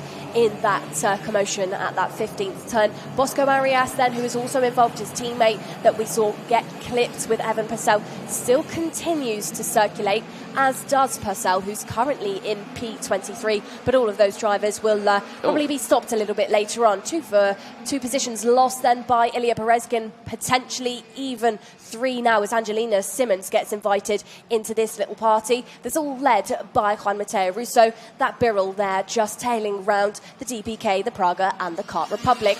Attempted change no longer attempted, and it's pulled off. Great move there by Emiliano Hernandez to get inside of the top 5 and reduce Juan Mateo Russo's charge of 10 positions down to 9. How do you know that you've had drama with the front runners at the start of a race? Well, you look at the positions gained across the board. Nearly everyone has gained here. Everyone inside the top 15 has, apart from Eskinder Solvacario, of course, is still in the lead of this one. The biggest of those movers, though, is Isaac Sayers pushing his way forward.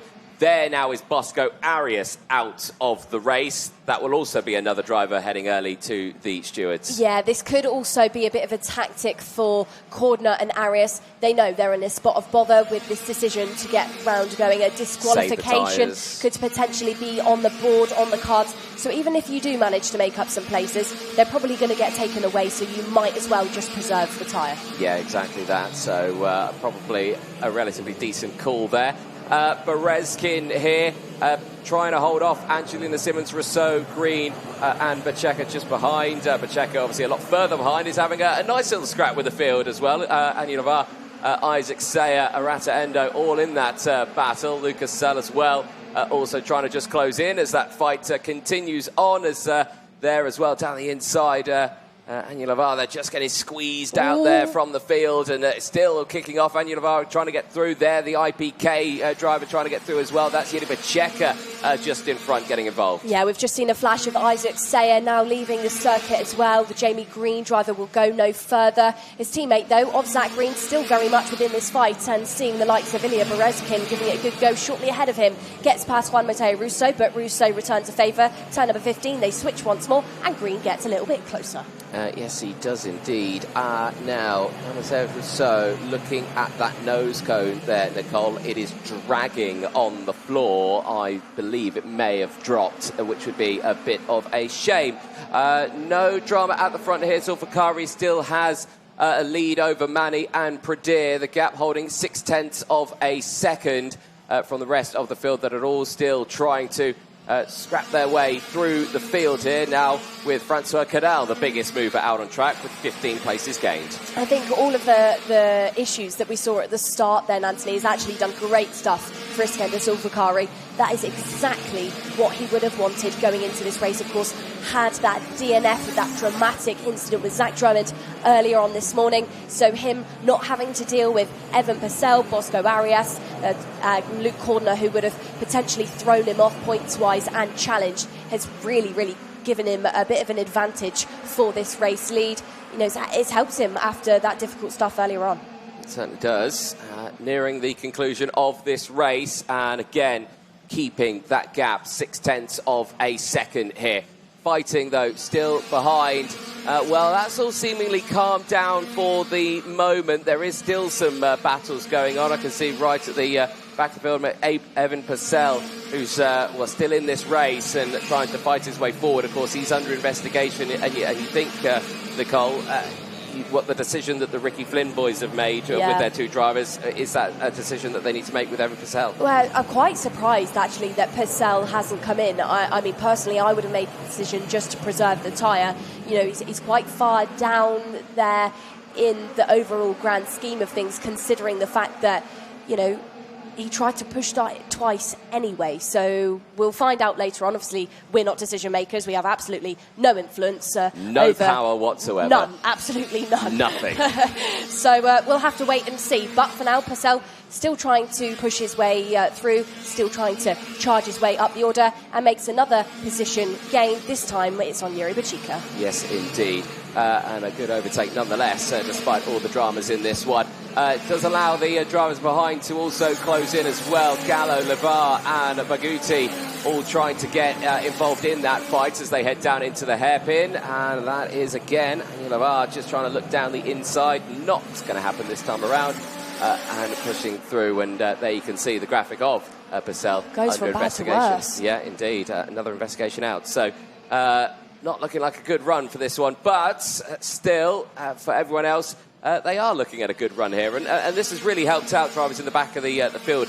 As you were mentioning earlier on for Eskinder Fakari, it helps out people like Francois Cadel, Zarif Rakal as well, also, as they push their way through the field as well. They're going to gain some good points for this one that might just be enough to help them benefit to get through into the superheats and, of course, those finals. The last lap board is out. Eskinder Fakari at the front of this one, seemingly unaware of what unfolded behind him at the start of the race.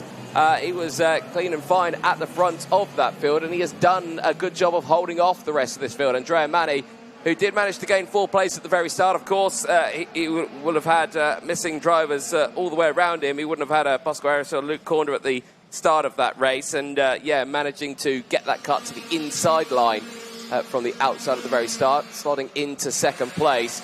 Thomas Roder, similar story, also good start and holding on to 3rd place. Same for Sala, 5 places gained. Hernandez, 7 places gained. They've all gained in this one, but it's Zulfikari who gains the most after that tough 2nd race. He crosses the line to take the race win here. That's 2 wins, and now a DSQ from that 2nd race. It all falls back into play here. Zulfikari is back up inside the top 10 in the intermediate classification with 105 points. Your race winner then for Ward Racing of Turkey, looking strong here once more at La Conca. For the rest of the field, Andrea Mani taking 2nd place from Thomas Prader. Filippo Sala 4th from Emiliano Hernandez. Angelina Simmons takes P6 ahead of Jean-Matteo Rousseau. Ilya Berezkin takes 8th ahead of Zach Green, and Endo Rata, who rounds out the top 10 with an 8th place gain. As we were mentioning, though, the biggest mover in that race, Francois Cadel of Switzerland, DPK Racing, finishing that one in 12th place after gaining 15 places. That is right behind Luca Sell, who finishes it in 11th place. Zarif Rakal, with 11 places gained, finishes that one in P13 ahead of Nicola Stanley and Egon Pedrotti in 15th place. Evan Purcell, under the watchful eye, will be seen by the stewards after this one. Finishes that race in P16 ahead of Yuri Bachika and Anya Lavar, who finishes that one in 18th place. Archie Owen from Matteo Gallo, Pietro Baguti from Yves Rees, Rafael Boulard from Michael Gorecki, finishing that one in the top 24. Retirements, Isaac Sayer, Bosco Arias, Luke Kornder, Tobias Jenny and Elias Ebler-Dobler out of the race. Multiple investigation flags out from the start and for moments throughout that race. Drivers will be heading to the officials. Right then, more racing coming up very, very soon as you watch the rest of the results up on your screen, and of course the clean-up operation underway for the start before the start of the next race, and we look forward to seeing how that one will go. There is Zulfikari heading back now to obviously scrutineering. That will all get checked over, and then of course we'll be heading back to the paddock as they get themselves ready for their next race later on today. Here's a look at the highlights of this one. Well, here's the very start of it. Again, still completely unsure what on earth happened there, and the two at the front of Purcell and Alias just colliding, and unfortunately drivers behind nowhere to go. That caught out Luke Kornder, of course. It caught out there Tobias Chenny as well, who tried to get that one restarted. I think he did, and there you can see other drivers getting caught out as well. Elias Ebler-Dobler, who did deploy fresh tyres in that race as well, also struggled to get that one started. Start of the race then, Zulfikari, no real drama in that one, was able to take that kart to the very end. For Andrea Mani, he was able to get his kart to the inside very quickly with the missing karts on the inside row. He would finish P2. Thomas Pradier, a similar story as well. He was able to squeeze into the inside row as well, gaining only one spot, but still coming away with the third place spot in that race. Ilya Perezkin having an up and down moment over the course of this one. Provisionally, still ended in a positive there. Still a 2-place gain to finish in P8. Other fights that happened, Anya Lavas definitely getting involved in the fights here as Isaac Sayer unfortunately having moments. He would be later retirement from that race. Angelina Simmons as well, fighting away with her moves down the inside. She would end up with a net gain of 2 places to finish in P6 later as well. The barrel of Juan Mateo Rousseau also on an 8th-place gain to finish P7, but a question mark over that nose cone dragging on the floor, possibly a potential nose cone penalty at the end of this race. Other drivers who also gained good runs in this one as well. Juribicek pushing through the field, 3 places gained, had the Evan Purcell fiasco just ahead. As across the line, Iskender Sulfakari takes the race win. That's 2 out of 3. But that second heat certainly will be a thorn in the side after the drama earlier on today. Well, that is the seniors done and dusted. Groups B and E coming up next. But before that, let's head down to Parc Fermé and to Nicole Sutherland. Right then, down in Parc Fermé, Iskender Sulfakari joins me. Iskender, good heat win there for you, but we want to know about the drama that unfolded at the race start. Did you see what went on for Evan Purcell, Bosco Arias? Were you aware at all?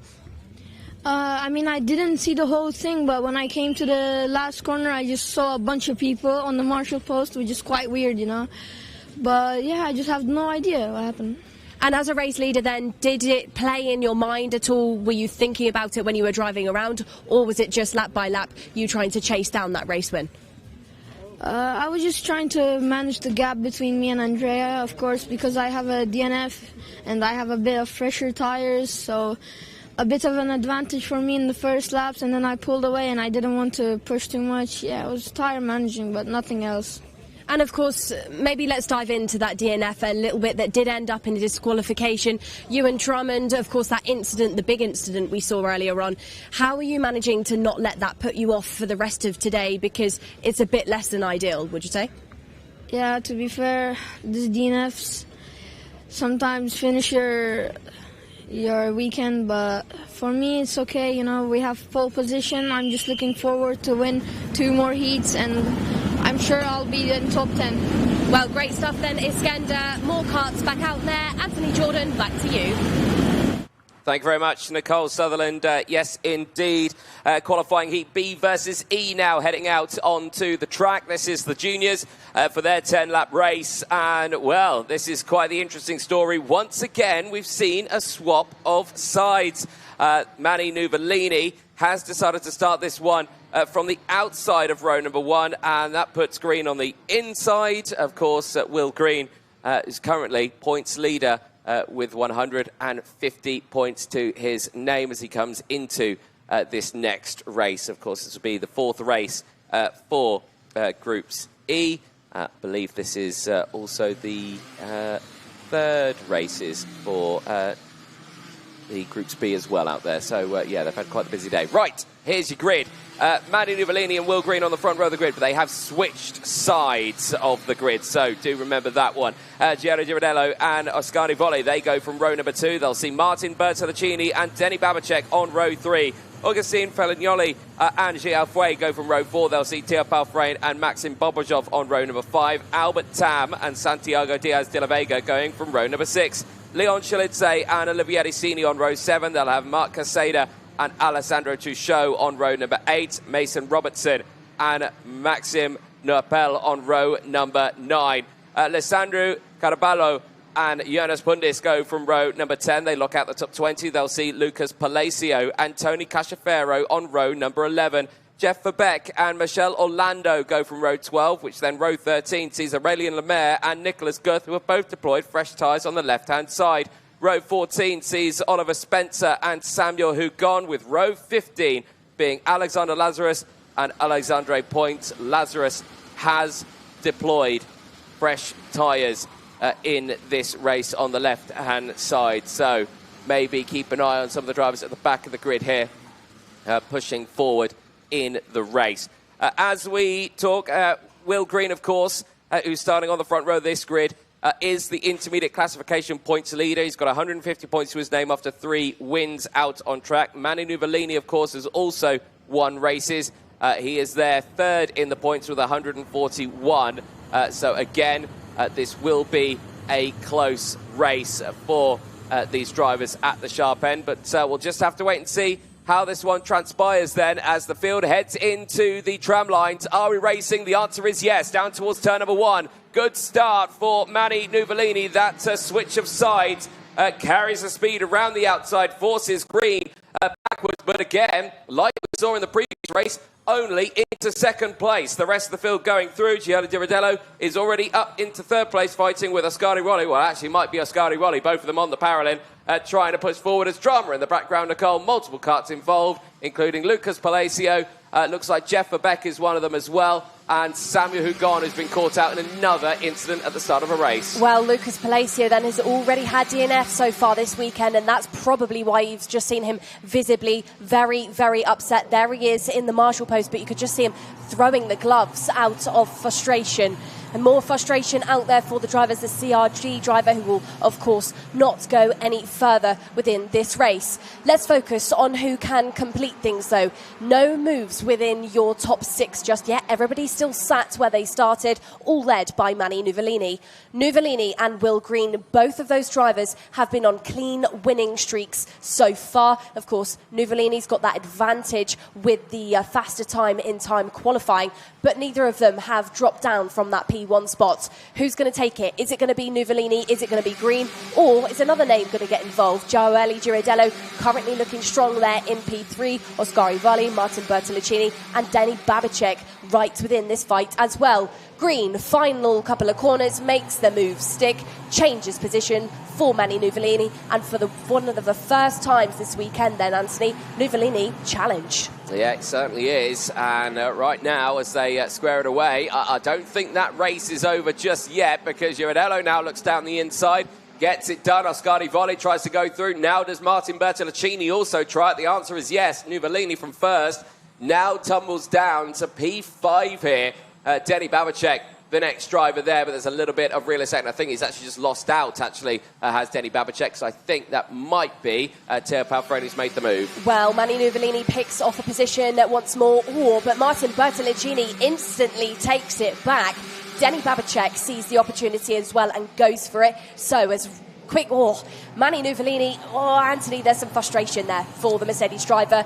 Visible frustration, just unsettles Denny Babicek into turn number 15, quite visibly getting frustrated again in towards turn number 1. You can see him really trying to hunt a way down, but all that this is doing is costing himself and Babicek time. Muscles out Babicek through that third corner, gets on the grass. Babicek loses position now, drops a wheel off the circuit and gets overtaken by Teo Palfreni and G. Halfway. Yeah, indeed. Frustration in that mid-pack then as they get underway, and Manu Nuvolini now under investigation. So from starting on pole position to under investigation, not the way he wanted to go. Tam there, good to see him on track after that first lap crash earlier on that saw him limping away. Big impact in that race earlier on. He's been obviously cleared fit by the medical team and he is back out on the track in this one, but clearly there still fighting fit as he holds on in that fight in the background, holding on to 11th place. Look at this. Were we 4 wide there into turn 1 for a brief moment, Nicole? Yeah, I think we actually were. Into turn number 1, then these drivers really starting to muscle. Oh, big moments through turn number 3. That is further in the background. Victims being taken in that crash. I think Carabello involved in this one. So is the 281 who will tumble down. They will exit. It was Maxime Noapel that I think could have been one of the causes in that issue as well. They will join Lucas Palacio, Jefferbeck and Samuel Hugon at that part of the track. So turn number 3 actually turning into a bit of a karts park out there. At this moment, yeah, it is one of those hotspots for the overtakers. And right now, yeah, seemingly not going too well in this one. Half race distance complete onto lap number 6 of this race. Still fighting on in the background. Denny Babicek here with Albert Tam, Mark Casada, Santiago Diaz de la Vega and Mason Robertson as they all move down the inside here. Oh, it's been a tough old race for some of these drivers here, Nicole. It's certainly no love lost in the background there. No, and you could potentially say one of the drivers that's had it the toughest, Manu Nuvolini, tumbled down the order quite unexpectedly, I would say. I'd say a bit of frustration has gone into the way that he's raced over the past couple of laps. Let's focus on this one. Big train of karts in the background. This is all fighting out for those spots inside of the top 10, top 15, even your top 20, as Alessandro Chouchot is one of the drivers trying to get involved as well. Out in the front, Will Green still with just under 6/10 clear from Joelli Girardello. Martin Bertoluccini, Oscar Ivoli and Manu Nuvolini are this trio that you can see going into that third corner. Of course, the first two sectors of this circuit have those sort of triple sequences, double sequences of the same direction corners, which really puts some stress, puts some load into the tyre that the drivers really have to try and manage. Nuvolini unsettles the driver ahead then of Oscar Ivoli and makes the move stick through turns 8 and 9. It certainly does so, and Nuvolini now back on the charge through the field, but of course does have that investigation looming over the head, down in towards turn 15 here. Green's lead, 0.6 of a second, checks over the shoulder. What will it be when they cross the line this time around?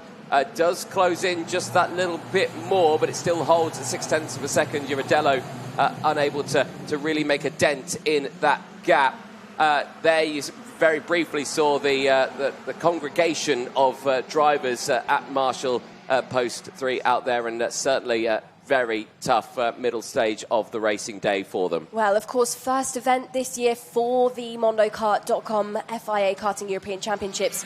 And this is a stage in the weekend that some drivers will really trying to be confirming themselves as the one to beat, the one to be a challenger for those all-important titles.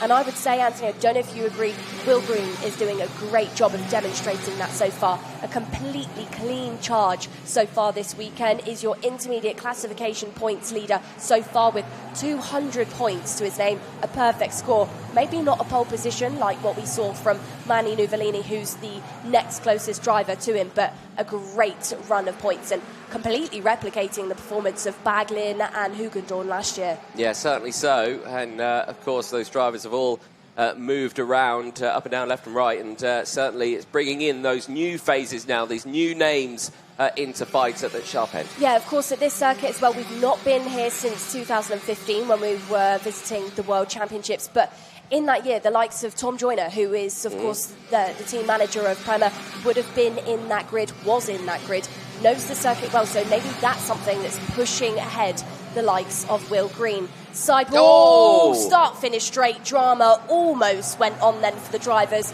inside of that top 10. These names just not giving each other any room out there, as Lorenzo Travisanuto, one of the members of that Paralympic team who as well has raced at this circuit, just telling these drivers, settle, look at the lap, be careful out there in this last and final lap. Yeah, that was G. Halfrey and Oscar Ivoli going a bit too close for comfort there. On that lap.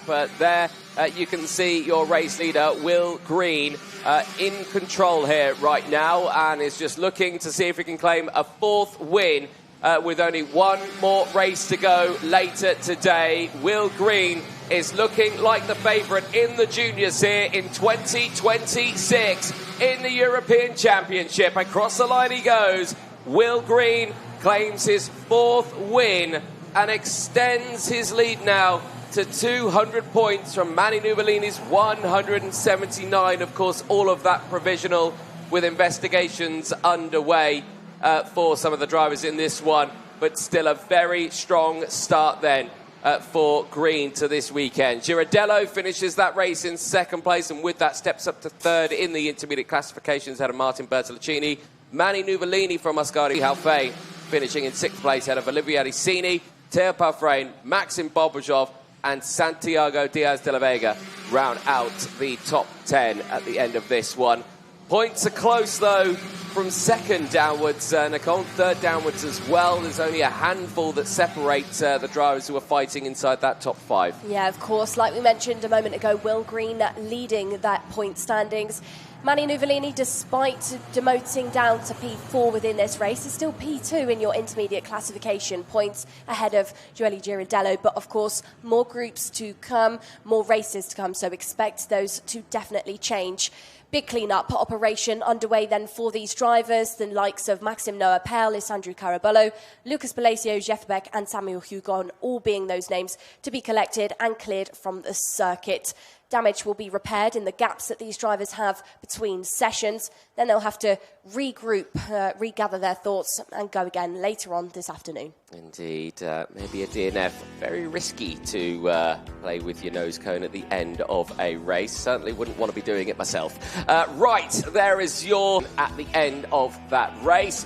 And there you can see Will Green claiming his 4th win out of 4 heats there. Certainly looking like the favourite then in this weekend. The top 10 we've gone over to show, finishing that one in 11th place from Albert Tam, Mason Robertson from Denny Babacek, Jonas Pundis from Augustine Felignoli, Michele Orlando from Tony Casciafero. Then you come into the big movers here. Alexander Lazarus and Alexandre Point, both 10 positions gained as they round out the top 20. Aurelian Lemaire and Oliver Spencer finished in the top 22 from Leon Chilidze.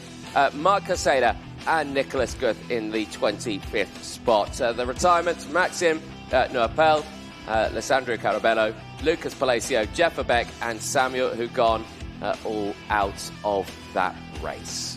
Well, that concludes your last junior qualifying heats before, of course, we've got a short break. We've got another heat left to go, but that is your last junior one for the time being. There is some of your drivers, though, coming into the weighing scale, of course. For anybody new to the world of karting that might be sat at home watching, these drivers have to go through those technical checks when they come into scrutineering. They'll be weighed to make sure that they hit that minimum weight, both driver and kart. Will Green will, of course, be the first driver to go through that process, taking, of course, that heat win. Yes, indeed. And if you're also wondering, if you're new to karting, what is all that puffing noise that you hear as they push the cars? That's literally just the compressor valve that's released. That's the piston moving up and down inside the cylinder. Right then, here is your highlights from that race. And, well, for the switch over here, Manu Nuvolini switching sides of the grid again. The second time we've seen that this weekend. Still unsure why we're seeing it, but there must be a reason. Drama, though, at the start of that one. Samuel Hugon, Jeff Beck, Lucas Palacio, Alessandro Caraballo all out of the race. Later we saw Maxime Noapel also out of the race with incidents. Then, on lap number 2, we see the overtake for the race lead. Green down the inside at turn 15. Nuvolini from that point onwards, Nicole, seemingly on a downwards trajectory, did fight it back, but not before seeing an investigation flag. Yeah, within the third and fourth laps, I think there was some quite visible frustration for Nuvolini going out there. He did manage to settle back down and get back into P4, but like you said, Anthony, under investigation. Turn number 3 then was not just a hotspot for overtakes, but it was a hotspot for a bit of crashing for our field as well. Turned into a karts park halfway through the race, and this could be connoted to be one of the moments when Manu Nuvolini got a little bit too aggressive on the drivers ahead. Turn number 15, still those big moves going on. That was Oscar Volley getting side by side with Ji Halfway as they went a bit wheel bashing down that start-finish straight. Both quite lucky, I would say, to get away with it. Yes, indeed. Well, after that, the checker flag then came out, but it went to Will Green. 200 points to his name.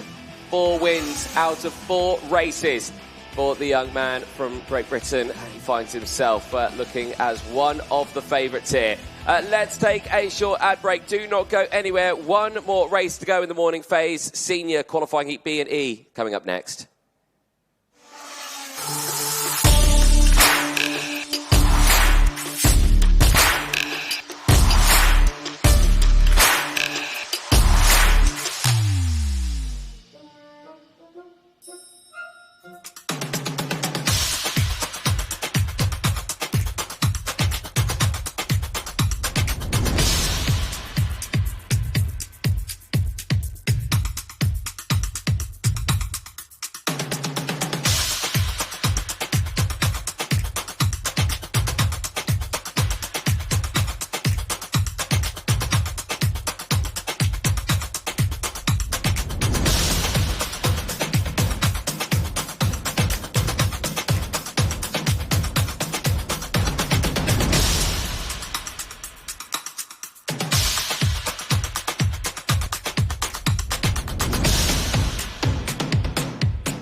Welcome back, ladies and gentlemen, to live coverage of the 2026 MondoKart.com FIA Karting European Championships here live in La Conca World Circuit in the south of Italy. One more race to go in the morning rotation for the heats. It is senior qualifying heat B versus E. That will be next out onto the circuit as the clean-up operation still underway, but thankfully I think they've got it done just in the nick of time here, because this race due to go out at 1:25. It is 1:24, 48, 49, 50, 51. So so bang on time. There is your pole sitter for this one, Dan Alleman, who this time around has not elected to switch sides of the grid. He has stayed on the inside line as they get the green light and head out on track. Bang on time. Nicole Sutherland, recovery vehicle, back into a safe spot then. So no start delay then for these drivers, as quite a lengthy clean-up operation needed after that unfortunate start to that previous junior race then. Right then, over to this one, of course, in the intermediate classification. It's still Baglin who leads with 150 points to his name. He is not in this race. We'll see him out later on today. But Dan Alleman starts this one on pole position, as he's currently second in the points with 123, joined with Benjamin Magnac, as these two both start from the front row of the grid. So one of these two is about to take 8 points lead. Henry Domain and Zach Drummond go from row number 2. There we'll see Max Wieland and Oliver Kinmark on row 3. Row 4 sees Nicholas Schaufler and Dean Hugendorn, Armin Kari Osman and Nicolo Caman on row number 5. Luigi Coluccio and James Anagnostianis go from row number 6. Devon Waltz and Mika Runitz round out the first half of the field on row number 7. Row number 8 will welcome Manuel Miguez with Jindřich Peschel, and from row number 9, Ili Christian will be seeing Lev Krutilov. Your top 20 is rounded out by Davide Battaro and Luke Tal, and from row number 11, Ludovico Mazzola will see Sebastian Mins. 12th row of your field, Thomas Cikarashki and Oscar Gallin, and your 13th row will be Max Lacroix and Victor Stalmack. Penultimate row of your field, we have Neo Coccianella and Svet Simonov will round out your 15-strong field. Drivers then for their last qualifying heat of this morning's rotation phase. Of course, plenty of racing has gone on, plenty of drama has gone on for the likes of Zach Drummond, particularly big name within this field. Big stuff within qualifying, but 2 DNFs so far today. So keep an eye on the driver from Fusion Motorsport and Scotland. Yes, indeed. There again, Nigel Edwards, race director on the gantry here, ready to start the racing for the last time I just mentioned in that morning phase. This, Nicole's actually going to be quite an interesting race here, of course. You got Alleman and Benjamin Magnac joint on points, 123 apiece. For them, as you see, Deputy Race Director Pasquale Lupe, I think that's him, maybe. No, actually, no, it's not him. Very similar head structure. Right, there we go. But other things as well that's going to be interesting. Of course, Zach Drummond, who's had those DNFs. This is a really important race for him now. The same could be said for Mika Runitz as well, the driver from Denmark, who's also had those DNFs. Needs to really focus on pushing forward and gaining that momentum. But going to say, we're going to have to just wait and see how this one unfolds as we enter into those tram lines then. Are we racing? The answer to that question is yes, as we go racing. And look at the switch over there for Alleman.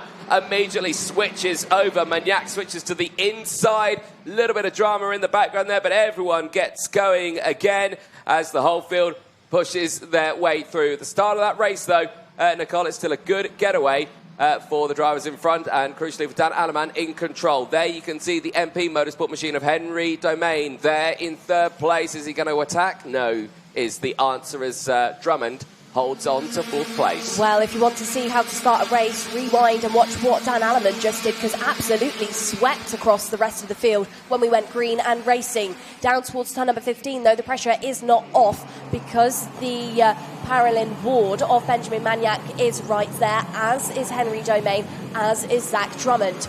Under the start-finish gantry, these drivers will go to tick off their first lap of this final heat of this morning's rotation. Down the inside, big change for P2.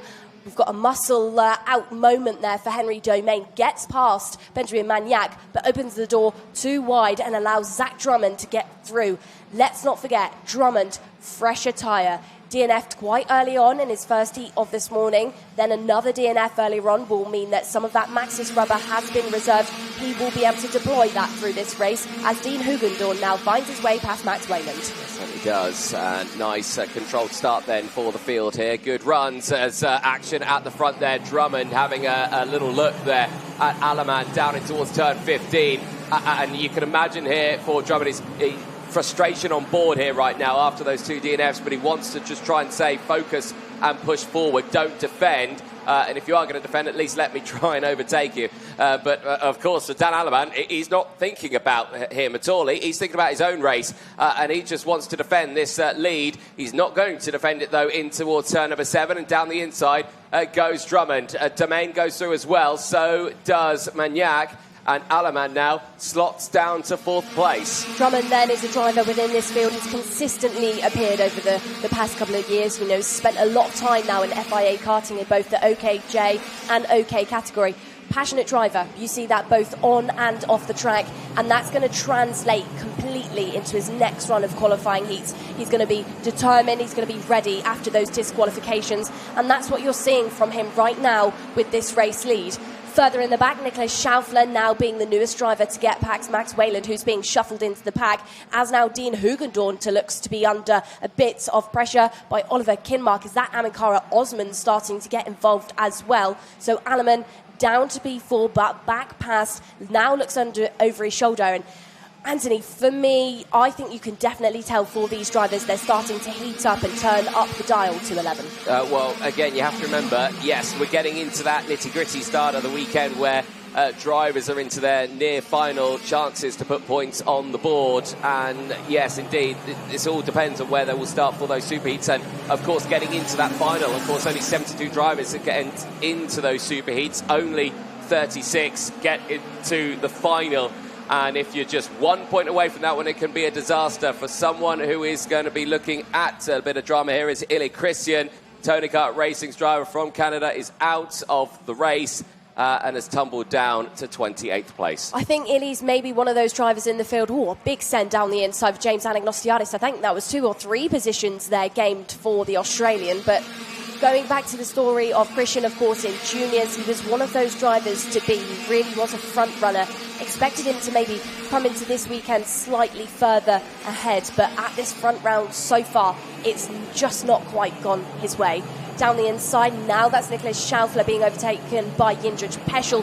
Peschel now leading this pack of karts shortly behind, but with a bit of an interesting dent in that front nose cone. Yeah, indeed. But it's actually quite a common dent that we see there in the OTK nose cone. It's usually how the bracket's attached. It's quite a tight one, and like you say, any slight knock, it can put a big dent in it for no real reason. But still focusing on this one, Drummond, the fastest out there. And you know what? I'm somewhat expecting this.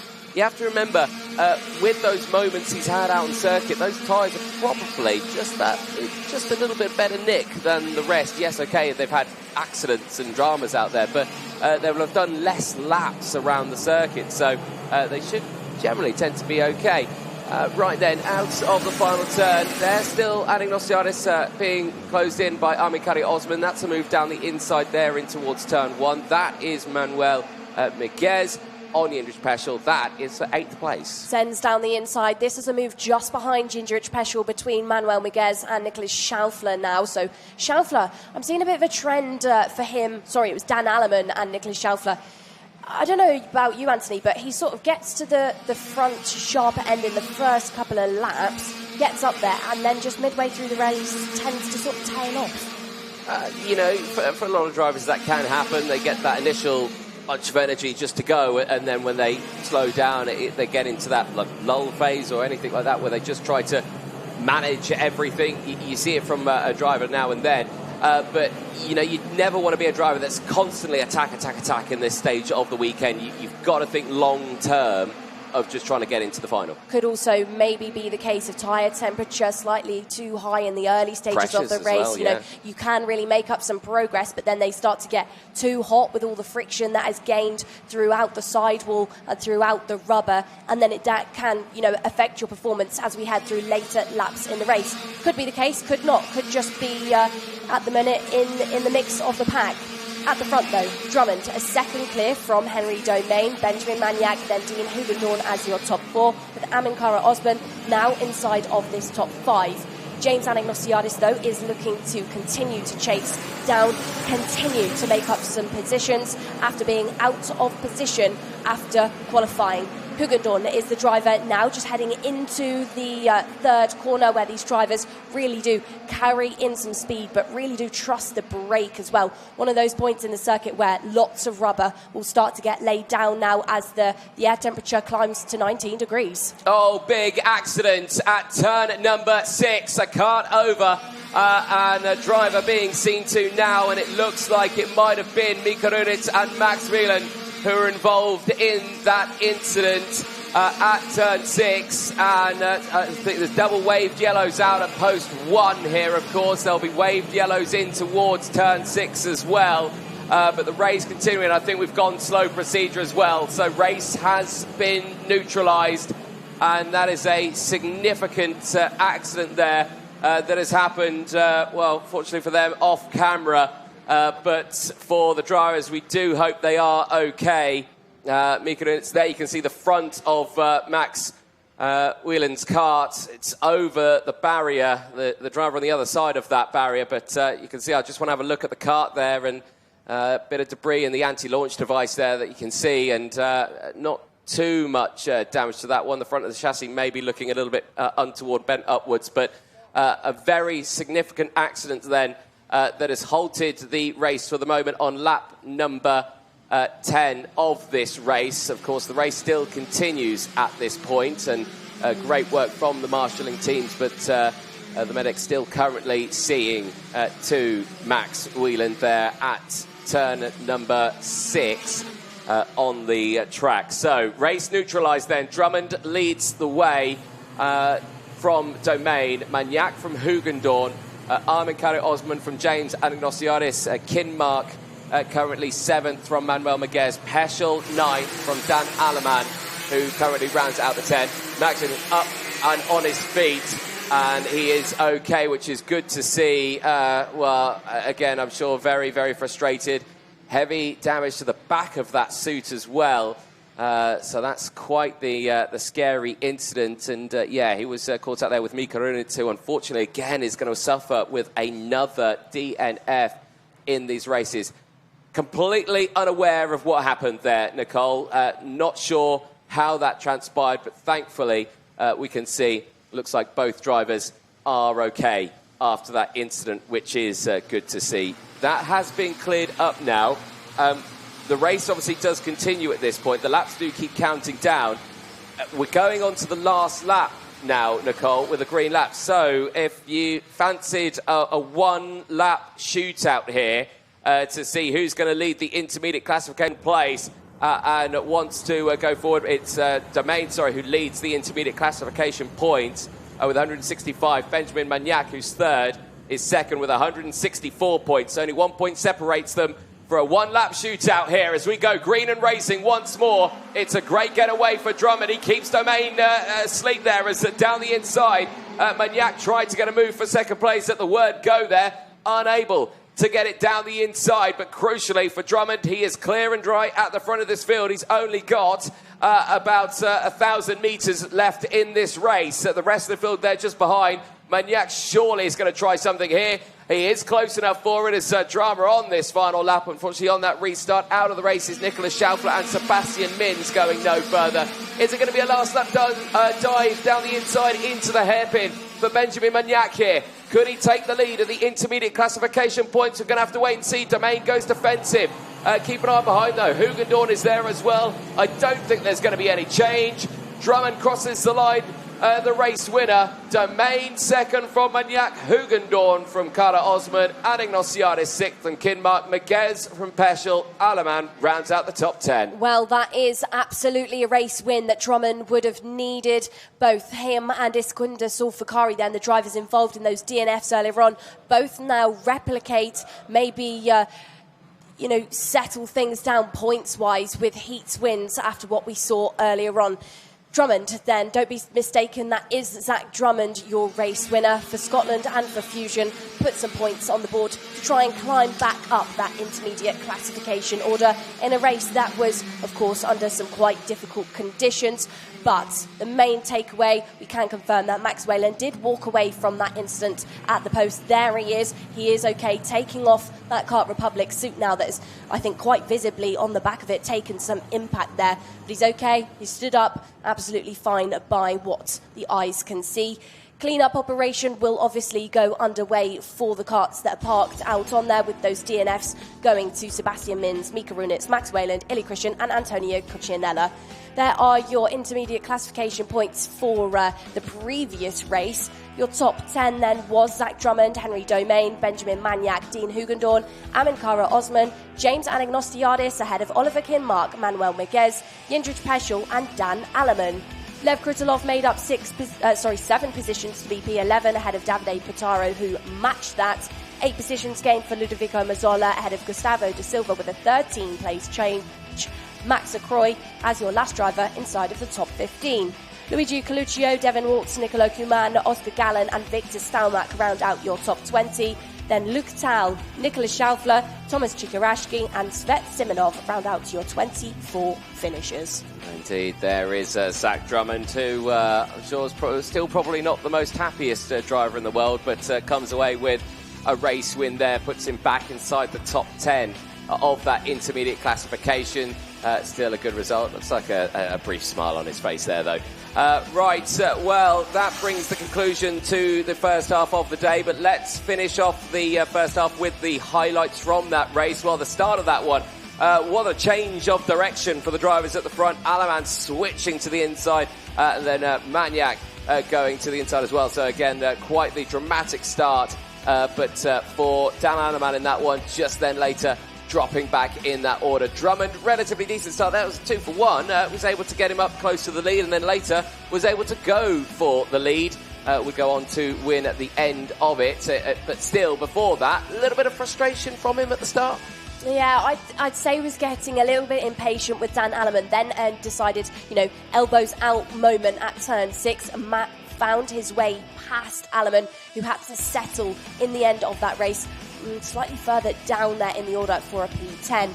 We then had the stage of the race where Zach Drummond just continued to use that tyre, that fresher tyre that he had on board because of those DNFs, and push away from the field ahead of Henry Domain and Benjamin Maniac.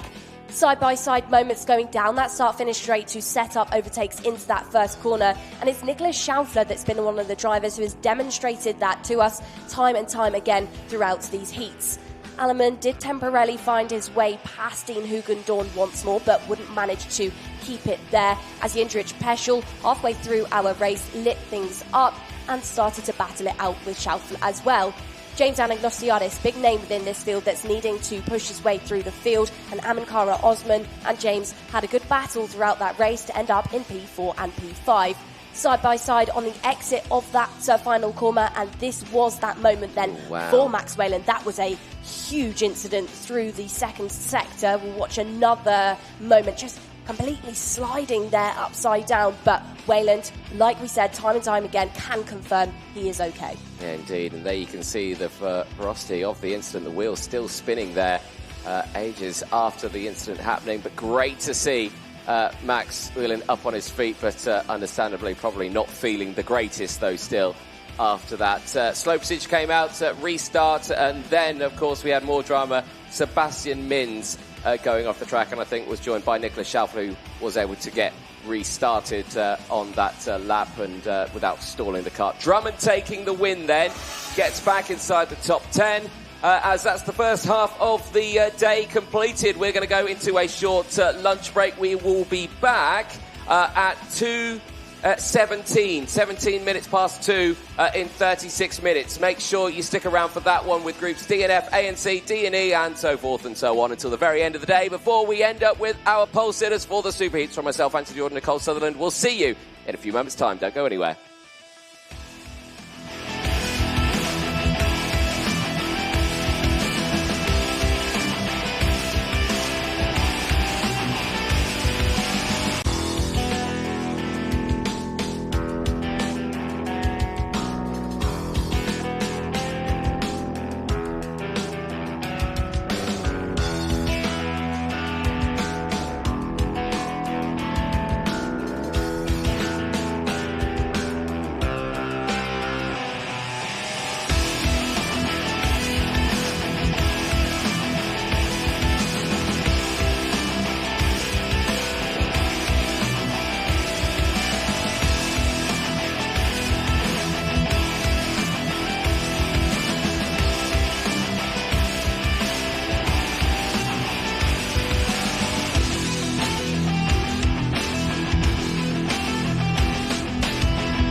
Welcome back, ladies and gentlemen, to live coverage here of round one of the MondoKart.com FIA Karting European Championship. If you're only just joining us at this point of the day, don't worry, you've missed half the day. You've missed quite a bit of action, but don't fret, you've still got another full half day to go. 10 qualifying heats up now for the second half of the day. The sun's still shining as the air temperature now peaks to 19 degrees. Absolutely wonderful day out there for the drivers as we get straight back into it with the OK Junior qualifying heat D versus F. This will be the one to watch as there you can see Daniel Miron, who's fresh after a win earlier on, is back seated, ready to go for this one. Myself, Anthony Jordan, Nicole Sutherland in the commentary box. Nicole, quite the morning phase we have had. I suspect now, though, it's going to really start picking up because now it's time for the drivers to put their last performances in to find out who will start where and who will make it into those superheats on Sunday. Yeah, 50% mark of our day we are now into, but of course we're past that halfway point of your qualifying heats. Antonio Ianni, then one of the drivers that will be starting on that front row. He will be starting alongside Daniel Miron. Let's not forget, Ianni's previous race didn't quite go how he would have anticipated, did end up in the barrier and ended up suffering a DNF, but a driver that will certainly be looking to try and stay at the sharp end of the order, as will that driver there, Emerson McAndrew-Uren, who is here in his first appearance of the FIA Karting European Championship. He's only second racing in OKJ for the second time in total, but big stuff for the driver to be starting on that second row. Of course, Nigel Edwards, your race director, will be sending your field racing, has completed all of these race starts so far and has been the main watchful eye down on these drivers. And another watchful eye, of course, as well, is on Gonzalo Planta. Yes, indeed, as we get ready to go for this one. For all these drivers now, for some of them, and this is going to be their first time of starting on that inside row, as we see there, Pasquale Lupoli getting himself ready as this one. Like you say, even the Italians think it's warm. The jacket's coming off here now. For us, this is a peak summer's day in the UK. For the Italians, this is still winter, 90 degrees, and I see them walking around with winter coats on in the morning, and I think, how? I'm out in T-shirts and shorts. Right then, here we go. Engines fire up, drivers make their way out onto the circuit. Intermediate classification as it stands, Will Green, of course, leading the juniors, 200 points to his name. He's had 4 wins out of 4, with only 1 more to go for him later on today. But it's the other drivers' turn to see what they can do here now, as it starts with Daniel Miron on the front row of the grid, and Antonio Ianni joining him alongside on that front row. Row number 2, we'll see Emerson McAndrew-Uren. This is one of 2 starts for him on the inside row at the end of today. He'll be starting alongside Jean Pujol on that second row of the grid. Giacomo Justo, I should say, on that third row of the grid. He's joined by Christian Rust, Miguel Manzano and Lenny Makarin on row number 4. Xavier Lazaro and Nikita Bott go from row 5. They'll see Stan Ratajski and Marit Zadic on row 6, with Lorenzo Di Pietrantonio and Alex Malota on row number 7. Row number 8 is started by Francisco Rocca alongside Ricky Flynn's Leonardo Gorski, and then from row number 9, Antonio Pizzonia will start with Jan Garzelik. From 10, Austin Newsted, the Forza driver, will look at Libor Vlasak, and shortly behind on your 11th row of your field, Henry Constant Kampen will meet Daniel Ferrari. Close for company on row number 12, Dia Islami will be with Ava Lawrence, and then from 13, Billy Van Staveren will look at Stepan Mazepin. 14th and penultimate row is Guillaume Bassato with Tommaso D'Ambrosio, and 15 rows in title, Mark Pilipenko, the driver that pulled it into qualifying but was disqualified, will start all alone on that P29 spot. These drivers then, of course, being led around currently by Daniel Miron and Antonio Ianni there on that front row. Miron, 2 heat wins and a P2, and will charge forward to try and get another heat win in here. As we repeat once more, this is the stage of the day, of the weekend, where you can expect the racing to turn up a notch. It's Saturday today, but Sunday are those all-important super heats that these drivers are trying to qualify themselves into to then be visitors to those finals. Indeed. It's all about the finals, of course, here, where those championship points will put you in a good spot to see who will become European champion at the end of 2026, where we'll, of course, head to multiple different locations, starting here in the south of Italy. We head to Valencia for the next one, Mulsanne in Germany, and then end the season in the fabled Kristianstad circuit in Sweden. Certainly looking forward to that one. But right now here in the sunshine of Italy, we get ready for the second half of the day. In juniors, it's lights out, fights on, and it's wheel banging towards turn one as Iani and Miron go wheel to wheel in towards T1. But it is a good start nonetheless for Miron. He holds on to the lead. Iani goes down to fourth place as down the inside goes Emerson McAndrew Uren as he fights alongside. He is there, I think, up to third place. Jean Poyo in the other of the Tony karts, as I think got up into second place. Well, the three inside of the top three then. Miron. We've got, of course, Emerson McAndrew Uren that is just broken into that one as well. No team games within this racing then, Anthony, as we head to this phase, especially between the likes of Antonio Iani and McAndrew Uren, who have both suffered DNFs. Off in the chicane section, we've lost one of the Kart Republic drivers. Will tumble down the order, and you can tell visible frustration. We're at this point in the weekend where absolutely every single lap, every opportunity counts, and it was Xavier Lazaro and I think potentially Stan Ratajski that we have lost at that point in the circuit. Yeah, indeed, very early on in the race. Down the inside, though, big lunges there for the Ricky Flynn drivers pushing through that, I believe.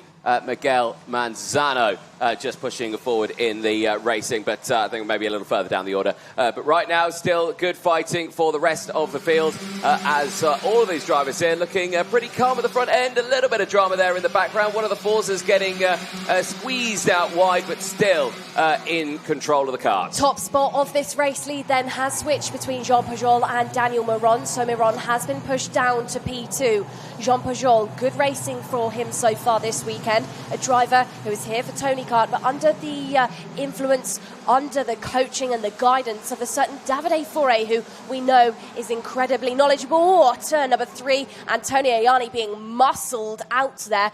Big names coming into the fight now. Christian Rost, who's had good races so far, being one of those drivers to get his elbows out. Side-by-side moments, side-by-side action as Antonio Iani picks up another position, so gets himself back into this order now and tries to settle back down. Out in the front, breakaway for Jean Pujol, Daniel Miron, Emerson McAndrew Uren and Giacomo Justo there. Those 4 drivers seemingly unbothered, but changes now as Emerson McAndrew Uren and Justo, not sure if they maybe changed a couple of times on previous corners, but that top 4 remains steady there now. Manzano under investigation. He's pushing through this field nicely. You have to remember, though, he has deployed some fresh tyres, though. He's got them on the left-hand side of his kart. One of the higher-up drivers who has gone for it, and this is where we're going to start to see those deployment of tyres, Nicole, in the second half of the day. Backwards there goes Nikita Bottas. Alex Malota goes through up into 9th place. As drama in the background there, looks like Masato tumbling down to last place in this one. Back here, though, further up the field, this is for 3rd place. Giacomo Justo holding on to P3. Emerson McAndrew Uren holding on to P4. You can see the front runners there of Jean-Jo in the lead with Daniel Miron just behind. Well, there's been no panicking in the laps of Daniel Miron then, because visibly all over the back now of Jean Pujol, and at turn number 3 side by side, but makes the lunge stick. Change once more for that race lead, and the Fusion now holds on to it again and will now chase down his potentially 3rd race win of the weekend so far. Invites in Giacomo Justo there closer into that P3. It was a duo at the front, it's now turning into a quad. Miron, Jean Pujol, Justo and Emerson McAndrew Uren, complete breakaway now from the other drivers behind of Ross, Mäkinen, Iani and Manzano. Into turn number 14 they go, and this time it's the Paralin that switches positions with Jean Pujol for that P2. Justo and Pujol changing around, doesn't give the opportunity just yet for Emerson McAndrew Uren, but does slightly, just ever so slightly, Anthony, allow Daniel Miron that bit of breathing room. Yeah, will do at that point. Any overtake from drivers behind does open up that gap, and Jean-Jo there trying to get the move down the inside once again. They bunch up there pretty close. Emerson Mcandrew might be able to get a 2 for 1 here, and he's got the inside line, and he does get the 2 for 1 past his teammate and past the likes of Giacomo Justo, but Giorgio tries to get back down the inside. It's not going to happen, and he's going to lose out once again to Justo, who's back up into 3rd place, but Emerson Mcandrew gets up into 2nd place as he tries to hunt down Daniel Miron, who's in the race lead. Further in the background, changes still going on for drivers. Ava Lawrence being one of the big chargers through the field for Aston Martin. 12 places gained so far for her to make herself the biggest mover in your field. Clean, and now with a 2nd gap to his name, Daniel Miron has now settled into the race, holds the race lead and allows the 3 behind him of Mcandrew, Giacomo Justo and Jean Pujol to just fight it out. This is the battle for P3 now. Watch Pujol. Is he going to try and bite the bullet through turns 8 and 9? Opportunity doesn't quite open up. Actually, take that back. Almost on the exit. Had it. But we see that sort of time and time again. These drivers, it can be a bit misleading on the exit of turn 9. Then Anthony, these drivers look like they have the nose down the inside, but not quite yet. And all that actually has done for Justo and Pujol is invite Lenny Mäkinen into the fight now. Mäkinen really starting to catch up on the previous laps. Quite a bit more pace than the 2 ahead. He's around about 3/10 now quicker than the 2 in front. Yes, it certainly is. And that'll be nicely received, I'm sure, by the friends and family at the side of the track. Just behind, though, like you say, Mäkinen getting involved, as you point out. But this is still going to be a close race, I'm sure, with just 2 laps to go in this one. Austin Newstead, we've not seen much of him about this one, as it's kicking off again, as drama in the background. More happenings. The other one of the Daniela Rossi karts out of this race, Dinia Izumi, going no further, and that's a 2nd retirement there for the team. Down the inside again, look at this, Giacomo Justo on the charge. Here's Lenny Mäkinen, he picks up the pieces. Jean Pujol goes down now into 5th place. Won't be too happy with that one, I'm sure, after he was leading in the early phases of this one. But still, the fight goes on. And now, look at this one. Lenny Mäkinen right on the play here. Hasn't got fresher tyres here on for the rest of it. But it's still certainly trying to get involved. As Jean Pujol again down the inside, goes wheel to wheel as they again continue to scrap. Look at this. Here's Christian Rust. He's into play. Ayani's back. Manzano is back as well. It's all kicking off, and they've released Mäkinen, who can push ahead now. Well, I think those drivers out there just visibly getting a bit frustrated with each other, saying, no, this is my point in the track. This is my position to hold on to. Last lap, board is out. Last moments of this race, Daniel Miron, a 2.5 to his name ahead of Emerson Mcandrew. But the story is not over for Lenny Mäkinen, Jean Pujol and Christian Rost. It certainly isn't. Fight still on, though, as they cross the line. Still everyone fighting for that last opportunity. There was one that will be not fighting anymore in this race. That is Guilherme Sato, the Brazilian for CRG, out of the race, shaking of the head, clearly not happy at all with that moment, and I think that's down at the final hairpin. But this one now is still kicking off at the front, because still Jean Pujol here is trying to defend from the likes of Christian Alexander Rust, who is trying to find his way through, but it's not going to be close enough. Here at the front, though, Daniel Miron's going to be looking at another qualifying heat win to continue that trend and to put him 2nd in the points again across the line. Emerson Mcandrew in his first outing in FIA Karting comes away with his best qualifying heat win of P2 ahead of Lenny Mäkinen and Jean Pujol, who finishes in 4th place. Christian Rust finishes in 5th place ahead of Miguel Manzano, who is under investigation, as well as him and many other drivers under investigation. Unfortunately, in that one, he finishes ahead of Leo Gorski and Alex Malota. Giacomo Justo finishing in 9th place ahead of Antonio Ayani, who rounds out the top 10. Drama right at the end of that one for Guilherme Sato. Unfortunately, CRG Racing Team finding one of their drivers out of the race at that final hairpin. The DRSRL team as well of Dinia Izumi and Xavier Lazaro, also their retirements, and Stan Rajaski also retiring as well for Kart Republic Motorsport also. Well, clean-up operation underway here. And we'll be heading down to Parc Fermé very soon. Nicole Sutherland down there with the drivers. There is a look at your provisional classification that we have gone over. Notes to mark, Ava Lawrence there, 12 places gained, finishes that race in P12. 13 places gained for Mark Pilapenko after that drama in qualifying, fighting back as it was a quadruple group of forces there crossing the line in the middle of the pack. There's the rest of the results there as well. A tough race for Lorenzo Di Pietrantonio, dropping to 24th place, but still a good results earlier on. Could see him in a strong position still nonetheless. But good racing there from the juniors. First race of the second half done and dusted. We'll see groups D and F for the seniors out next. There, though, Daniel Miron puts 194 points on the board then. Only sits 6 points behind Will Green. Multiple wins for Daniel Miron, certainly keeping him a close contender in these qualifying heats. Here's a look at your highlights, and look at the start of that one there. Wheel banging for Antonio Ianni and Daniel Miron right at the start, both of them wanting the middle of the road. There you can see the rest of the cars going through. Ava Lawrence there just squeezing in the background. Then early overtakes, Ianni down to 4th place. This put the likes of Emerson Macandrew Uren up into 3rd. It would get up into the 2nd place where he would come of first in FIA OKJ karts. Other moments happening there. There was a bit of a very sideways moment there for the 224 machine, having a very dramatic moment. And then later we saw the drama off at the next turn. Both of them out of the race. Ariel Lazaro and Stan Ratajski out of the race, and clear frustration for the drivers who come away with, again, some troublesome results after a very busy day. Later, we saw the moves pushing through there.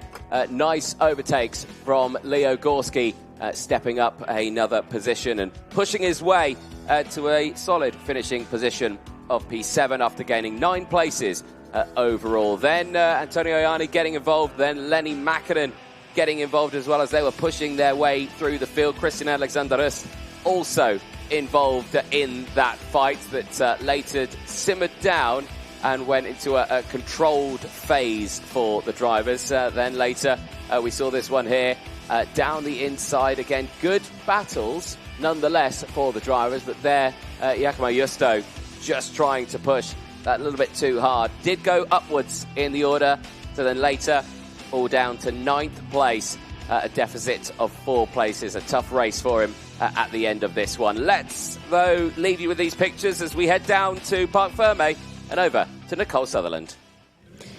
Well then, Anthony, we're down here with none other than your P2 driver of Emerson Macandrew Uren. Emerson, good to see you. Good to see you here in Italy. I've interviewed you lots over in the UK, but new chapter for you in your career. You've jumped into OKJ and with a P2 in this session just then. Impressive stuff. How are you finding it? Yeah, it's been a really positive week so far. Obviously, qualifying we put a P4, which I was really happy with. And then over the heats, we've had a DNF, which was a bit unfortunate. But apart from that, we've showed really strong pace, as hopefully we move on to tomorrow with a good pace. And tell me about the battles that were going on out there as well, because at some points in the race, the battles between you and teammates got quite fiery. As a driver, how do you manage that and make sure that you keep both yourself and your teammates out of trouble? Obviously, when it's your teammate, you race a little bit more carefully, but I think that obviously it's going to be hard either way. So. And going into this season then, early doors of this championship, new things that you've quite quickly learned. Off the top of your head, is there anything that really stands out? I think it's just the driving style. Obviously, it's very different, and I'm hoping to grow into it a bit more and see what we can do. See what you can do indeed, Emerson. Great to catch up with you. That is, of course, Emerson Macandrew Uren. OKJ group was just completed. We'll go back to our seniors and we'll go back to Anthony Jordan. Thank you very much, Nicole Sutherland. Yes, indeed. Over now to groups D versus F for the senior category, as clean-up operation still underway. This one will see Evan Purcell on the pole position spot, joined alongside Noah Baglin. And, of course, earlier on we did see the dramas for Group D, a very interesting race result. That was Groups A versus D, which did result in a lot of drivers, unfortunately, not coming away with the results in that one. But the rest of the field there certainly having a busy race nonetheless. Of course, for this next race, this will see Baglin back at the sharp end. Of course, he is the current points leader in the intermediate classification. If you think about it, he's had wins across the board, and this one, another one here, puts him in a really good spot for his race later on today. Of course, that will be versus Group A versus F. Right now, this is D versus F. Both these groups going out again for one final rotation later on today. Here is that grid, and, well, again, third time today, we are seeing a swap of sides on the grid. Still trying to get my head around the choice of that one, but I'm sure we'll try and find one of these drivers at some point this evening and ask why they've been doing that one. So Noah Baglin then put to the inside of the front row of the grid. Evan Purcell to the outside. Here is your pole sitter of Purcell as he gets ready for this race. Like I say, a tough result in that previous one, but come back fighting fit and still in a good spot is that young man there for the Kart Republic Motorsport team.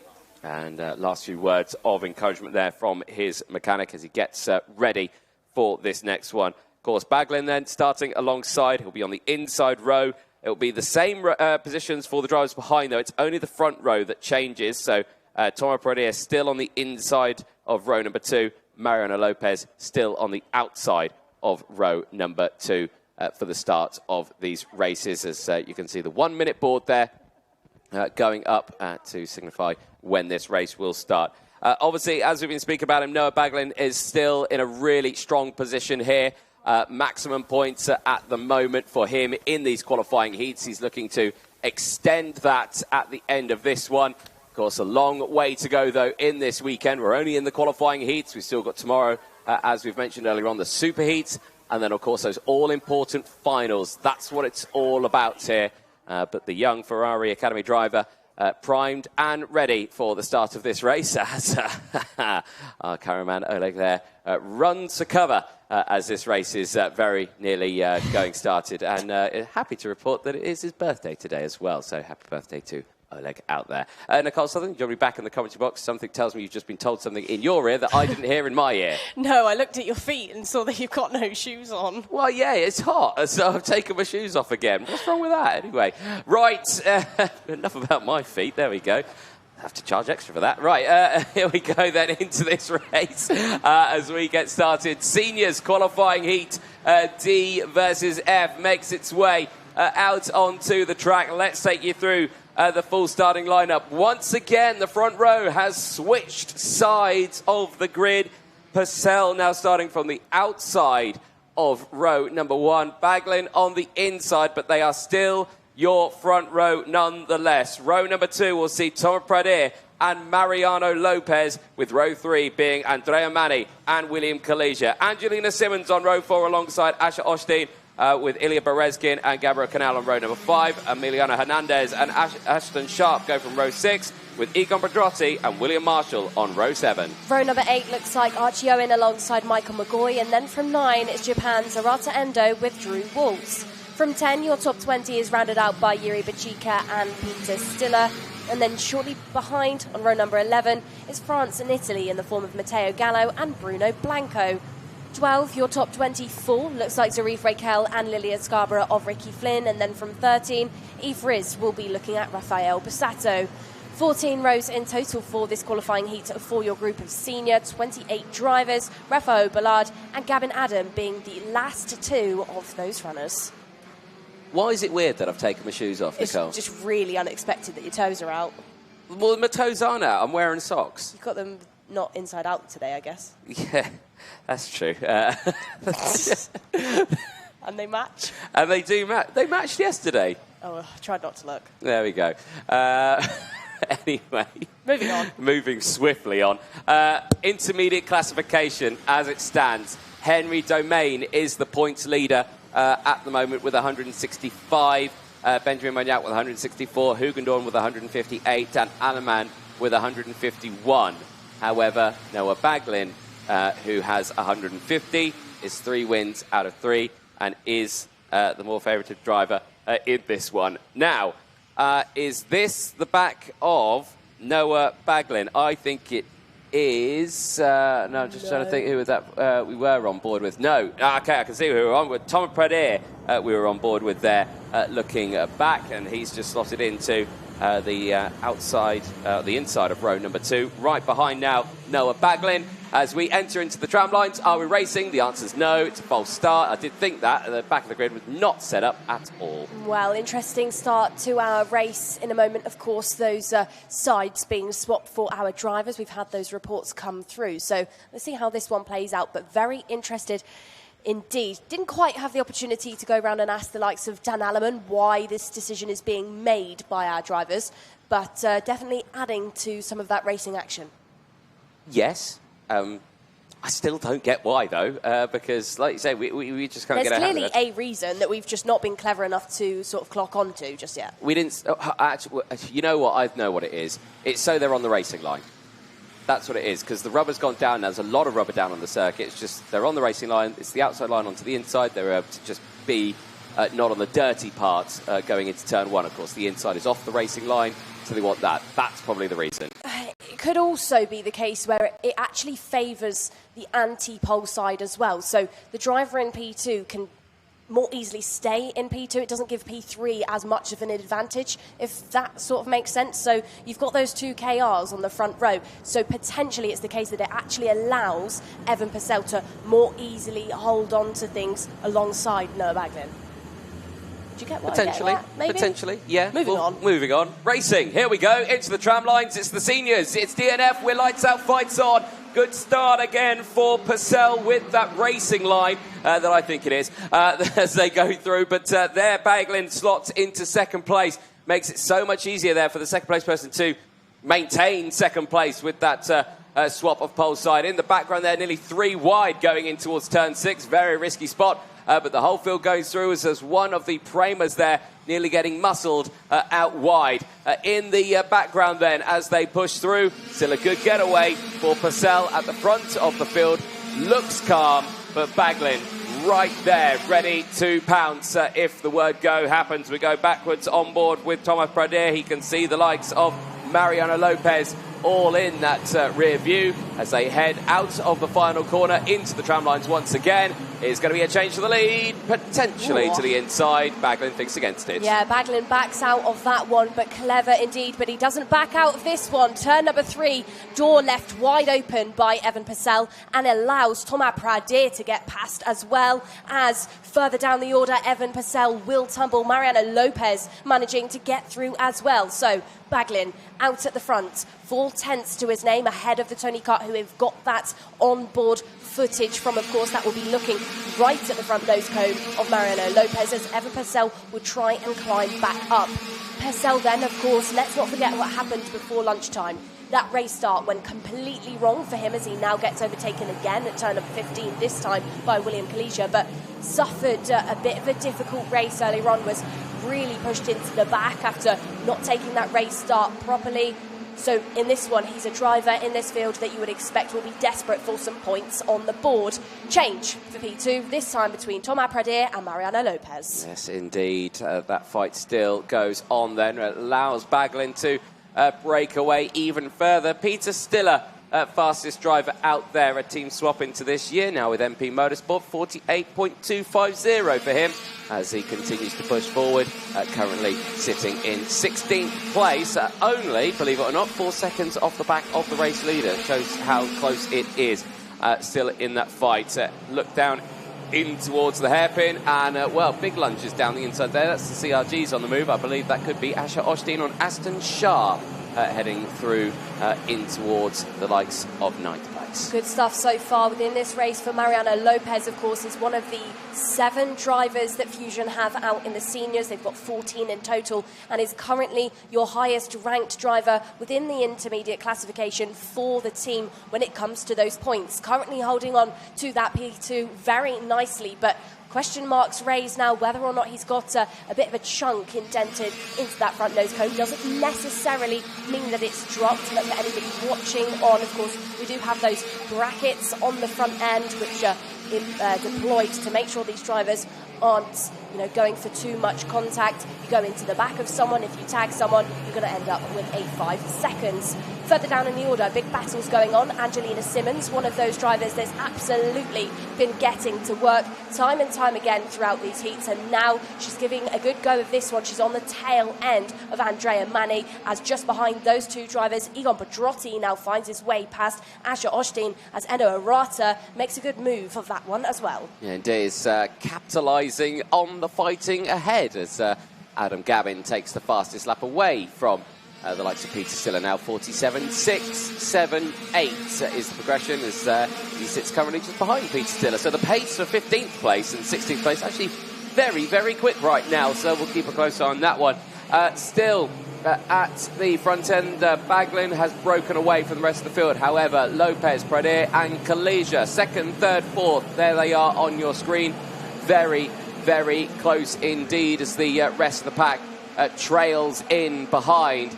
Are we going to see something here from Kalija? I mean, he is on a 2-place gain here now, and in fact, I think we have seen something there, because they have changed around, and now I can see that Lopez has been cleared up ahead. Kalija went for the move and is now up into 3rd place. Well, this circuit then, Anthony, 1,250 metres for these drivers to battle with, 16 corners in total, and now's the stage within these races as the tyre starts to get a bit older. We're going to start to see new tyres get deployed by drivers, particularly some of those taller drivers, so that is a story to watch on as we progress through this afternoon.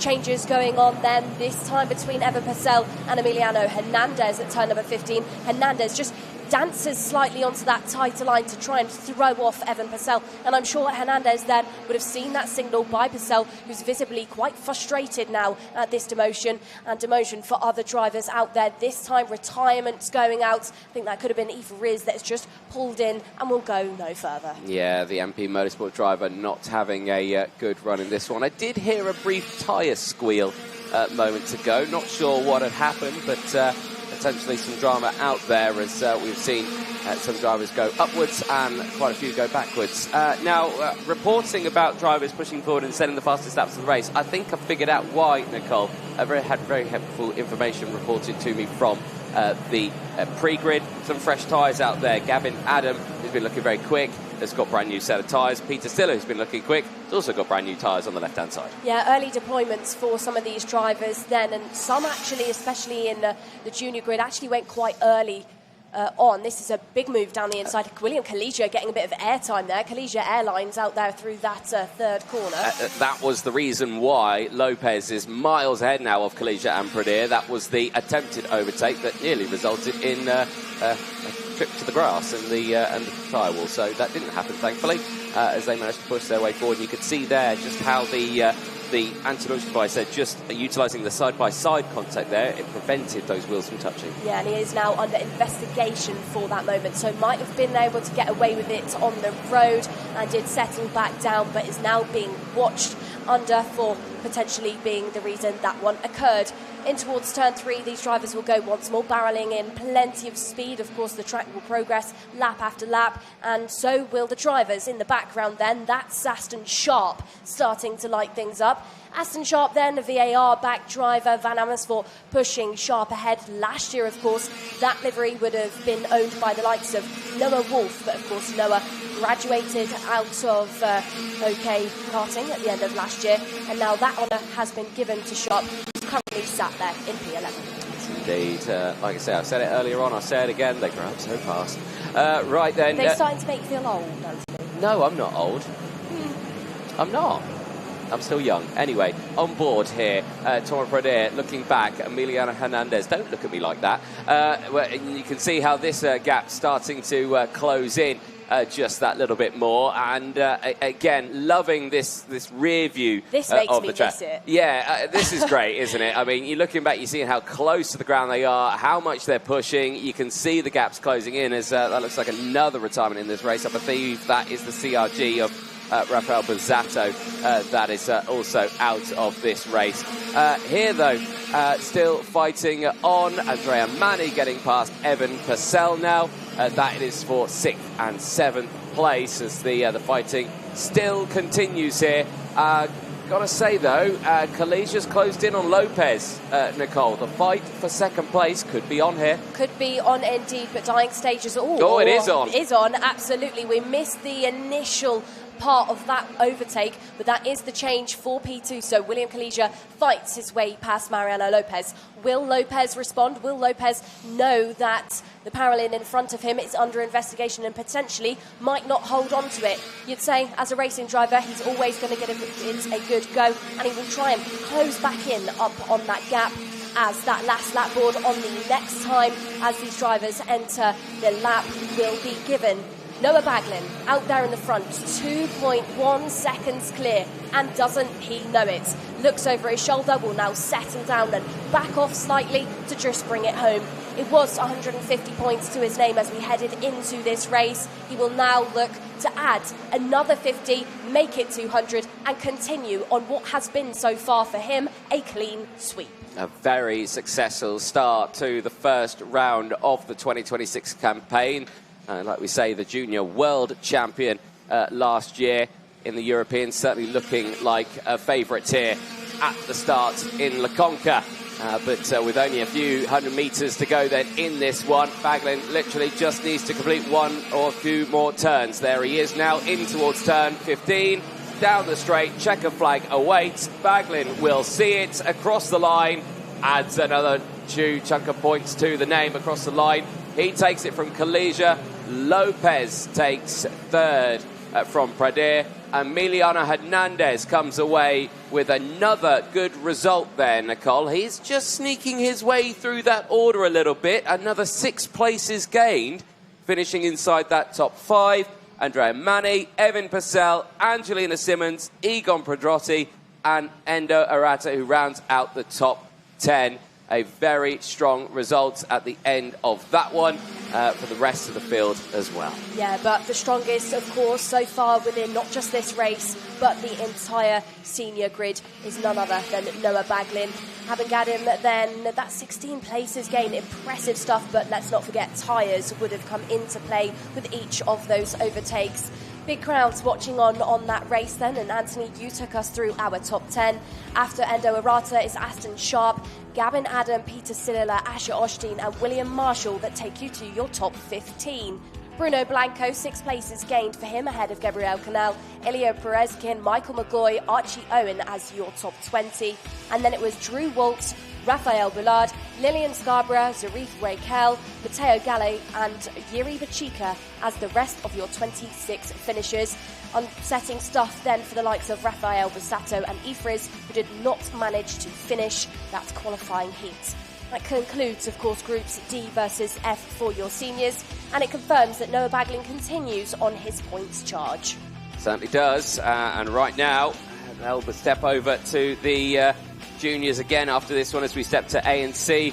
Not before, of course, we see some of those highlights, but as you mentioned, for Baglin there, another win, another good chunk of points, looking very, very strong here in La Conca, in the south of Italy. We look forward to that one then as we take a look through some of the highlights of that race. And, well, of course, the switch of sides, Evan Purcell here wanting to be on that optimal racing line. Just watch the start here as he just takes basically the normal racing line in towards turn 1. He doesn't need to worry about the inside line there. He just turns in and he can take the apex, carry the speed and try to break away. This was that start again just as they were going through. You can see just nice and wide, beautifully done there, no real drama. But I think that angle, Anthony, actually does confirm why they're making these decisions to swap those sides. It does actually allow the P2 to stay in P2. They're not necessarily challenged round that first corner. Of course, big moments further back down in the pack. These drivers really pushing their way through the field. And of course, we have to reconfirm that charge from the likes of Gavin Adam with those 16 places gained. Noah Baglin, though, of course, made that move on Evan Purcell down towards the corner, opened up the door for Thomas Pradir, our camera driver, and also helped to open up opportunities for Mariano Lopez, the quickest runner for Fusion within their 7 karts charge in the senior category.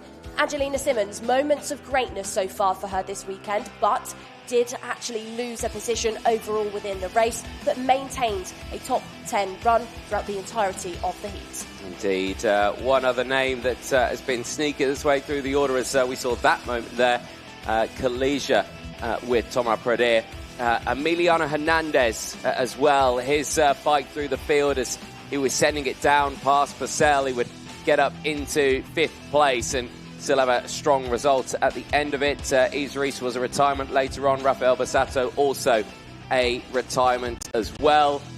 They went no further in what could be some of their last chances to score points on the board to get into those superheats. Last lunge there for Kalesia. That was the move up into 2nd place, as at the end, Baglin would take another win. That's 4 out of 4. With 1 more to go for Groups D and Group F in their fight to put points on the board. Well, plenty more racing coming up. We're going to take a short break. However, we'll be back in a few moments' time with Juniors Groups A versus C.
Welcome back, ladies and gentlemen. You're watching live coverage here of the MondoKart.com FIA Karting European Championships here in 2026 at La Conca. Junior qualifying heat A versus C is the next one to head out onto the track for their 10-lap race. And again, this one due to be an exciting one with Priya Mano and Darlisea on the front row of the grid. Again, both these drivers fighting just inside and outside the top 10 in that intermediate classification. Let's fire you through, though, that full starting lineup then as the race heads out onto the track. And as we've already mentioned, that front row of Priya Mano and Darlisea certainly will be an exciting one there. So will the second row backwards, because that sees Remy Samchek and Antoine Venot on that second row of the grid. Liam Nashawate and Vsevolod Osachi-Sadlowski on row number 3. Nicolo Perico and Julian Frasnelli on row number 4. Juan Garciase and Max Veld go from row number 5. They'll see Harry Williams and Navola Morales on row 6, with the first half of the grid being rounded out by Zach Zhu and Jay Kostecki. Expect fireworks for the second part of your grid. Row number 8, it's Oyvind Vettel, who needs a good race after a DNF earlier on, and he will be starting alongside Mohamed Elbazaki. Row number 9, we have Felipe Sanchez of Brazil and Rocco Simone of Canada. And from row number 10, it's Wenyibo alongside Greece's Jason Kosmopoulos. 11, we have an all-Birrell lineup with Alexander Legenki and Julia Angelard. And shortly behind, row number 12 will welcome Benjamin Westwood and Matt V. Durganoff of Energy. 13, Christian Kobe on one of his first appearances in OKJ karting. He'll be starting alongside Akil Ray on the Rubens Barrichello branded Birrell Art chassis. 14, Roland Nagy and Tiberius Müller, and your 15th and final row will see Mark Lumitz and Min-Jae Kim. Indeed, looking forward to this one. Of course, the juniors getting themselves ready to go. Last few attempts to get temperature into those tyres. Like we mentioned, for the juniors, Will Green matching or emulating what his senior counterpart of Noah Bagling has done. Both of them 4 wins out of 4, of course. Green only having 1 more race to go again later on today, but that will be the qualifying heat D versus E, which is in a couple of races' time. For this one here, for Priyan Bruno, he sits at the moment 8th in the intermediate classification with 129 to the name. Of course, there's 50 points for a win here. That'd be a good chunk of points, would step him up in the order, but only so far. Of course, with Groups A having another race later on today, they can still have another chance to get some more points on the board. But still, we're getting into that phase now, Nicole, where these results really are important. We have got new fresh tyres in this one in the form of Mohamed El Bazaki on the 8th row of the grid, also with Christian Kobe on the 13th row of the grid, both deployed on the left-hand side, but only the 2 karts. It's when we get into the later races where we will see nearly all the grid decide to go for a brand new set of tyres. We'll have to wait and see as we head into the tram lines then. OK, Junior, qualifying heat A versus C is lights out and fights on towards turn 1. Good start for Bruno. The outside of Saya going through, but drama in the background off the road at turn 2, and that is the 204 machine that's had the drama there, and a few more as well. In fact, I'll double check those numbers. It's the 206, sorry, that is Jarlath Saya. It is indeed Saya off the road, and indeed Remy Samchek the other. Well, your 2 drivers then that could have been favourites for this race, we can now confirm are out of it. Remy Samchek then out of the car, does walk off, but looks to be in a little bit of discomfort out there. But Samchek, Jarlath Saya, we can confirm will go no further. This is gifted positions, though, to the likes of Anton Vanant, Liam Nachuadze, and, of course, Nicolo Perico, the wildcard entrant into this field. Priyan Bruno out there in the front with 7/10 to his name, ahead of the Ricky Flynn, ahead of the Kart Republic of Perico, who now looks hungry for this overtake to break inside the top 2. Shortly behind that, we've got Zach Zhu that's leading this train of karts that includes Oliver Renterata, Julian Frasnelli, and Vsevolod Osachi-Soslovsky. Don't forget, both of those drivers in that train of Zhu and Venturata, both on fresher tyres. Perico looked to have a go at Liam Nachuate, but has now taken a little bit too long and given position away to Juan Garciase and potentially soon to Harry Williams, who is also on his first appearance in this championship. Final couple of corners being ticked off by these drivers, and some big moments can be anticipated in this race then, Anthony. Under the start-finish gantry, and the challenge is on between the Forza and the Kart Republic, and Harry Williams gets it done. Yes, he does, and that is nicely done into turn 1. Always a risky one there through there, but he's got it sorted out, and that's past Nicolo Perico now up into 4th place. At the front, though, Priyan Bruno in control, has got a nice healthy lead ahead of Nashuati, as Max Verstappen sets the fastest lap of the race, and with that actually steps up into 12th place also. Perico not able to fight back on this lap after that fresh overtake as well for position, as Williams now tries to hunt down Juan Garciase, who are all gaining positions here after that very dramatic start, like we say there, for Remy Samchek and Jarlath Saya. It's very strange that you see the front runners tangle like that, Nicole. Usually they're thinking about the racing room and thinking, we're not going to win the race lap 1, turn 1. So it is very rare that we see those sort of incidents. Yeah, you do lose a bit of time when going for overtakes round there. So these drivers, I would say, being a bit tactical when they go for it, like here at that first corner. It's replicated in this time. I think that's Novella Morales that has just been overtaken by not 1 but 2 of your runners in the further back part of your field. Priyan Bruno, they're still quite dry and clean out in the front as Christian Kobe now goes fastest, but Kobe finds himself slightly further down in your order. Seeing a bit of a theme here this weekend then, Anthony. You know, we've not been at this circuit for a number of years. It was 2015 that we had the World Championship here. Of course, Logan Sargent being one of those drivers to take a title. But some of the names in this field this weekend are really benefiting from the knowledge of drivers that were here in 2015. driver off the road. That's the 263 of Julia Angelard, who will go no further for Birrell. But the likes of sort of Will Green and Noah Baglin have got Tom Joyner for guidance. He would have raced here back in the day.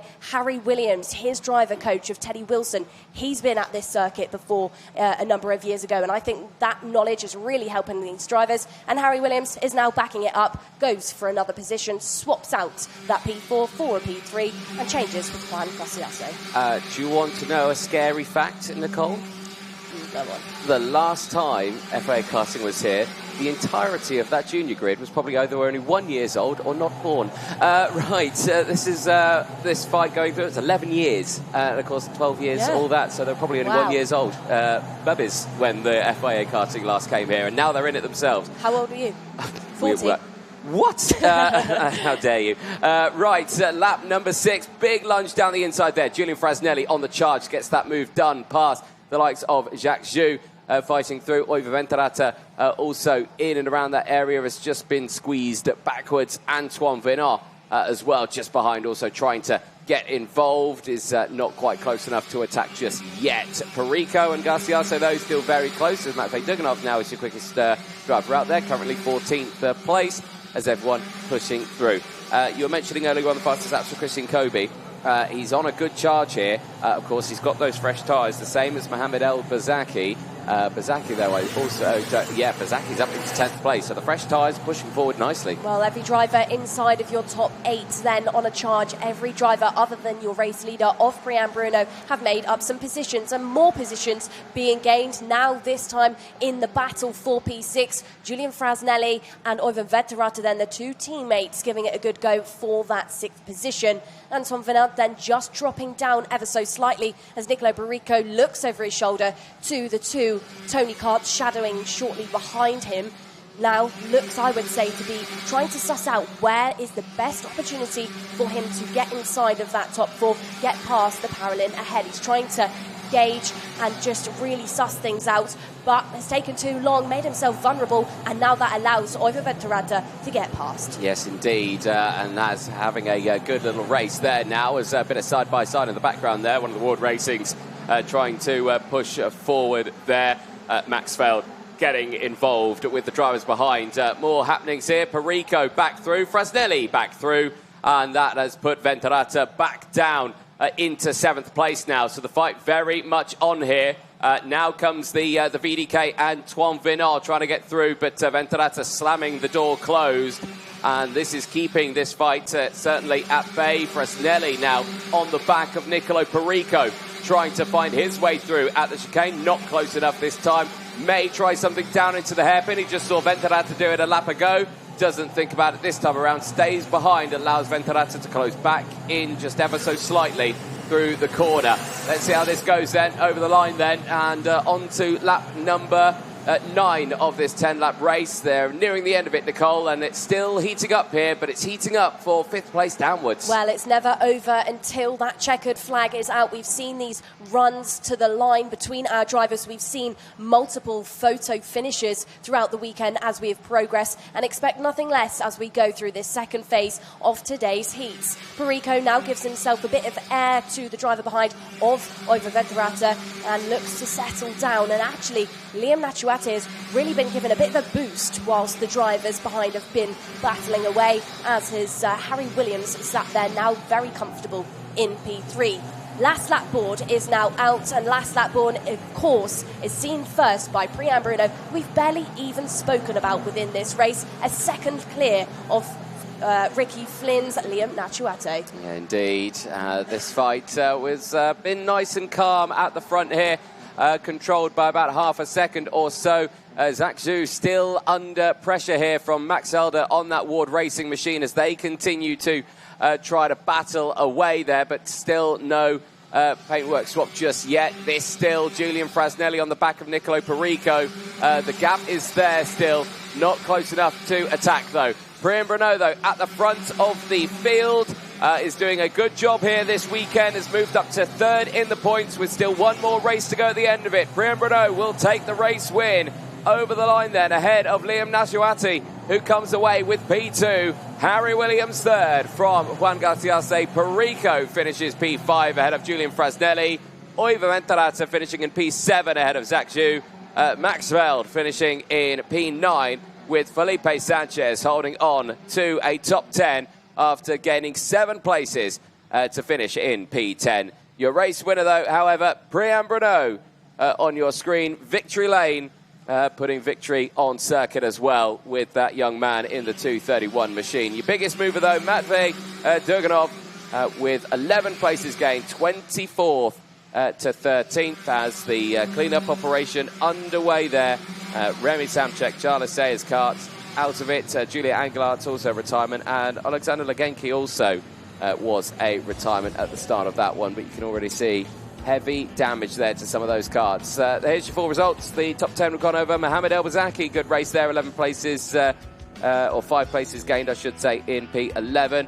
Ahead of Antoine Vernal. Matvey Durganov, biggest move with 11 places. The same for Christian Kobe, also 11 places gained to finish in P14. Jake Kostecki, Rocco Simone, Seveloda Sachin-Savlovsky had a tough race on that one, dropped to 17th place out of Yasin Cosmopoulos.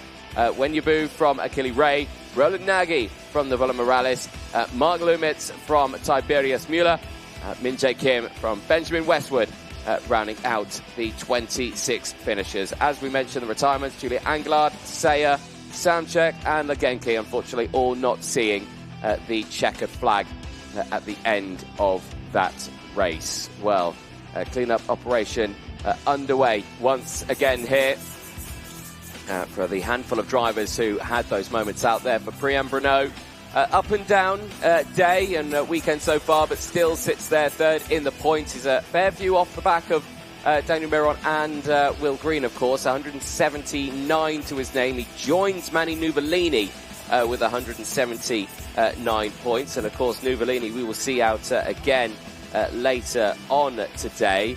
In fact, I think those drivers may even be racing together later on. No, I don't think they are. Okay, so we'll keep an eye on those points, but certainly still very close in the intermediate classification.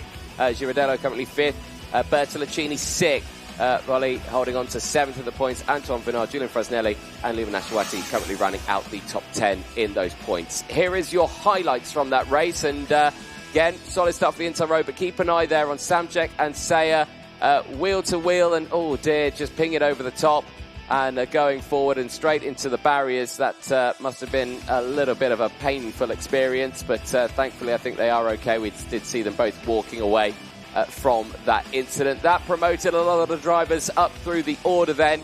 Certainly kick-started some more fighting going on for 3rd, 4th, 5th and 6th down the road. As you see here, Harry Williams going for that move, gaining 8 places to finish that race in 3rd place. Julia Anglard, one of the later retirements, in fact the last retirement of the race, unfortunately for the Birolak Racing team, not going any further. This was Williams again on the charge through the field, calm and controlled drive past Juan Garciase of Paralin Motorsport.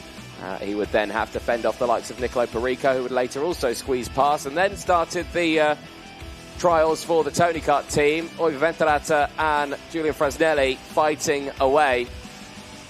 Later, Fresnelli taking the place back from both Perico and the likes of Oiva Venturata. Perico, though, once again would fight back. The only wild card in the 699 Junior, putting some decent results on the board here. Of course, not scoring any points, though. This driver, though, across the line, Priyan Bruno takes the win and does deliver a strong result then at the end of qualifying heats A versus C. Let's head down, though, to Parc Ferme and over to Nicole Sutherland. Well then, Anthony, we're down here with Liam Nashwati, who of course just crossed the line in P2. Liam, good stuff for you so far this weekend. Your first appearance within this championship, big grid, competitive field. So, you know, tell us a little bit about how you've experienced it, especially in that race being so far at the front. I mean, this year has been really good, even though it's the first year in OKJ. I mean, the year before this and all the WSK races wasn't honestly that good, but this weekend definitely been a big confidence booster, as last weekend Champions of the Future had an okay quali, and just kind of trying to build up the confidence going into this week. And then this week, obviously, we've had really good results throughout all the heats. And yeah, I think it's a bit difficult for me to be how small I am. I'm only 11, so racing against I would say these big boys, it's a bit difficult sometimes, but I just try to rough my way through, and then yeah, it was a really good heat. And that heat specifically then, when you were trying to chase up to Priyan Bruno, that chase to close the gap, did you think it was possible at all, or did you just sort of in your head settle for that P2? I mean, at the beginning, I think we had really similar pace. I think maybe I could have caught him, but I was just trying to save the tires a little bit, and I mean, we'll settle for the P2. Obviously, Sayer and Samchek had a big one in turn 2, and that definitely helped me a bit and got me the gap. I think Perico was behind me after the start, and I just put my head down and tried to chase him. Well, Leah, great stuff indeed. Thank you very much. That was a P2. More racing coming up, but we're going to take a short break.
Live coverage of the qualifying heats on your screens here for the 2026 MondoKart.com FIA Karting European Championships. Myself, Ant Jordan, Nicole Sutherland in the box as we get ready for the next race. Senior OK qualifying heat A versus C that is due out onto the circuit very, very soon.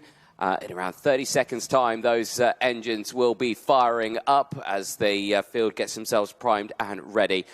Tyres will be an important one in this because we're seeing quite a few different, well, I say quite a few different deployments. One in particular, very interesting deployment of tyres in this one. We'll go over that one a little bit later, though. But a fair few drivers now deciding to put on the fresh set of tyres at this point of the race weekend. Of course, for these groups A and C, we will see both of them out later on today. There'll be the last two run of heats that we will see out on the tracks. Group C, of course, will be the very last race. This time, though, for Kara Kowalczyk starting on the outside of that front row, because on the inside will be the pole sitter from timed qualifying, the fastest of them all, Iskender Solfakari on pole position, joined by Klara Kowalczyk on that front row of the grid. Bosco Arias and Marco Gast will be your second row for this one as they try to push their way forward through the field. Luke Kornda and Gilles Herman on row number 3. They'll have Tobias Sejenny and Kasper Reibold on row 4. Row 5 will see Filippo Sala and Nicola Frigg. Frigg has gone for brand new tyres on the left-hand side. Row 6 both sees new tyres. Pietro Baguti with them on the left-hand side. Vladimir Vanikov has gone for a front right and a rear left on his tyres. That's the first time we've seen that deployment this weekend. Zach Green and Valeria Virpiana, no tyres on row number 7. Row number 8 will look like Juan Mateo Russo and Mattis van der Kerkhoff. No new tyres at all for that 8th row. Row number 9 will see Lucas Sell with Eduardo Salomon, who has gone new on that left-hand side. And shortly behind them on row number 10 is Laius Ebersdobler and Clovis Neugrade. All new tyres on the left-hand side of both Anya Lavar and Yuri Lavar, who start alongside each other, a sibling lineup on the 11th row of your field. 12 will be Nicholas Stanley and Louis Nunes, who's got new on the left. 13, Isaac Sayer, who had a DNF earlier, so will be trying to fight his way through. And he'll be starting alongside Daniel Picorni. 14th row is Francois Cadel with Peter Gorecki. New tyres for Peter on that left. And from your 15th and final row, all new tyres on the left-hand side of both Michael Gorecki and Nefeli Kosmopoulos. Indeed. So, we're ready to see how those drivers in the background will push their way forward in this one. Will they punch a hole through the field, or will they just limber in the background and hope that it all goes well? We have to wait and see, because fresh tyres only work if the driver can push them to their limit, and will we see that in this race? It's Genda Sulfakari then and Klara Kowalczyk back on the front of the grid for this one. Of course, a very dramatic last race for Klara Kowalczyk. Thankfully, is okay. The car all sorted and ready to go racing in this one as they exit out of the hairpin and towards the tram lines. We get ready to go racing in A versus C. It is lights out, fights on towards turn one. Good start then for Zulfikari. Sweeps over the front of Kowalczyk, who holds on to the lead. Bit of drama in the background. One car going wide onto the grass, rejoins it. All the way, though, at the back of the grid. Won't be too happy with that one. A little bit more drama at the front end of the field. That's one of the Tony Kart. I think that was Gilles Herman going a little bit wide earlier on. He took a race win after a superb dive down the inside of Dean Hugendorn earlier on today. But this time running a little bit wide out of turn number 4. The rest of the field then slotting through. A little bit shaky, a little bit messy there in the mid to back pack, Nicole, but the front of the grid seemingly unaware and pushing forward. Well, can you tell that we're in this second phase of heats now, Anthony? I think absolutely so. These drivers starting to absolutely turn these racing sessions into pressure cookers. Out in the front, Iskender Sulfakari. They're visibly just playing with the side of the car, most likely just adjusting the carb there down that start-finish straight. A very, very long run from turn 15 down towards that first corner. So these drivers really having to manage the car, manage themselves, because they do hit the limiter quite early. Shortly behind Sulfakari, it is then Klara Kowalczyk from Bosco Arias, Marco Gast and Luke Cordner. And let's not forget the drama that unfolded earlier on today for the teammates of Cordner and Arias will now come into play. And doesn't Arias know it, because he now switches out that P3 for P2 and gets past Klara Kowalczyk. Another driver who is like Bosco Arias, had some great results, but suffered a DNF and now suffers not one but two overtakes from the drivers behind of Gast and Luke Cordner. Indeed, tough running in this one, but again, crucially, saving those tyres for later on in the weekend. So, still the fighting goes on here as everyone pushes through. Big send down the inside once again, and just like that, Kowalczyk's back into it now. Corner tried it on Gast, ran wide. Kowalczyk, Sajeni went through. Corner, Gast, gone backwards. Herman splits the two of them and is up into P6. Scratch that, down the inside of Corner, up into P5.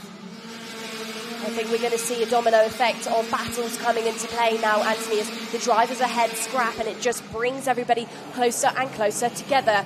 Change now. Klara Kowalczyk once more gets overtaken, this time inspired Tobias Sujeni, one of those drivers at the front, tyre-wise, actually has thought against going new. So for now, both him and Klara Kowalczyk on a pretty even playing field, and of course, even playing field, they're both sat in that Kart Republic machinery, but they've got the Tony Kart close for comfort behind them. Gilles Herman, the driver who unexpectedly took that heat win earlier on, when at the very last opportunity overtook Dean Hugendorn. The confidence is really starting to be ignited for Gilles Herman, and you can see it because he visibly just there looked to sneak that front nose cone down the inside ever so slightly, but backs out, thinks to have a bit more patience. Does the overtake exist at 15? Not just yet. Gilles Herman sticks there for now in P5. Indeed. Well, this one being the last race before the final rotation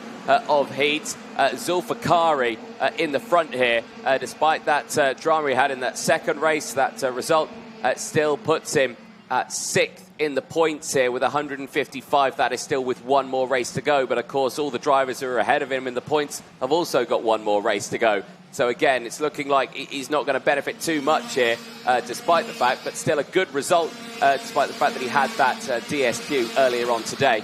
Still, these rights go on, and Kowalczyk now here fighting with the likes of Korda and Baguti. Baguti looking to the inside there, gets that move done. Gets to Baguti in the 192, up into 6th place. Baguti, one of those drivers in this field, though, on that left-hand side of the kart, went new tyre. You could, of course, say that Klara Kowalczyk, Luke Korda, Bosco Arias, Iskender Sulfakari as well, they're actually, you know, not at too much of a disadvantage, have all had DNFs throughout the racing, so the tyre actually isn't as old as you would expect. Further on in the background, big moves going on for drivers, but no major movers within this field. This battle, though, let's keep a watchful eye on this. Tobias Segeni now under some pressure by Gilles Herman. Herman that then in this year has really started to light things up. Absolutely not his first appearance in the FIA Karting Series. He's been here for a while, but now potentially looks to make himself a front runner.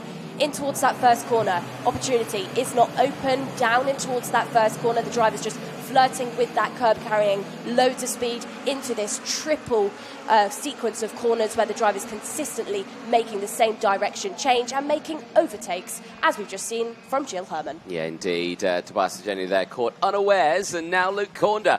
Well, I was going to say might have a chance, runs a little wide there at the exit of turn number 7. And that just brings Pietro Baguti back into play. Could be thinking about something maybe into that final hairpin if he feels he is close enough for that chance. But still at the front of this one, there goes the likes of Bosco Arias. He's not even the race leader. Zulfikari is, and he's even further up the road. That's how far they've got. And off the road there is Zulfikari. The race leader has had engine problems, and I think that is a complete failure of the engine. He's off the road, out of the kart, and his chances of recovery after the DSQ earlier on. Here it is on the start finish. It's locked up. Engine said absolutely no thank you. And well, drama as you like, but race leader goes no further. Well, for the drivers behind, one driver's trash is another driver's treasure. Bosco Arias now inherits that race lead. Huge upper hand now for Bosco that he would have been hunting down after that DNF in his previous heat.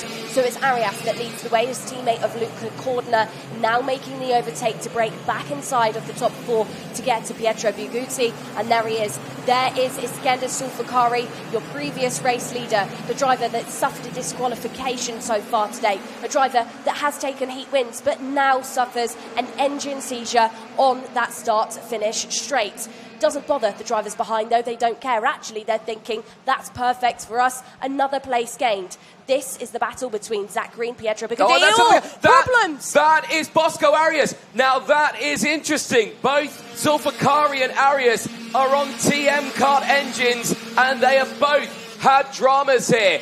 Now, that's massive, because now Gilles Herman, who is in the lead of this one, of course, is on the Vortex. He should be okay, but Luke Korda, he's on a TM kart now as well. This is very interesting. 2 of those engines have gone kaboom. Well, what is going on here, Anthony? Is Bosco Arias going to pull in? He does. He does. The kart, of course, continues to go. It wasn't a complete seizure for Bosco Arias, but clearly problems. Klara Kowalczyk is now off the road. Is that technical problems for Kowalczyk as well? Or is it just the case that she's found herself in a battle with drivers? As that is Bosco Arias speaking to his mechanic there, Luke, in the weighing scale, but just visible issues there engine-wise for the Ricky Flynn. That is complete and utter drama. It certainly is, and well, certainly a very dramatic one. That's 2 race leaders then that have been taken out to contention in this race. Gilles Herman has quite literally been gifted the lead of this race. And now Tobias Segeni, who is right there in second place, must be thinking, could I go for the race leader? Is that Kowalczyk again off the road? It is, and she's going to retire from the race. I think frustration's kicking in there after some drama, and that's another retirement there. Kowalczyk, Zulfikari and Arias, the drivers who started first, second and third, all 3 of them out of this penultimate point-scoring opportunity. What a drama here in the senior category. And, well, frustration kicking in. I can imagine she's not too happy here. Well, with the race nearing its conclusion, we're going on to the last lap of this race, Nicole. Gilles Herman looking absolutely fine. This is, well, that's Bosco Arias. That's the drama he suffered. Well, he's adjusting the car. He is, so clearly something wasn't right there with the engine. That put him backwards into the field. But what was happening with Klara Kowalczyk on that one? Because she was just circulating absolutely fine up into that order. She didn't make any contact with Bosco Arias with him going slowly. But, yeah, that was a real shake-up on that one. Gilles Herman then on the final lap of this race, Nicole, through the chicane, looking absolutely fine. Yeah, brilliant stuff for Herman, then makes it another heat win. We'll tick off the last 2 corners of this 16-sequence track, and we'll see that checkered flag gifted that win from Bosco Arias and Iskender Sulfakari, but you can't take away the performance put in by the Tony Karts of Gilles Herman. Perfect patience for him out there. Great stuff to make it another heat win for him, ahead of Tobias Sugenyi and Luke Cordner, who round out your top 3. Good stuff by Zach Green, also 9 places gained to finish in P4, ahead of Pietro Begutti in what can only be described as a very, very interesting, very dramatic qualifying heat. It certainly was.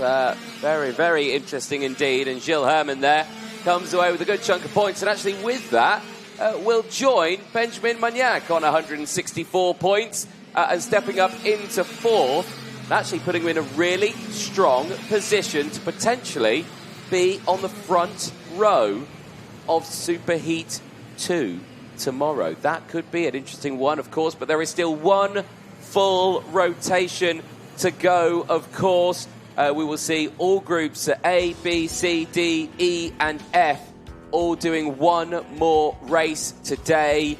This is where it comes down to it. Here's your full results then. Gilles Herman taking the win ahead of Tobias Sugenyi, Luke Cordner from Zach Green, Pietro Begutti. Those fresh tyres finishes that one in P5. Ahead of Marco Gas, Filippo Sala, Nicola Fig from Vladimir Ivanikov, Valerio Villapiana rounds out the top 10. Anya Lavar, good race there, 10 places gained. Did, I believe, deploy fresh tyres on the left-hand side. Yes, correct. Ahead of Clovis Nougarade. Yuri Lavar from Mateusz van der Kerkhoff.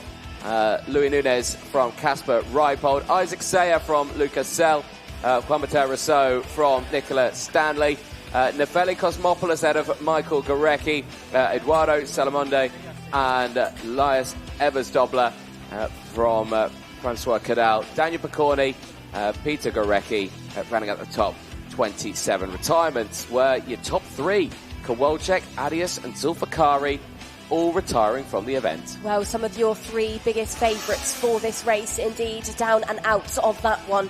This is how it unfolded then. Of course, Iskender Sulfakari, brilliant start, swept across the rest of the field and took the initial early race lead.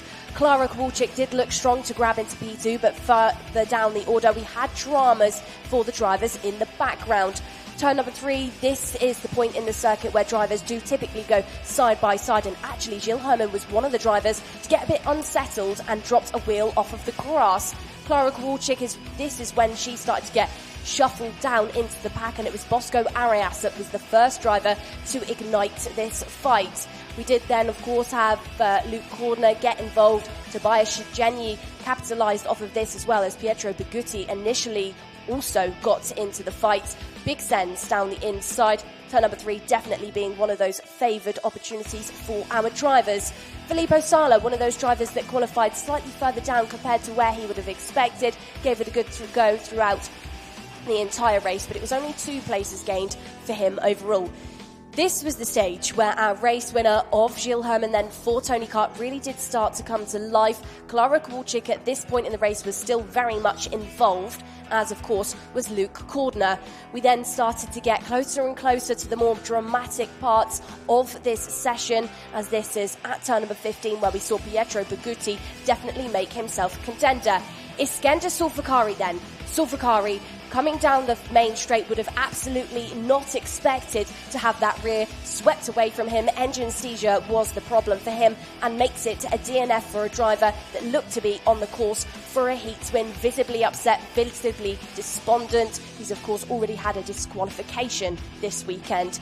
Battles raged on. Clara Kowalczyk was demoted into this fight that included the likes of Zach Green, and this was the other main talking point of our race then, where Bosco Arias didn't seize, but clearly there was some engine problems out there for him, and it later resulted in a retirement. Yeah, a lot of smoke coming out the exhaust as well, so clearly something not right there with maybe the mixture, which is why I was looking down at that carb. So very interesting a moment. And then later, unfortunately, the last retirement of the race for Clara Kowalczyk, a very tough second half of the weekend. But across the line, it was Gilles Herman. He takes a race win, looks fourth in the points. We're going to take an ad break. Do not go anywhere. We'll be back for the next races very soon.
Well, off a very dramatic senior race there for Groups A and C, we turn now into the final full rotation of qualifying heats. This is every group's last race now to put points on the board to see if they will qualify through to tomorrow's superheats and, of course, through to those finals.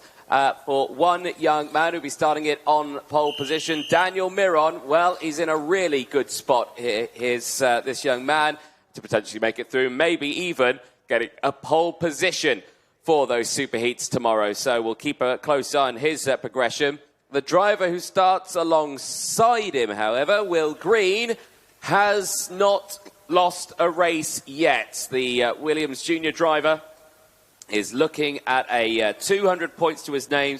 A win here would give him maximum points. It would mean he would get the first chunk of championship points as well in the European title fight. And then, of course, going into tomorrow, or of course, at the end of the qualifying heats phase, sorry, that's when you get those points. But then, going into it, it'd be in the best possible position to receive those. Emerson McAndrew-Uren, of course, on the second row of the grid. He's had the up and downs on that one, but again, he's not in the worst possible position in the world because he still had some really good pace. So keep a close eye on him to push forward in that order. Engines fire up, camera gets a face full of mechanics backside, and we get ready to go racing this time around. It is the chance of the final rotation. First race is juniors, groups D versus E, heading out onto the track. Let's take you through that full starting lineup as right now, as always, we see the deployment of tyres. Sometimes it's probably easier to tell you who hasn't got those tyres, but we'll go over it anyway. Daniel Miron and Will Green on the front row of the grid, no tyres for them. Second row of the grid, Emerson McAndrew-Uren and Oskari Voli going from row 2. Oskari Voli has got new tyres on the left-hand side. Row 3 sees Giacomo Justo and Denny Babacek. Justo, fresh tyres, left-hand side. Row 4, no new tyres. It sees the likes of Miguel Manzano and Ji Haofei. Row 5, both fresh tyres, Xavier Lozano and Maxim Bobajov. Row 6, only one half of it. Let's see Stan Ratajski and Santiago Diaz de la Vega on that 6th row. Ratajski with those fresh tyres. Row 7, no tyres to report in the form of Lorenzo Di Pietrantonio and Olivier Ricini. Row number 8 then is started by Francisco Roca, who is deployed new on that left-hand side. He's starting alongside Alessandro Truchot. From row number 9, Antonio Pizzonia will be alongside Maxim Noapel. New tyres on the left for Maxim. 10, your top 20 is Austin Newstead with new on that left-hand side tyre-wise, and Jonas Pundis. 11, no new tyres at all for the form of Henry Constant-Kumpen and Tony Cacciaferro. And then from 12, Dia Islami will be alongside Michelle Orlando, who's got new boots on the left-right, much like some of the other names in your field. No news then for the next 2 rows, and that includes Billy Van Sterven and Nicholas Goff on that 11th row. 13th row, and 14th row is Guillaume Passato and Samuel Hugon. 15 rows in total, Alexandra Points being the last driver involved in that, and he has decided to put some new rubber on that left-hand side. Well, let's see how this one will transpire then as the field slows it all the way down then. This is an important race for a lot of these drivers here, Nicole. Like you say, their last chance to put points on the board. And this one will be an exciting one, mainly for Daniel Miron and Will Green. Both of them major points to their name on this one. Miron's only lost out on 1 race so far today. Will Green hasn't lost out on any. Is Green going to be able to keep that momentum up here, get maximum points? That's the question that we need to ask. Or will Miron put the fight to him?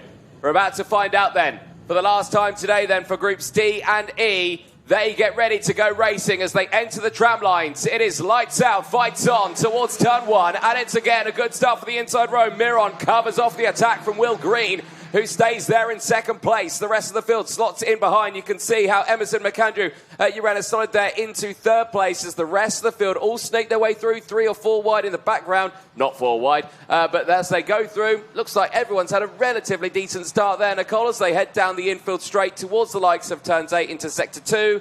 It's pretty spread out and calm at the front of the field. Well, Miron and Will Green then, side by side by Emerson McAndrew-Uren and Will Green for that P2. Close, but not close enough, and Green holds onto it for now. Down towards turn number 15, though.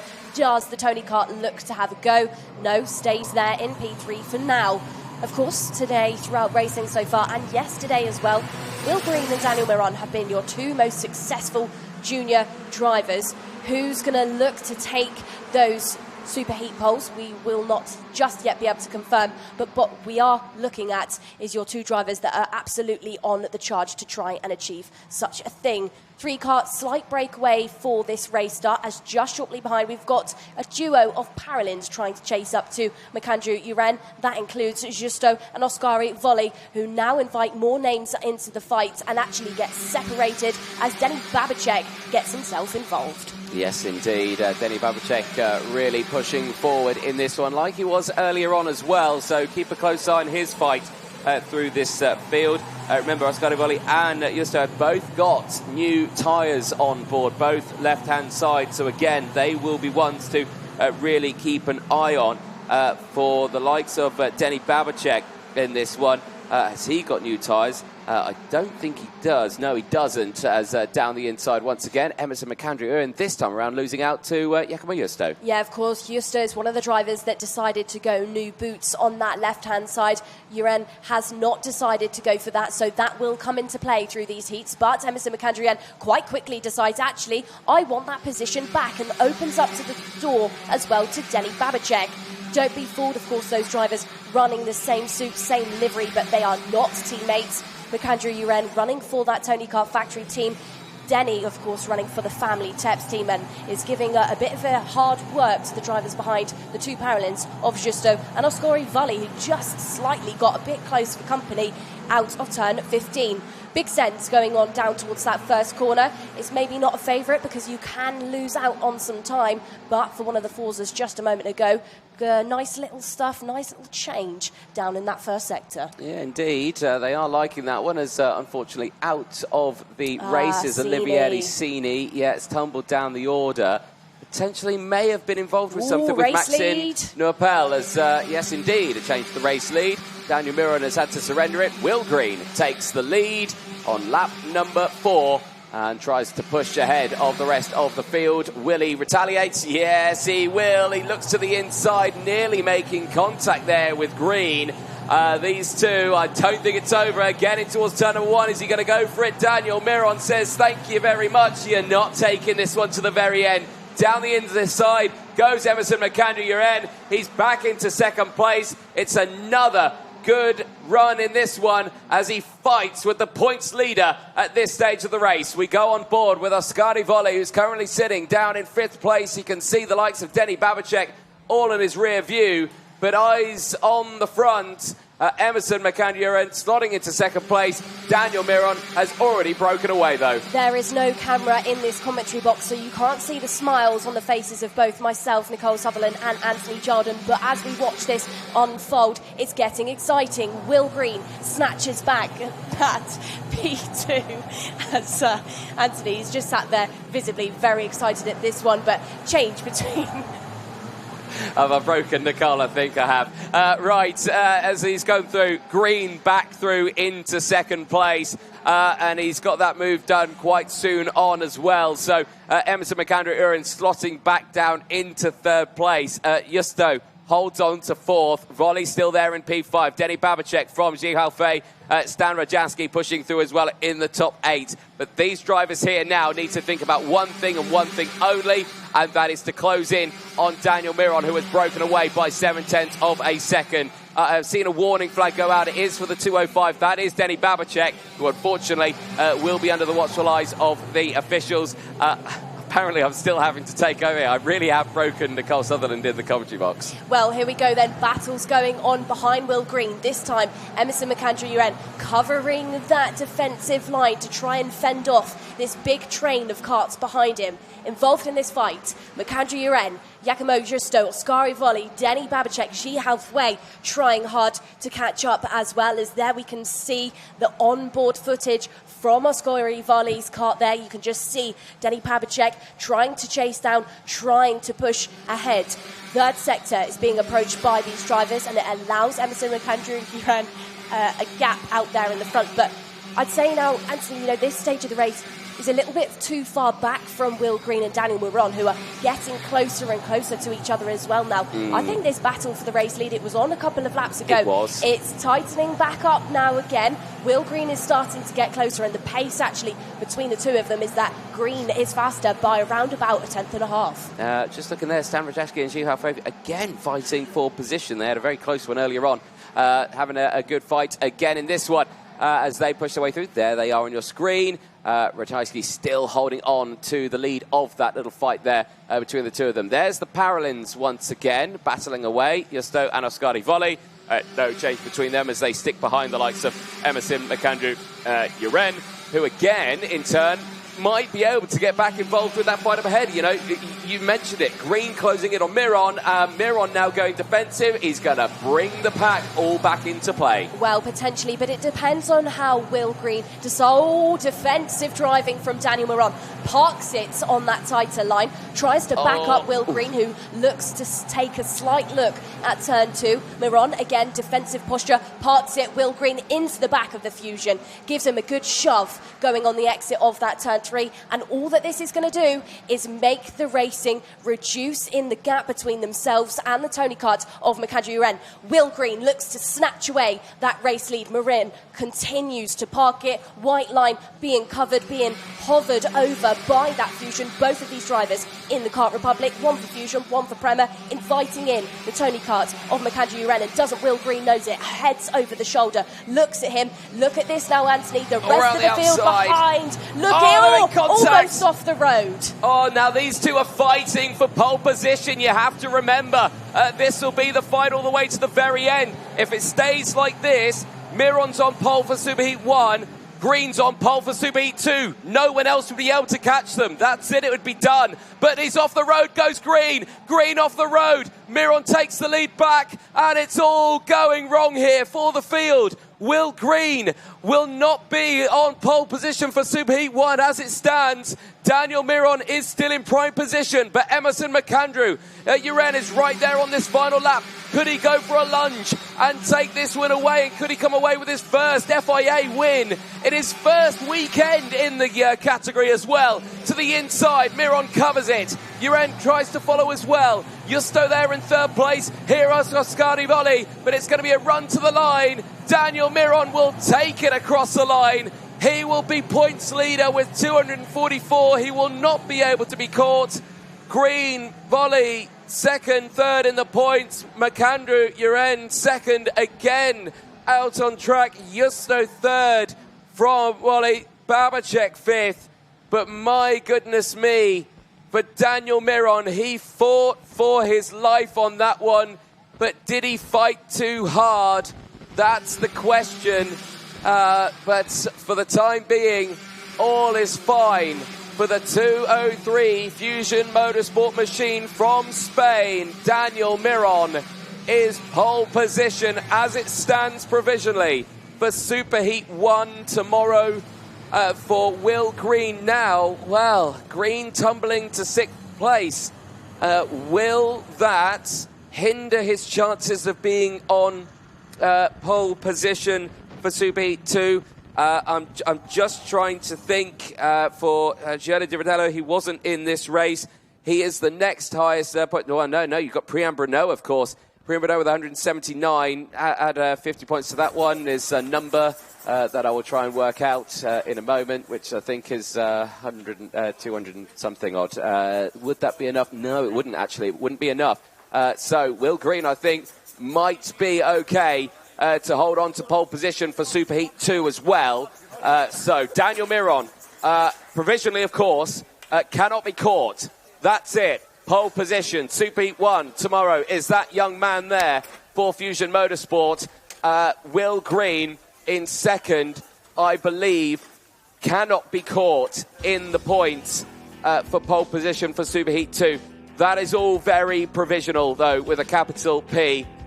But certainly a very dramatic end to that race. Daniel Miron takes it then ahead of Emerson McAndrew, Uren, Giacomo Justo in third, ahead of Ascari Volley, Denny Babacek from Will Green, who finishes that one in 6th place. Xi Haofei from Stan Ratajski, Santiago Diaz de la Vega from Xavier Lazaro, Alessandro Truchot from Lorenzo Di Pietrantonio, Antonio Peternia from Henry Constant Kumpin, Miguel Manzano from Austin Newstead, Alexandre Point, the biggest mover in that race, 12 positions gained, finishing in P17 from Bobajov, Van Stavin, Islami, Pundis, Cachefero, and Orlando, the top 23. Here's your highlights from that race. Well, the start of it, Miron covering off Will Green. This fight to secure pole position in the race certainly was an interesting one. Emerson McAndrew in early stages of the race just put backwards. Giacomo Justo pushing through. There was a change for the lead there. Will Green put him on 250 points. That would have put him on pole position for Superheat 1. Miron, though, trying to take it back. Tried the first attempt there at the hairpin. Didn't work out. The rear view there from Ascari Volley as he got past the likes of Denny Babacek as they went on. You can see the frustration there on Denny just to say, come on, push forward and fight at the front. Later then, Green down to third, came back into second past Emerson McAndrew, Uren, and then Green once again attacking Daniel Miron. But then this moment here, the side-by-side, the first bit of contact between these two, then more contact, smoke off the wheels as they were side-by-side towards turn one, but Miron held on to the lead at that point. Later then, at the next turn, he backed them all up and there squeezed off the road slightly, and that puts Will Green right down into the pack. Miron had to defend it all the way to the very end. As it stands, Daniel Miron looking at pole position for Superheat 1. Will Green looking at pole position for Superheat 2. Well, let's head down to Parc Fermé and over to Nicole Sutherland, who I can imagine is with some very excitable drivers. Well, we can certainly ask that question then, Anthony. Daniel, you're looking at a provisional pole going into tomorrow. Excited? Yeah, always a good result being P1 overall, and looking forward to tomorrow. And of course, it's not come without its challenges, especially in that last race between you and Will Green. You were swapping positions quite a few times, and on the last couple of laps got quite busy, quite close between you. For you, in your eyes, Daniel, what happened? So I just had to win the race to be P1 overall, and that's what I did, so yeah. Absolutely is, and now you look at that pole position, but we're just going to swap you out then, Daniel, with Will Green, who of course is looking at a pole potentially as well. Will, good stuff for you all day so far. You were on track to make it a clean sweep, but in that one it's just slightly been taken away. Before we talk to you about tomorrow, can you tell us about what just happened there on that last lap? Yeah, I was on the outside and he didn't leave me enough room and I went on the grass, but other than that, it's been a good day. Yeah, absolutely has. Of course, there's a lot to be happy about today. Wins on the cards and a potential pole now for that superheat. Speaking of superheats, your experience going into these ones, but of course, it's a pole for you this time at the first round. Feeling about that?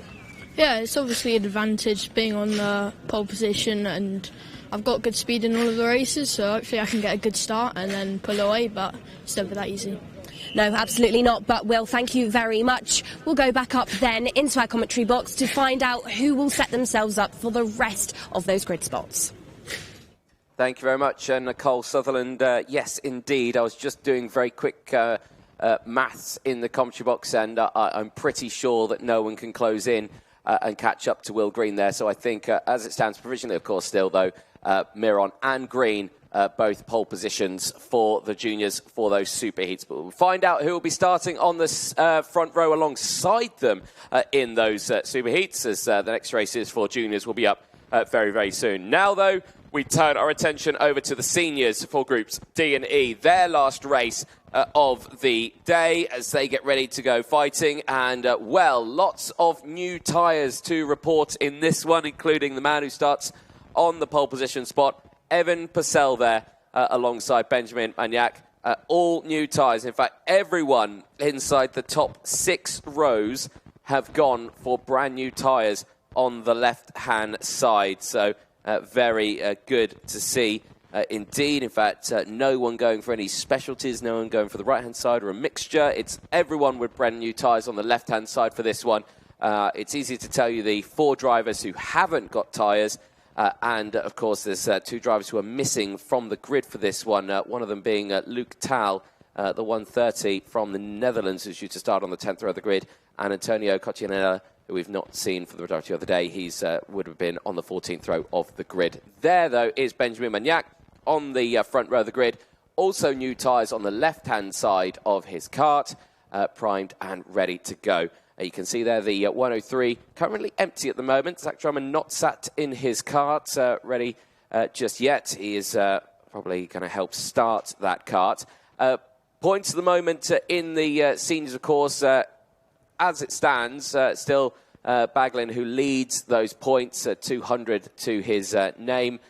We are expecting that to be a very close fight at the end, though. But, of course, Baglin, Domain and Benjamin Magnac are the drivers at the front of that one for Benjamin Magnac. This is his last chance to get this race started with 164 points. There, Thomas Pradier just getting himself psyched up, ready to go. Second row of the grid. Thomas Pradier currently 5th in the points, 159 to his name. A win here would add another 50 points to his name, give him 209 points. That's easy maths for me to deal with. And yes, could be in a good spot. He would, of course, be 9 points ahead of Baglin. Baglin, though, would have to have an absolutely terrible race for that to cost him to lose the pole position. But it's still a possibility at this point in those points. Whistle blows then.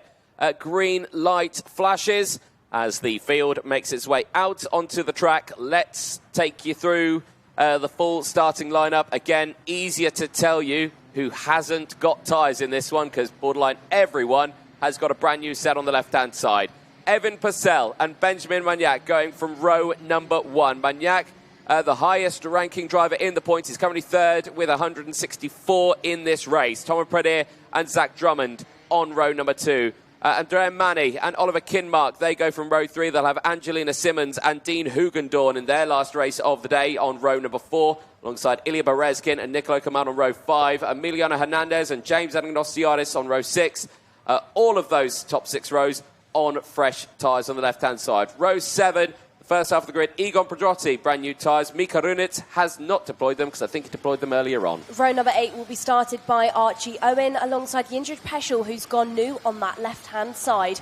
From row number 9, both new tyres for Arata Endo and Lev Krutulov. And then from row number 10, we have Yuri Bachika, who's gone new on the left, with a missing Luke Tal, will not make this race start. Row number 11, then Matteo Gallo and Sebastian Mins, all new tyres on that left for both of those drivers. And it's a similar setup for the row behind, row number 12, which is Zarif Raikal and Oscar Gallen.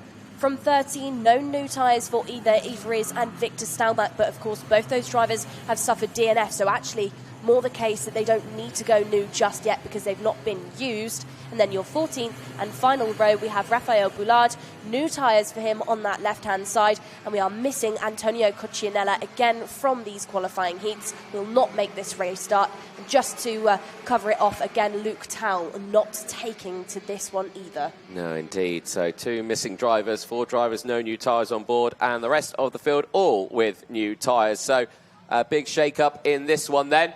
That will be the seniors groups D versus E, their last race of the day. And after this race, only 4 more races to go, where we'll see groups A and F race, and then the final grids of groups B versus C. So make sure you stay tuned for that one. Looking to see if we can capitalise. Manu Nuvolini and Giles Sayer, they've got a race, and then we'll see Dan Aleman and Clara Kowalczyk on the front of the grid in that very last race to see where they will qualify at the end of the racing. But here, though, in the seniors, as they head down in towards the final hairpin, looks like we're ready to go racing for this one. Oscar Gallen's not clocking up on my screen either. Could that be a third driver who we've lost from this race already as well? Here we go then into the tram lines. Are we racing? The answer is yes. Towards turn 1, straight away, covering off the attack is Evan Purcell sweeping into the lead. Benjamin Magnac has to settle for second place at the start of this one. Zach Drummond there in third. Drummond will be trying to push forward as quickly as he possibly can in this one. He needs maximum points to help him out in this fight as he sits further backwards. Drama in the background, cards on driver, as that's a very dramatic run there. Unfortunately for Emiliano Hernandez, thankfully I think he is okay. He's out of the car, but he was caught out there with the IPK factory team driver of Yuri Bacheka. Well, drivers trying to get that one push started. I think that is Yuri Bacheka trying to get the kart fired back into life, but will not manage it, and it will now be recovered by the marshalling team. Out of the hairpin, then these drivers will go to complete their first lap of racing in a race that will potentially look to set up drivers closer and closer in that order for those superheat points. Evan Purcell, the driver that is commanding this race, ahead of Benjamin Magnac, Zach Drummond, Thomas Pradir and Dean Hugendorn. Hugendorn there just visibly trying to chase up to the back of Pradir, who's looking at Zach Drummond, who looks to almost be going for an overtake. Magnac now under some threats by the Scottish driver through turns 8 and 9, where the opportunity doesn't rise just yet. Drummond sits there for now in P3. No change inside of that trio at the front, but big changes in the back of the order for the likes of Victor Staubach, who's already up by 9 places. Yeah, indeed. And I'm just thinking about the situation here. So Magnac, well, he could really use that race win here to help him out as much as possible in the points to give him a chance in this one, as Yuri Bacheka under investigation for potentially causing that collision between himself and Emiliano Hernandez. But yes, Evan Purcell obviously is starting to break away. Drummond obviously looking quite quick behind. He might be causing the pressure, but I don't think he is right now. Drummond just dropping back. Hugendorn will be the one that potentially could be causing the pressure. That Paralin kart is already up 4 places and into P4. Is the fastest driver out there. He's got Pradir, Kinmark and Manny just behind us. Manny looks to the inside of Kinmark, not close enough this time around. Nicolo Kaman ready to pick up any pieces as they head into the hairpin. Maybe a bit over-ambitious by Andrea Manny there, and maybe a sacrifice and pace to the driver behind of Nicolo Kaman, who of course has had some good race results so far today, has been inside of the top 5 at points. Evan Purcell still out there in the front, hunting down really hard a good race result, as just behind Oliver Kinmark looks to pick up position. Andrea Mani and Thomas Pradir at turn number 3 come together. Pradir will tumble down the order in that Tony Kant. The Frenchman is absolutely out, and that was drama for not just him but the Prema driver also. I'm not sure whether or not Andrea Mani has managed to get back on the road. Yes, he has. He was dropped down the order, currently in P10, but those two drivers, turn number 3, big drama. Boiling point of this weekend, Anthony. Yes, indeed. That brings in Nicola Command, James Anagnostiadis and Egon Pedrotti, who are all pushing back through the field now. That's another 2 drivers pretty much expelled out of the way. Hoogendoorn is closing in on Drummond here. Nicole, the fight for 3rd place is on. This would be good news for Benjamin Magnac, but he is still in turn not closing in on Purcell. There you can see Kuman under pressure from Anagnostiadis also. That's the battle just further behind, but this is the one that we'll see right now. Drummond and Hoogendoorn very, very close here. This fight could lead to Purcell and Magnac just breaking away at the front here. Well, of course, these are the last times we will see these groups. There's nothing more they can do today other than what they put on the tarmac within these laps. James Anagnostiadis is one of those drivers, last couple of moments within this race, to really try and help himself up the order. Has been consistent with progress throughout these qualifying heats after a tough quali. Maybe not where he would have started, but has time and time again pushed himself up the order for Mercedes and for Kart Republic. There he is on your screen, heading through the 5th and down towards the 6th corners, where these drivers carry plenty of speeds to set themselves up on a circuit where they really have to carry loads of minimum. Iskender Sulfakari said it to me earlier on in the weekend. Definitely a momentum circuit.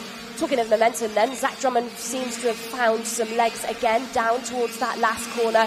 Isn't close enough yet to challenge. Oh, take that back. As soon as you say it, he proves you wrong. Zach Drummond, that was as ambitious and as brilliant as you like. Zach Drummond literally just looked at you, Nicole, and went, shh. Look at this. He said, hush. Hush, little one. Let's watch this. Right. Hoogendoorn now also getting the move done past Benjamin Magnac, steps up into 3rd place as Berezkin under investigation also now for potentially causing a collision. Lev Krutelov, the fastest driver out there, 46.961, currently circulating in 13th place. So good little battles happening all the way throughout. Victor Stelmach is impressing me on this one. Nicole is up 11 places into P15. Just questioning there, Anthony, whether or not Dean Hoogendoorn just put his arm in the air to signal that he's maybe not happy with something. Well, I'm not sure if that was quite what he did, but definitely you can tell by the body language that he's pushing. Ducked his head under that wheel just to let some of that headwind go over him, to allow him to tow up closer and closer to Zach Drummond there ahead of him. But you can tell he's really pushing in this stage of the race to get inside of the top 2. This is a nice little battle going on between Angelina Simmons, Jindřich Peschel and Lev Krutelov there. Krutelov, fastest driver on the track. P3 in the world, of course, last year. Favourite going into this year, and now looks round the outside, down towards that 2nd sector, side by side between him and Angelina Simmons, and now gets this move, trying an attempt to go as Jindřich Peschel has found his way past. Yes, indeed. Peschel pushing forward here on a 5-place gain, but again, needs a lot more here to help break him into that top section of the points. There is Drummond. Still holding on to 2nd place. Hoogendoorn, though. Well, Hoogendoorn here is in a really good spot to take away the points lead right now. Nicole has managed to hold on to that spot and now has squeezed up into 2nd place. That puts Hoogendoorn now in the lead of the intermediate classification.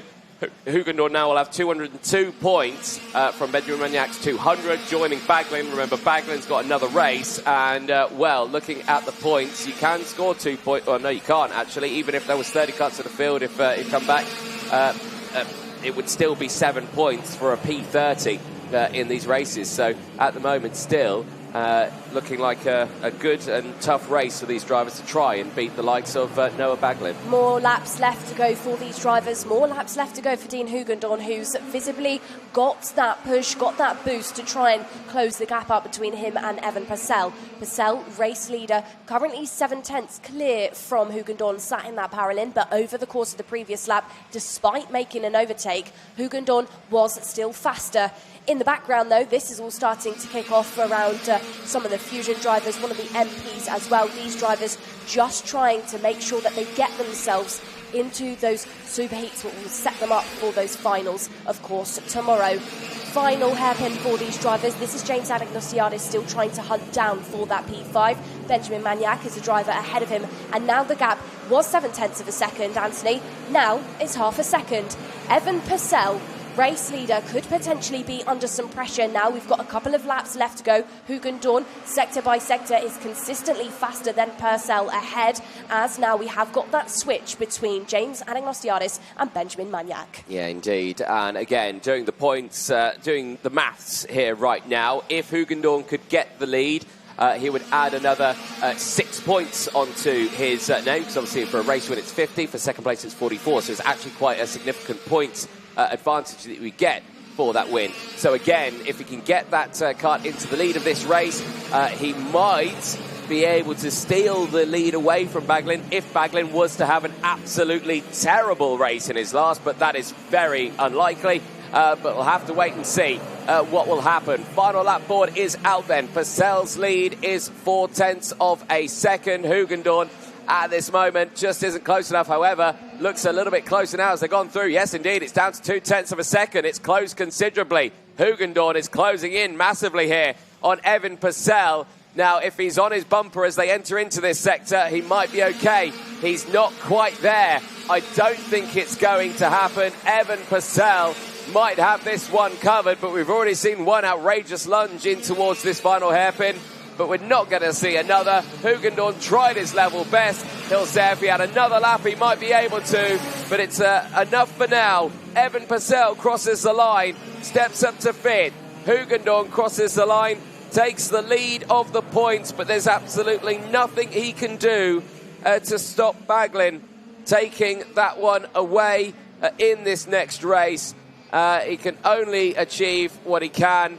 And for right now, that is just a case of that. It's such a tough run that they're going to have, but certainly a strong performance nonetheless for the drivers in this one. And for Dean Hoogendoorn, delivers a superb result then at the end of the fight. And let's say the only way he could potentially lose out on points here is, well, just not to see it. But that is certainly going to be an interesting one for Dean Hoogendoorn. Can he hold on to a pole position at the end of these qualifying heats? Only time will tell, with groups A and F and B and C out next. Here is your look at your provisional classification as it stands. Purcell taking the win. Finishes out of Hoogendoorn. Drummond from Kinmark. Anastasiadis from Magnac. Kuman from Pedrotti. Endo from Mani, Peschel, Krutulov, Simmons, Runitz, then it's Mins from the rest of the field as well. There is 18th place downwards. Zarif Raquel finishing that one in 16th place. Rafael Ballard, who gained 10 places to be the biggest mover, in 17th. Then it's Victor Stalmack, Idris, Archie Owen, and Matteo Gallo, with Ilya Berezkin rounding out the 22 finishes in that race. Retirements, Thomas Pradier, Emiliano Hernandez, Yuri Vicheca, and Oscar Gallin. Non-starters, Luke Tal and Antonio Caccianella out of the race. And for the rest of the field here, certainly a very troublesome result in that one. And for the rest of the field here, it's just a case of waiting to see what the last two races in seniors will deliver.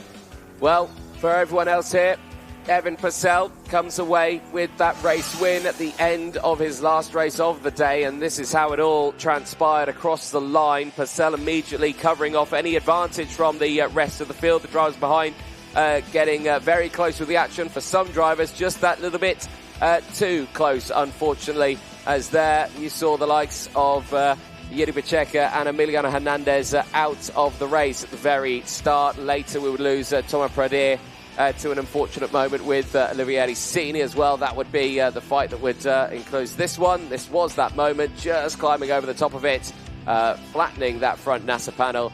And unfortunately, there, Pradir out of the race. Then later, we saw the fight for Zach Drummond, who would get up into second place. No one able to close into Purcell. He was comfortable at the front of the field. Later, Dean Hugendorn, after a strong start to the race from the fourth row of the grid, was able to squeeze his way through, later getting up into second place, but unfortunately not close enough to push for that advantage. Then later we saw the overtakes from behind. Big overtakes there for Endo Arata to push himself forward. Over the line, Purcell would take it ahead of Hugendorn. Hugendorn would lead the points, but only 202. There's nothing you can do to defend from Baglin, who has 200 points to his name, with him having one more race to go. Of course, Magnac, his last performance, he does not improve the points. He stays third with 198 points to his name. Of course, for Pradir in his last race, that retirement certainly will be hindering his chance of stepping up that order. But we'll just have to wait and see what happens later on in the day. Of course, still groups A versus F and groups B versus C for both juniors and seniors coming up next. Like we were saying, with that, the talk of tyres will be the one, but for a lot of these drivers now, if they're starting these races a bit further down and they're not scoring points, it might be the start of their chance of not getting through into the finals day. But we'll talk about that a bit later on. Let's head down to Parc Fermé and over to Nicole Sutherland. Well then, Anthony, like you just said, down in Parc Fermé and with Dean Hugendorn. Dean, for you could be potentially on the course to look at a good starting lineup going into tomorrow for Superheats. Good racing for you, but it's not been easy at every single point. So can you tell us about some of those more challenging moments? Yeah, of course, we were starting outside every time today, so it was definitely difficult for the starts, but we managed it very well. I think most of the time we've stayed in the top 4 and many P2s. I think the last heat was very good as well. We caught up to P1 very quickly, but just I think if we got one lap more, we would probably got the P1, but that's how racing is. But I think today has been really good. You know, we've made a lot of improvements on the chassis compared to the test day and quali day, so I'm happy. And of course, Dean, you're a driver in our field with some good technical knowledge. And Anthony and I have been in the commentary box questioning why sometimes we've seen our pole sitter switch sides. I suggested maybe it's to give that P2, that definite P2 when we go round that first sector. But can you maybe tell us a bit more why drivers are doing that? Yeah, we can see the teams do it a lot. Like, as you saw before, Noah and Evan switch sides as well, and it helped Noah a lot. And then all the other guys, it's just sometimes you can get a really good run even when switching sides, because you'll see that you're on the racing line and you have a lot more grip, and then going out of turn 1 you have a massive gap already. I think that's what most of the drivers do unless you're not in a team with someone. Well, Dean, thank you very much. Of course, all done for today. Coming up, we'll go back to Anthony Jordan. Thank you very much, Nicole, and thank you very much, Dean Hugendorn, for confirming my theory of why they were going for that outside row. Right then, clean-up operation is complete. The recovery vehicle is back to its spots as the juniors for qualifying heat A versus F coming out next. And, of course, this is the last time we see these groups out on track. Priam Bruno and Antonio Ianni with their last chances to find themselves with points on the board. There as well, Remy Samchek, who had that drama earlier on, starting alongside Jean-Jo as well of France. Jean Peugeot starting and ready to go for the beginning of this race. There are tyres that have been deployed on this one, all on the left-hand side. The highest ranked driver in this race up the order is the driver from the USA, Liam Nashawati, who has deployed those fresh tyres on the left-hand side, and his chance to put some decent points on the board.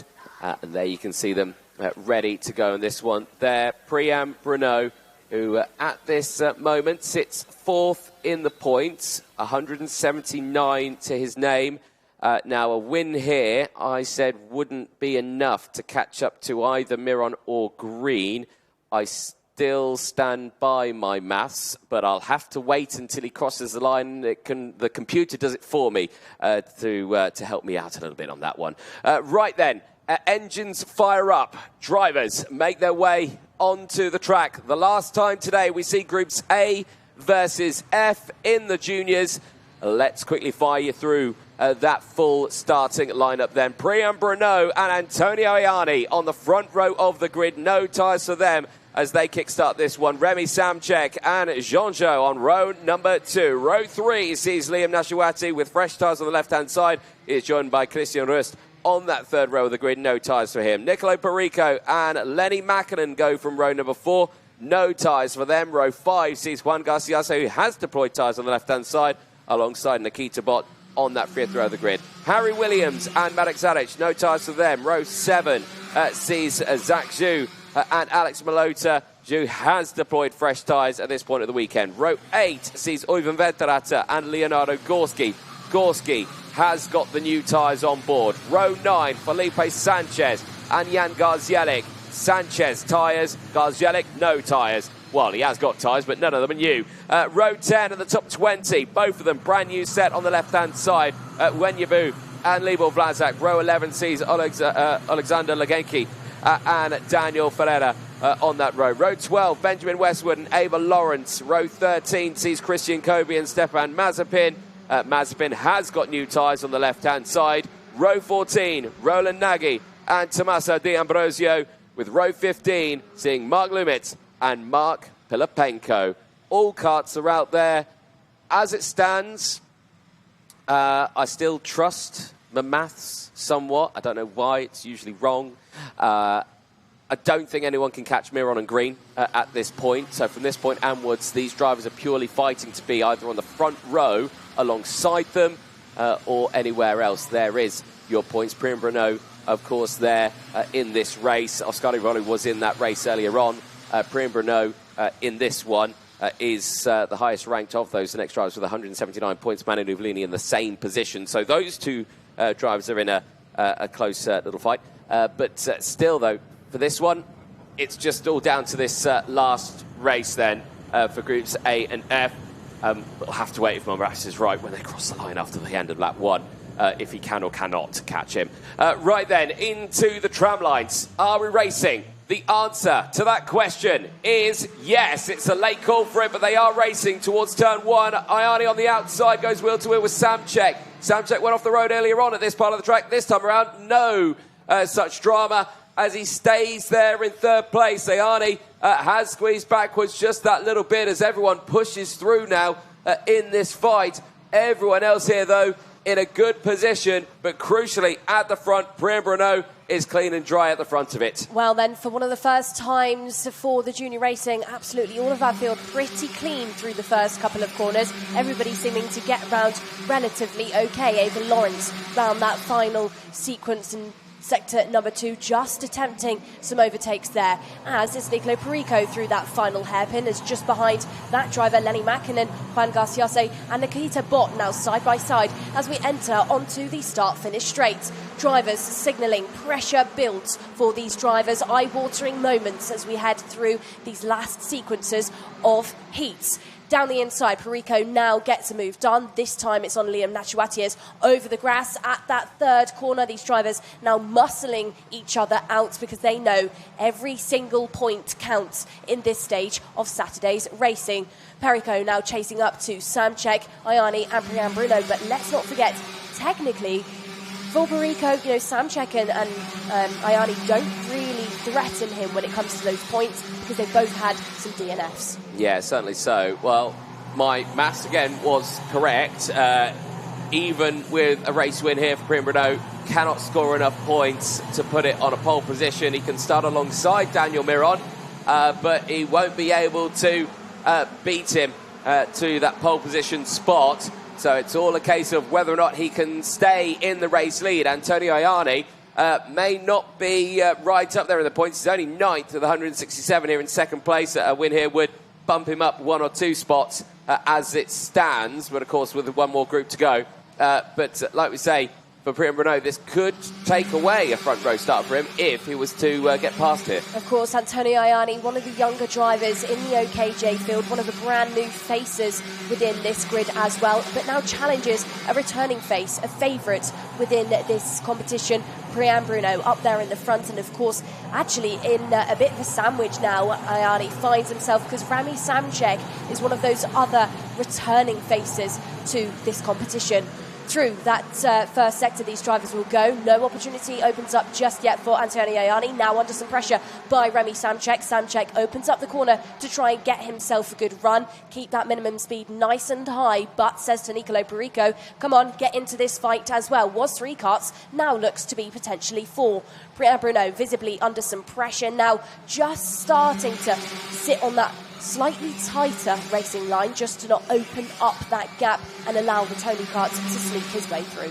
So, as it stands then, Perico, who is in the lead of this, Priam Bruno, who's in the lead of this race, he, at this moment, if he was to win this one, he would be starting on the front row of the grid for Superheat 1. Manu Nuvolini, who was joint on the points with him going into this race on 179, he's starting on pole for the last race for the juniors. If he was to win that, he could not be able to beat him. Yes, they'd be joint on points, but of course he was out-qualified by Priam Bruno, which means that Bruno would get basically the benefit of having the joint points. If Priam Bruno was to fall back to second place now, and then Manu Nuvolini was to win, Manu Nuvolini would be on the front row of the grid for Superheat 1. Priam Bruno would drop down to Superheat 2. So that's where it stands at the moment. So basically, Priam Bruno needs to win this race to be on that front row.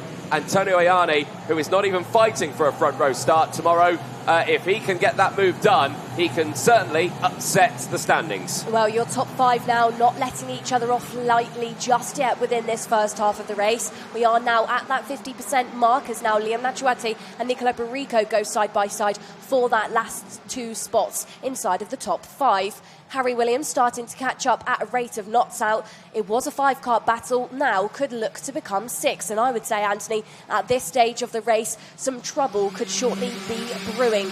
Perico there, pretty comfortably in that P5. Both him and Liam Natuete, new faces within this grid, just like your driver in P2 of Antonio Ianni, who's now just slightly starting to fall off the back of Priam Bruno. Let's not forget as well, long races for these drivers in heat like this and in pressure like this. So this is also a test today of, who's really prepared themselves throughout the winter to be able to handle such conditions. Yeah, indeed. And, they're only 19 degrees. They're not... they're not fighting in conditions that we've seen. I think the hottest conditions, 45 degrees Celsius, I think I've seen in karting, and that is awful. Let's not forget, though, first round of the year, and a lot of the prep these drivers would have been doing would have been in much colder, much wetter conditions. This is probably actually the first hot, or, well, it's hot if you're from England, but warm-ish race that they've seen so far this year. Yeah, definitely so. But a lot of them will probably disagree with you, maybe if they've raced out elsewhere in parts of the world. Yeah. But you never know. You never know. Still kicking off here between these two again, side by side. Nice little fight here. Oivind Vettel to the inside is being denied a little bit by Harry Williams as they go wheel to wheel in towards turn 1. Williams off the road.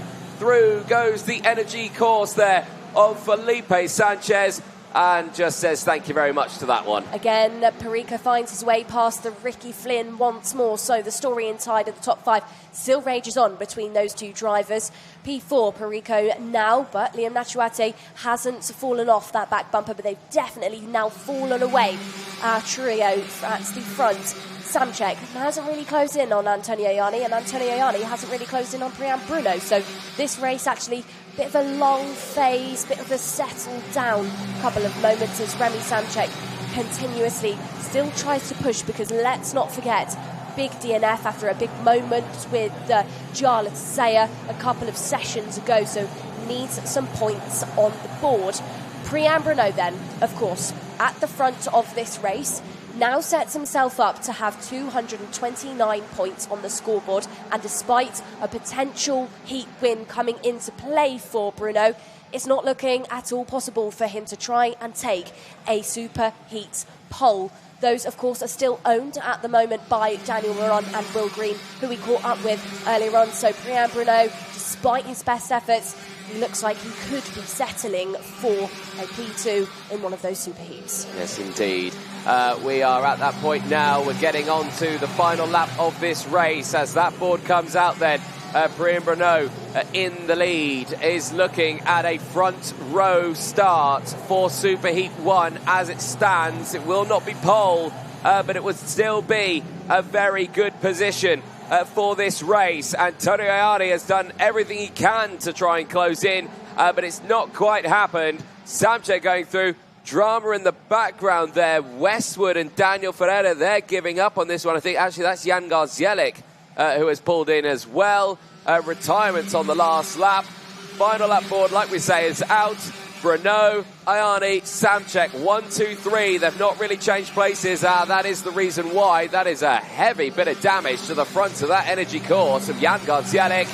But here on that checker flag, he'll start on the front row for the Superheat tomorrow. Priyan Bruno wins the last junior race for Groups A and F here in La Conca. His last race sees 50 points to his name and gives him 3rd overall. There is nothing that Manu Nuvolini can do in that last race apart from put himself at 4th overall, and that is all they can write in the juniors. Still Miron, still Green on those pole positions, but now the question remains, will Manu Nuvolini start alongside Will Green for Superheat 2 tomorrow for the juniors?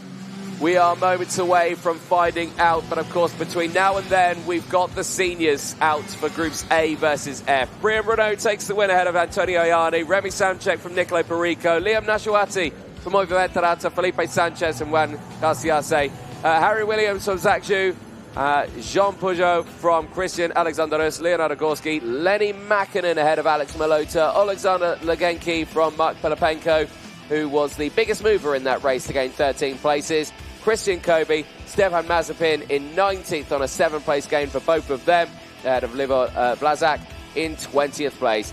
Wenyabu, Roland Nagy, Nikita Botta, then it is Marit Daric from Mark Lumitz, Ava Lawrence from Tommaso D'Ambrosio, rounding out the 27 finishes in that race.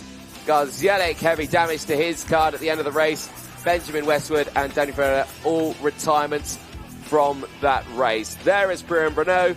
It's a good job today for the driver from Belgium, the victory lane driver, delivering a front row start for tomorrow's Superheat A. Here is the highlights from that one, and again, everyone relatively decent start there. You can see how Antonio Ianni was able to hold on to 2nd place there, just able to squeeze ahead of Remy Samchek there, denying him the chance of getting through into P2, and that actually kept the top 3 1, 2, 3 in that race. No changes between them. Later, seeing the overtakes here, Nicolo Perico sending it down the inside. He was able to push his way forward. Later, we nearly saw the attack from Antonio Ianni, but not quite close enough to get that car down the inside. Then we saw the fighting once more in the pack across the line. The very close fighting there for Oivo Venturata, just pushing through. Hit that fighting, unfortunately dropped one down and able to get Felipe Sanchez through and up into the order. Harry Williams suffering a bit with that one.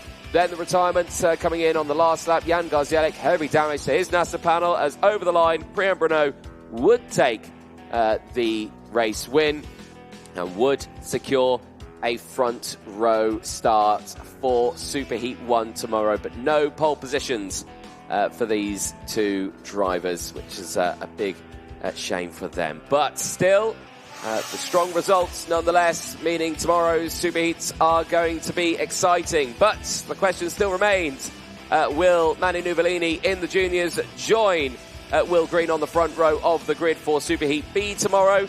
You'll have to wait to see for that one, because that'll be Groups B and C in a few moments' time. Seniors up next, but before that, let's head down to Parc Fermé, over to Nicole Sutherland.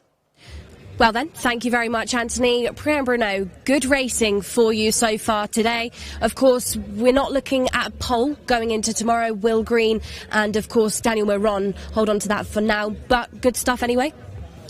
Yes, today is a good race. The whole race is good. The last is very good. After for tomorrow, it's possible I have the good super leads. After for the finale, same. It's possible to top 3 or same the win. It's possible. After I go. And Priam, of course, we've had quite a warm day out there so far for the racing. Lots of grip being put on the track. How are you finding the grip levels around the circuit? Is it quite manageable for you? Yeah, the grip is different. For the last week, the race, the grip is very, very different. It's same. The management is same. Very good. Well, you managed that one very, very well. Thank you very much, Priam. Of course, good day expected for you tomorrow on the sharp end of the field. Before we go into our last 3 races of the day, then, we're going to take a very short break.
Down to the last 3 races of the day then for the first round of the monokart.com FIA Karting European Championships here live at La Conca. Saturday, weather conditions still lovely as qualifying heat A versus F for the seniors is next out on to the track. And for this one, Iskender Sulfakari back on the front row of the grid for this one, but joined alongside Noah Baglin, who starts it on that front row of the grid. Just to give you a recap of the points, as we see there, Iskender Zulfikari, after that very dramatic end to his last race. Well, he still is in and around there, around the top 10, but he's not inside the top 10 as it stands. Noah Baglin alongside, of course, has got the maximum points as it stands, 200 points to his name. No matter what happens in this one, he will, I think, by my calculation, be on a pole position for this one. There's only 29 drivers, and even if you finish 30th, the minimum points you would get is 7. So he would still get enough to go forward to that pole position spot. So in a good spot there.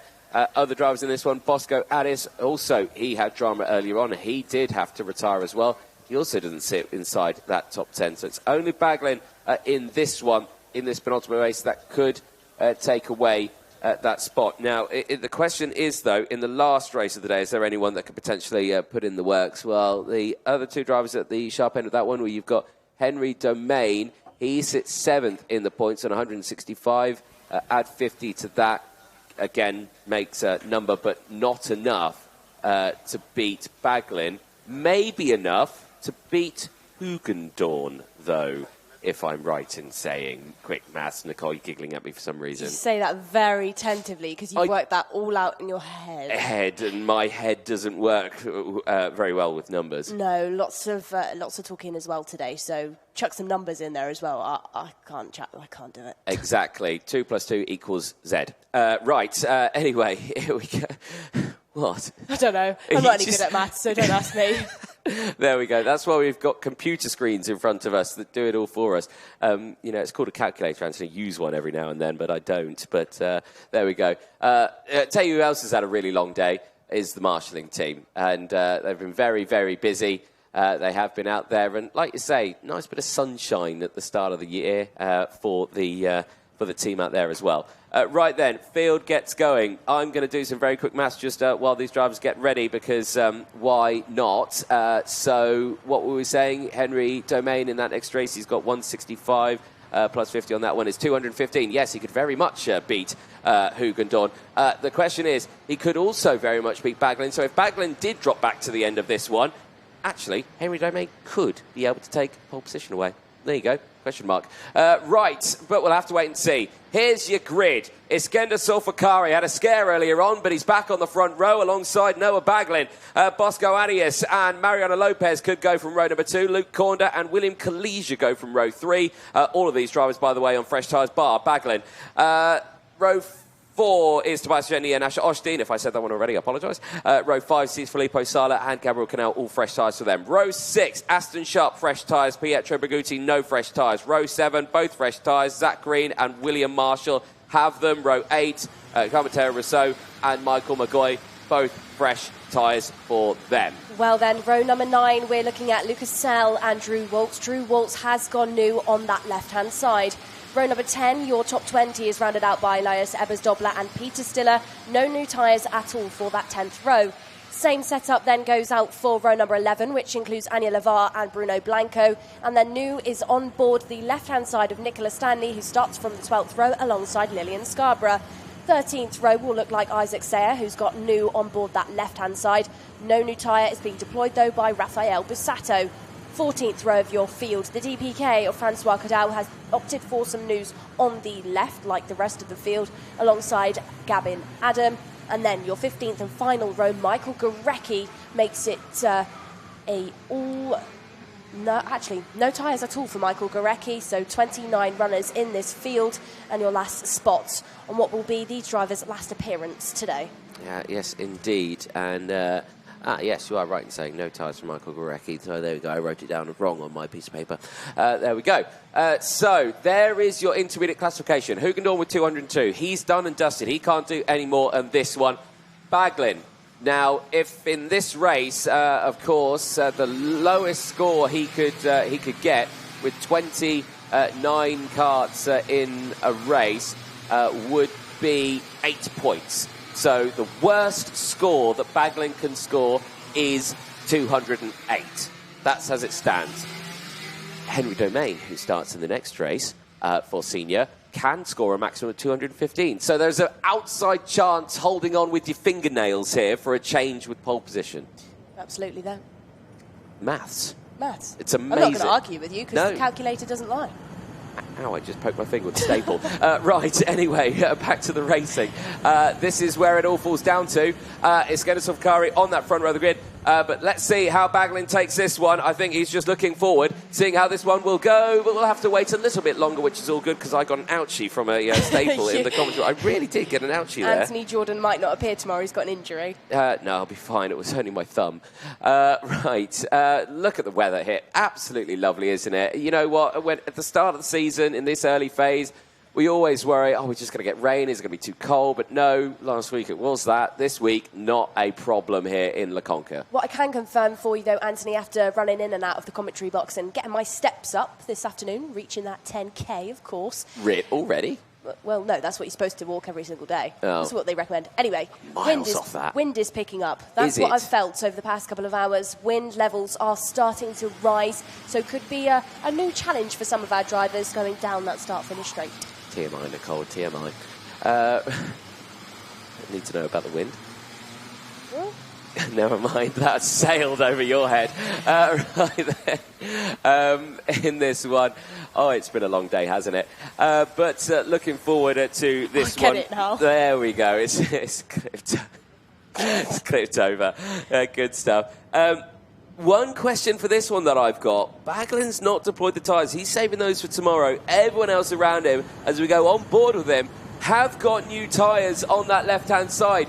This should make it very interesting as he's got a rear bumper full of Mariano Lopez here as we get ready to go racing into the tram line. So the last time today for groups A and F, it is lights out, fights on, and straight off the track is Zulfikari. Has he had drama? No, it's another false start. Zulfikari's off the road.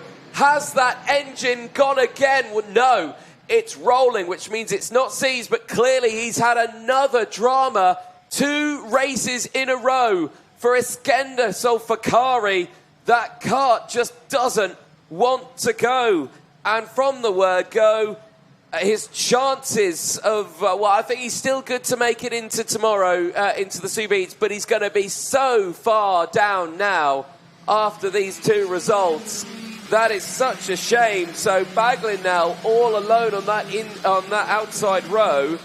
Bosco Arias now also with a chance to go in, but my goodness, how disheartening is that for a driver? Yeah, was there some sort of technical gremlin there for Iskender Zulfikari? Was he pushed and sort of forced into a bit of a stall? Absolutely no idea what went on, but like you said, Anthony, that rear was still rolling, so the engine's not seized for Iskender. He still, you know, was the car could have still potentially gone, but your driver that's starting, well, was supposed to be starting on pole, no longer there, and that opens up the gap now for Bosco Arias. It certainly does, but Arias doesn't want to be out of position here as we do go racing here down into turn 1, and Arias tries to go for the lead straight away. Baglin sweeps through and is control of this race as the rest of the field sweeps in towards turns 3 and 4 for the first time. A little bit of bunching and barging in the background, but crucially, I think everyone getting through relatively unscathed there until we get to the next spot, because there was a kart borderline sideways there in towards turn 7. And that has really bunched up the back of the pack now. But crucially at the front, Baglin's broken away and has already, I think, got quite the significant advantage from the rest of the field. Well, of course, Baglin then hasn't deployed that new tyre, but that is not a decision that would have been made on a whim. They would have sort of measured that tread, seen how it was looking, seen and, you know, decided whether or not Noah had looked after it properly, which he absolutely would have, and that's why they've decided to go against it. And he's already got that great gap out there. This is a nice little battle going on now for Filippo Sala and Asher Osteen, the CRG driver, who's back in with the CRG camp for 2026 and is making some good progress up the field so far. Out in the front then, Baglin still clean with half a second. I was expecting that. Now, Bosco Arias under investigation for a starting procedure infringement. You can only predict that is because he's potentially jumped that start. He's unintentionally ended up sort of in a pole position spot and maybe jumped the gun a little bit too early. Yeah, it won't be a jump start, it will be an out of position penalty that he'd get. So basically just, yeah, he's just left no gap where it would be Iskender Zulfikari. They go through then.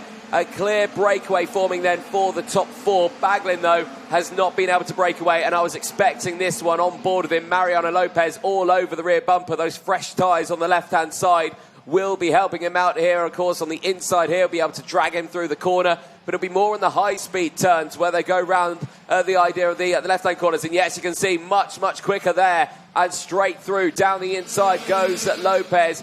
Corner, I think, goes through as well. There's Bosco Arias now. So that's Baglin down to 3rd place, but it's still no drama for him. He's still massively in the lead of the points as Corner down the inside takes the lead of the race. Yeah, of course, if you're a Noah Baglin fan, a Prema fan, this is not the end of the world for the driver. Of course, it's predicted that with that older rubber, he's only naturally going to fall back slightly into the pack and slightly pace-wise, but he still just needs to keep himself in the sharper end of the order, because the work that he has deployed and put in so far today, he's pretty far up there and pretty confirmed for a good starting spot in those super heats going into tomorrow. Now loses another position, this time to Bosco Arias. Arias, of course, is a name within this field, really needs a good race here, though, Anthony, already being looked at, but of course, engine issues in his previous heat. Also had, we know he had a DNF at least in that moment earlier on where we had the stall at the start between 4 or 5 drivers. So Bosco, the Ricky Flynn teammate of, I believe that's Lillian Scarborough, who's now not finishing this race, needs a really good result. Yeah, indeed. Well, helping the marshals out there nicely to get that kart to a safe spot as down the inside. More changes happening. Corner back into the lead of this one. Lopez down to 2nd. Arias still there in third, and there Noah Baglin holding on to fourth place. And again, Baglin just needs to be cool, calm and collected here. Doesn't matter where he finishes. He's still looking at pole position because right now still with 238.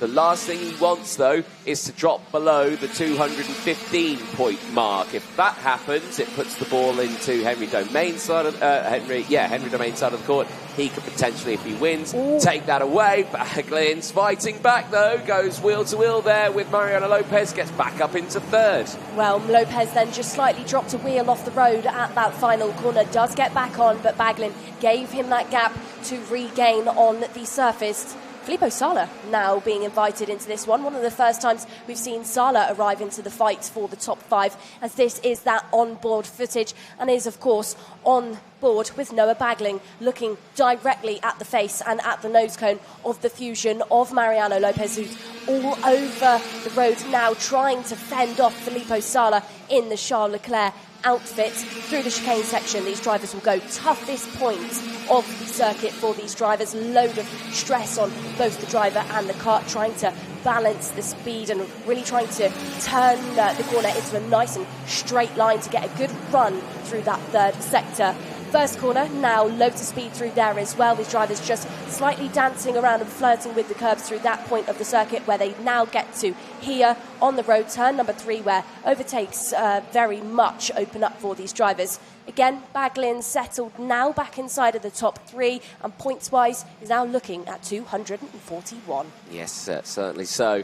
Here then, as they go through, again, Filippo Sala here with his change of team for 2026, still looking strong here as he piles on that pressure now to Mariano Lopez there in P4 into the hairpin. No look down the inside, stays behind as it stands. We're on lap 7. We'll be turning over onto lap number 8 now of this race. 7 completed, and still Corner leads the way and is actually doing a good job breaking away now from Bosco Arias there in second place. But there the change.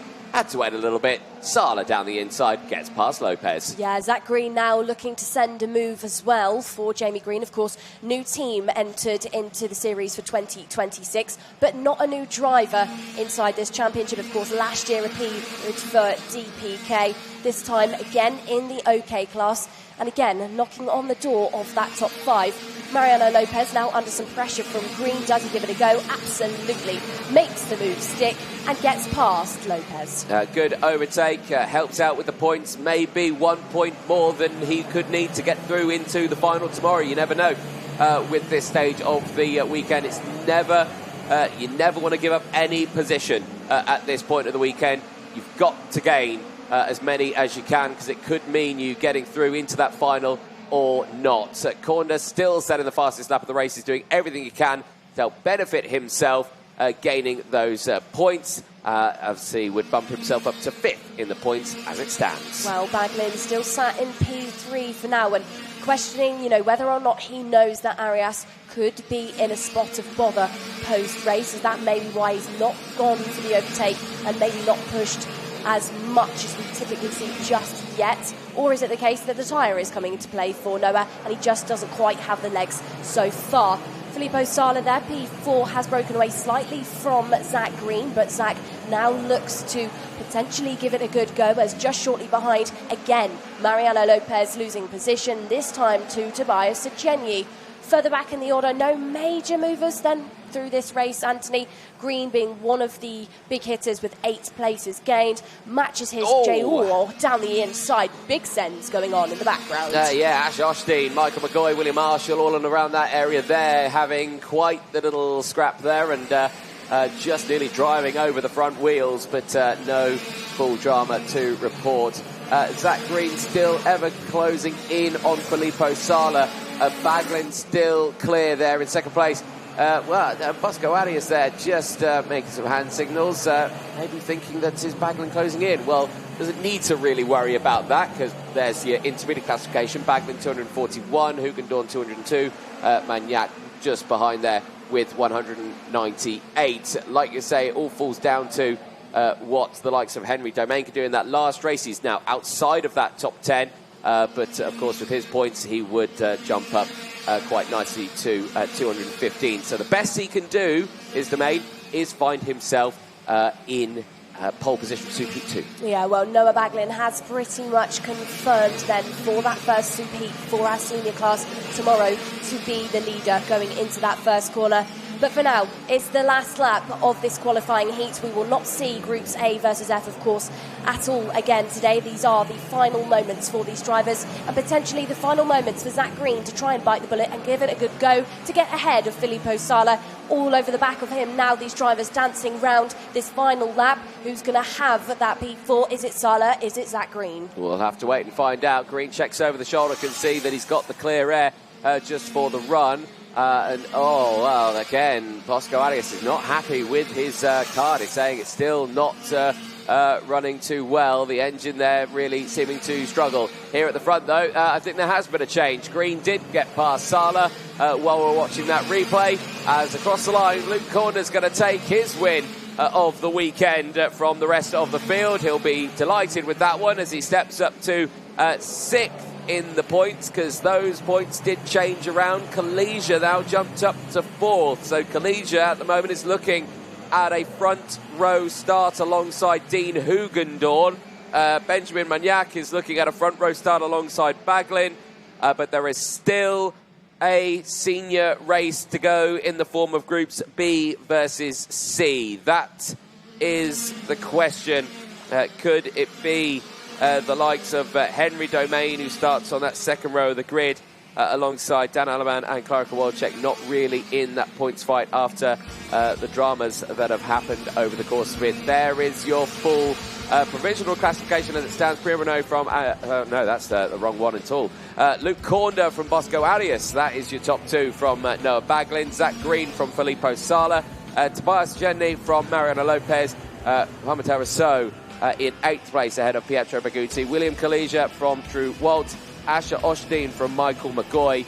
Isaac Sayer, your biggest mover in that race, gaining 11 places. Lucas L from Gabriel Canal. Aston Sharp from Nicola Stanley. William Marshall, Peter Stiller, Bruno Blanco, Rafael Passato, Adam Gavin from Lias Ebersdoppler, Francois Cadell, Michael Gorecki, Anya Lavara, the 27 finishes in that race, Lynn Scarborough, and Iskender Sulfakari out of the race. And you really have to feel for Iskender Sulfakari in that one. Another tough result for him.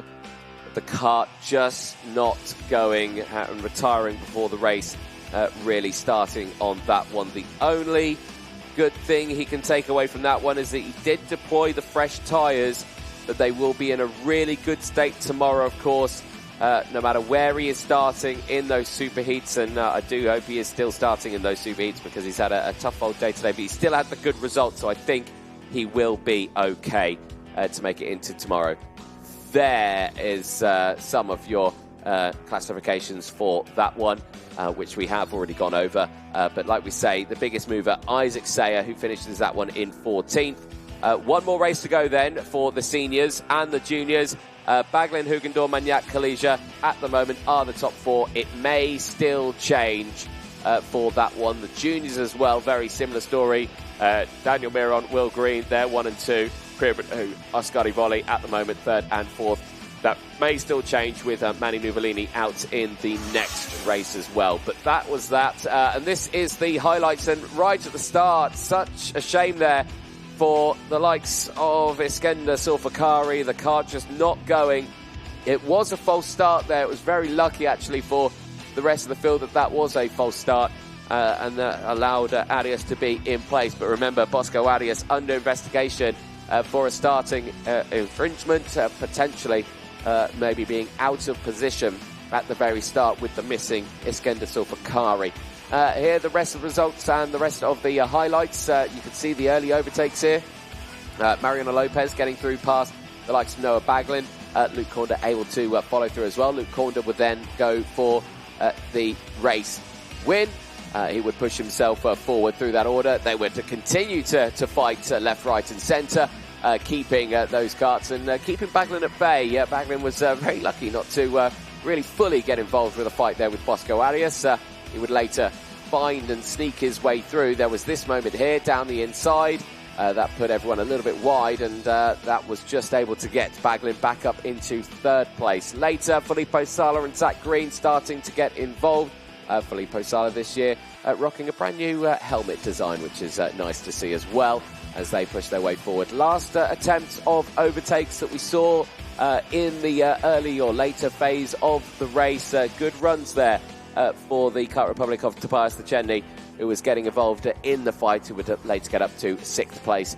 Oscar clearly not happy with something on with that engine, but despite that, continued on. This was Green, finally squeezing his way past on the final lap into the chicane, just got his nose down the inside, was able to get that done as across the line. Luke Corner would come away with that qualifying heat win and would put points on the board and would keep it inside the top 10 of the intermediate classification. Let's head down to Parc Ferme and over to Grizzly Adams.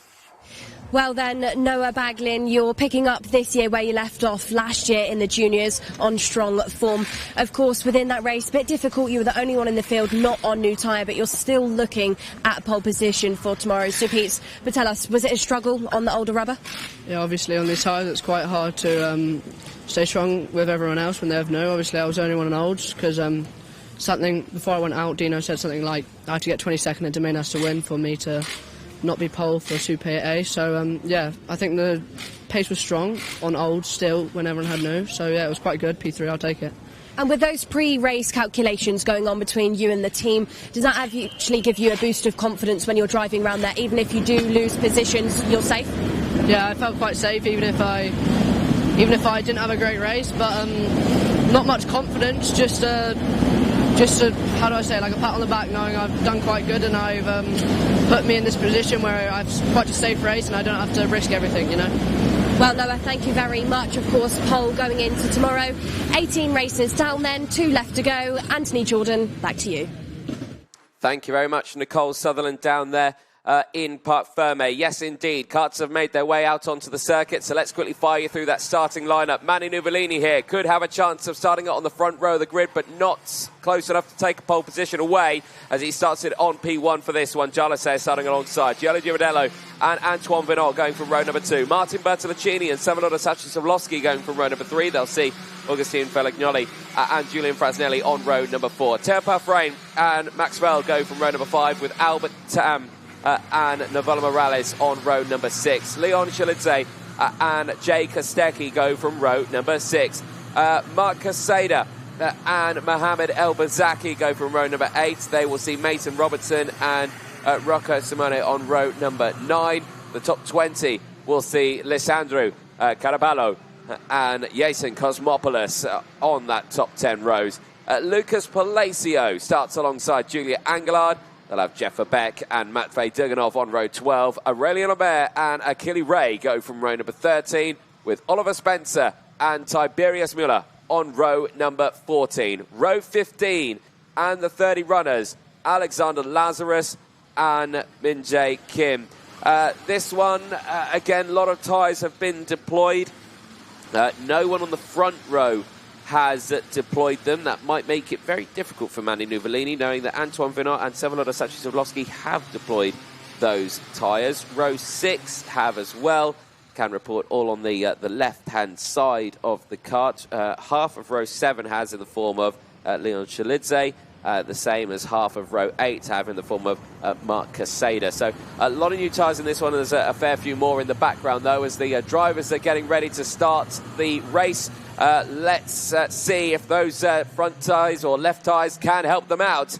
We are racing. Lights are out. Last junior race of the day then. Who's going to be starting where for those Super Heats tomorrow? We're about to find out as they get through in towards turns 1 and 2. Fine. Manu Nuvolini holds on to the lead of this race. The VDK of Antoine Vinot trying to fight through, but has dropped down a little bit, has lost out to the Ward Racing driver of Martin Bertolacini. One of the Birrells out of the race, going no further. It's Novola Morales who will not see the end of this race. I think Lucas Palacio, Julia Angelard as well on another one of the Birrells, and Oliver Spencer may have had drama in this race as well, as they've also tumbled down, and I can see, yes, multiple karts that have had dramas in that opening lap at multiple different points of the lap as well. Big lock up there, under braking from the rear of the Ward Racing driver of Martin Bertolacini. He steps through down the inside and gets up into third place. Over the line they go. Nuvolini, Girardello, Bertolacini, Saya, Vinor from Felignoli, Pelfreinfeld, Tam and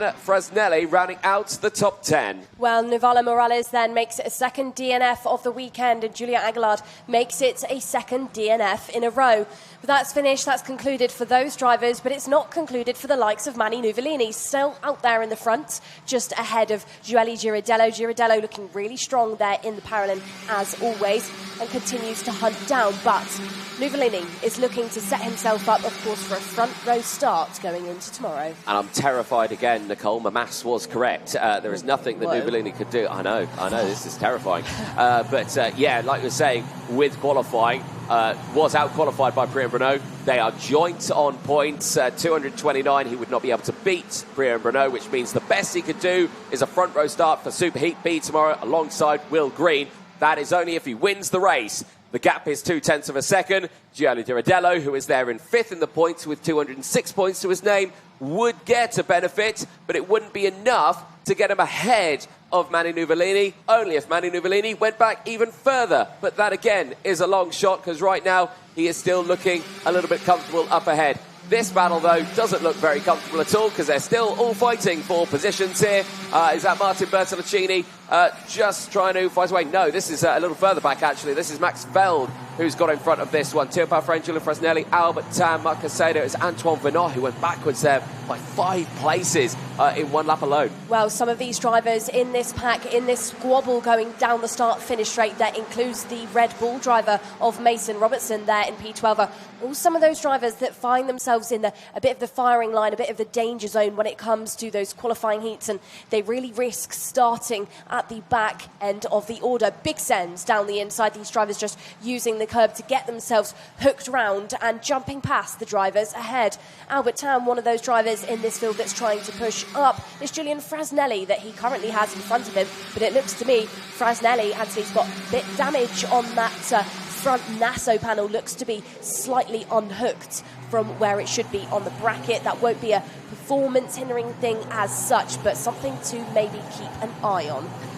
Love this part of the day where the points really start to fall into place now for the drivers. Martin Bertolacini currently sitting there in 3rd place. If he can get up into P2, which is just ahead of him, that could be a benefit in position of where he will be starting for those superheats. So, fight still very much on, but as that's happening, Manny Nuvolini setting the fastest laps of the race, is opening that gap to the drivers behind as he steps it up now to 5/10 of a second.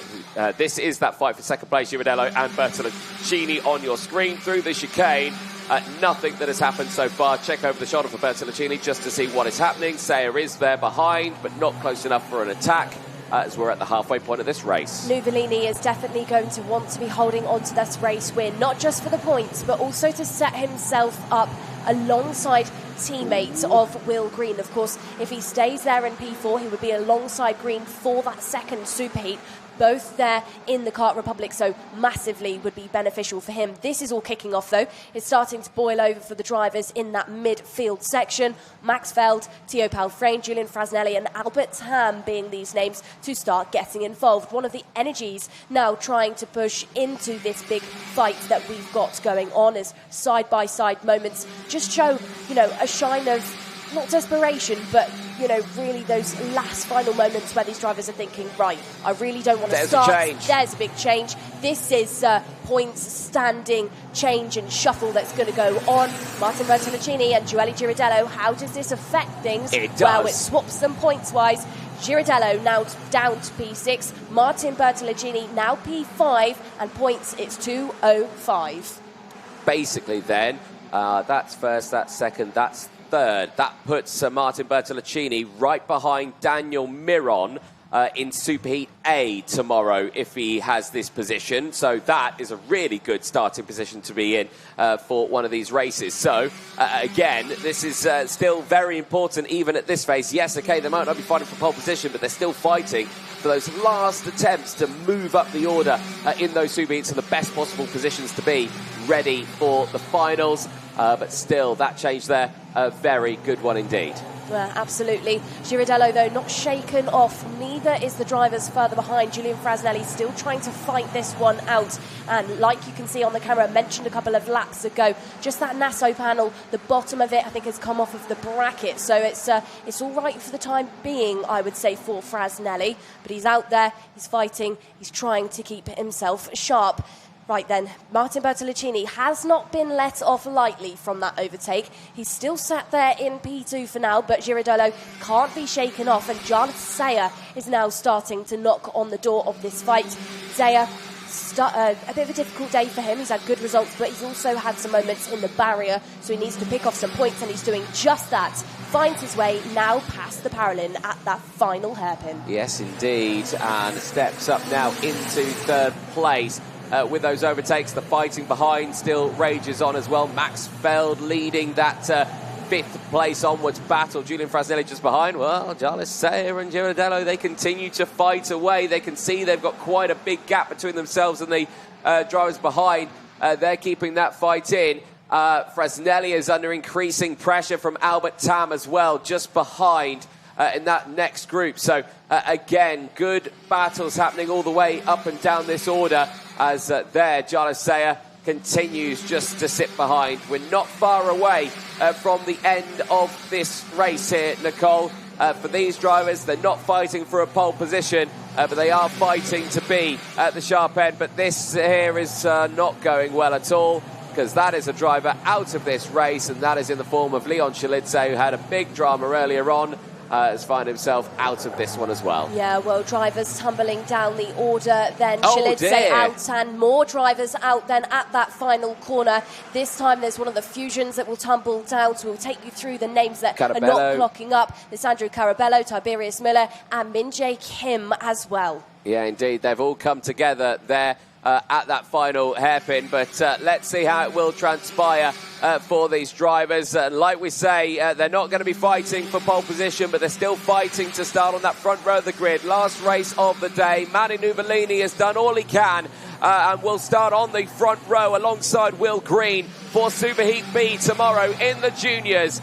Over the line, Manu Nuvolini takes the win ahead of Bertolacini. Gianni Girardello from Jarlath Zeyer and Julian Frasnelli taking P5 ahead of Albert Tam. Max Feld 7th from Marcus Seda and Matvei Durganov from Antoine Vinard, who rounds out the top 10. And at the very end of that one there, you can see the list of retirements. Alessandro Carabello, Tiberius Müller, Min Jae Kim, Leon Shelidze, Navola Morales, Lucas Palacio, Julia Angelard and Oliver Spencer, all retiring from that last race of the day.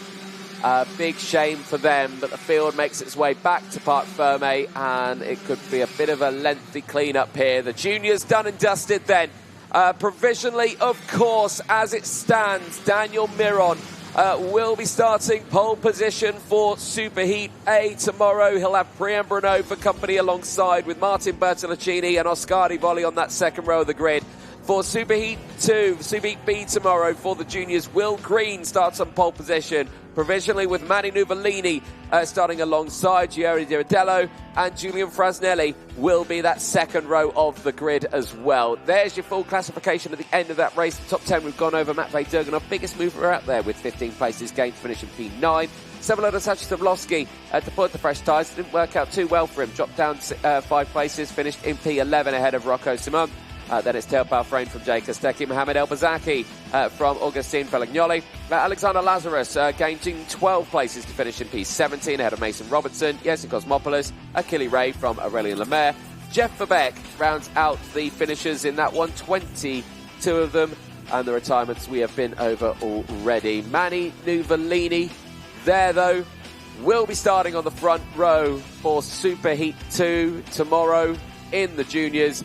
It's a job well done at the end of the day here, and here are the highlights for this race. And you can see at the start there, Jarlath Zeyer trying to carry it round the outside, not quite getting the run through. Manu Nuvolini held on to the lead on that one and held on to the end of it. Nice lights to flag finish for him. There was the drama at the start for one or two drivers getting caught out. You can see Marshall's reacting to an incident that happened at turn 2 while they had their back turned to an incident that happened at the next part of the lap, which unfortunately meant that we lost Oliver Spencer on the opening lap, Julia Angelard, Lucas Palacio and Novella Morales, who all retired on that opening lap. Later then, on the last laps, we lost Leon Chalidze, Min Jae Kim, Tiberius Muller and Alessandro Caraballo, who ended their race with just 2 laps to go. More things in that early part of the race. We saw the fighting going on in that early phase, because there you could see Augustine Felignoli getting right in and involved in that fight. Later dropped back to 16th place, which is a tough result there. Julian Frasnelli with the fight. He was looking to the inside there, getting those overtakes done as well at turn number 1, albeit with that slightly damaged front NASA panel.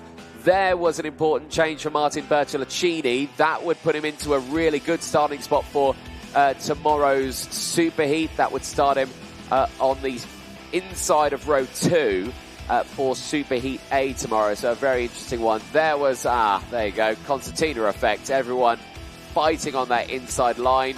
Sometimes it's easier not to follow the crowd and to go the long way round. Unfortunately, all those drivers choosing the shorter option there, though. Manny Nuvolini crossing the line secures a front row start. Let's head down to Parc Fermé and over to Nicole Sutherland. Well, you just called it, Anthony. Manny Nuvolini first across the line and sets himself up for a front row start going into tomorrow. Manny, must be a great feeling knowing that you're starting at the sharp end, but crucially, you're going to be up there with that fresher tyre because you've not deployed new tyre at all today. Yeah, exactly. Tomorrow I have 2 new tyre for the Super 8, and today I keep the used one to have 2 for tomorrow, and yeah, we see tomorrow how was the Super 8. And looking on at the other groups and looking at the drivers that are starting ahead of you, like Daniel Moran and Will Green, what are you thinking when it comes to tactics or game plan? Any nerves at all, or are you feeling confident that you're going to give it a go? No, I'm confident. Tomorrow I will try my best and to be in good position for the final. And of course you'll be starting or looking around the likes of Will Green. Not direct teammates, of course, with Prema, you're with Kart Republic, but very close, of course, with that relationship. Will there be any sort of team set up there, or is it every driver for themselves? Yeah, with the teammate we help. Like before in the Heat 4, we switched the line, and yeah, that's it. Well, Manny, thank you very much. And like we said, you'll be starting on that front row. Great day of racing for you. One more heat coming up today then, but not before we take a very short break.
We are down to the last race of the day then. Senior OK qualifying heat B versus C is the next one and last one to head out onto the circuit for their race. Dan Aleman and Klara Kowalczyk on the front row of the grid. But it's the second row of the grid that keeps us entertained for this next race. Henry Domain, at this moment, was taken out of the top 10. Of course, that will change when this race gets started. They will add the points onto their tally and will step them up. Inside that, the question still remains, can Henry Domain start on pole position for Superheat 2 tomorrow? Cannot beat Baglin at all. He's got the 241. He cannot be caught. But Domain could still start on pole position for Superheat 2 tomorrow. So could come away with some good points at the end of that before the finals. But that is still just a question. We'll have to wait and see what happens in that race. For the rest of the drivers here, they are certainly going to make that very difficult for him, of course. Dan Aleman wanting the win in this one. Klara Kowalczyk will also be wanting the win. Had a couple of DNFs earlier on, but now looking forward to seeing what she can do in this one.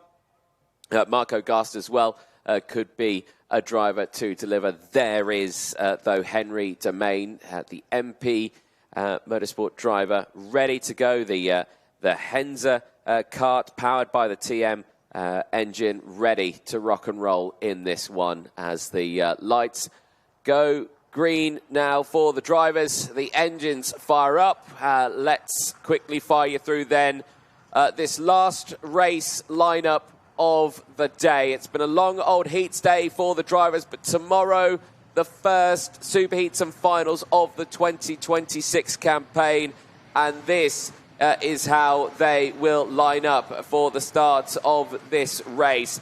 For Dan Aleman, it's a pole start for him alongside Klara Kowalczyk, Henry Domain and Marco Gast going from row number 2.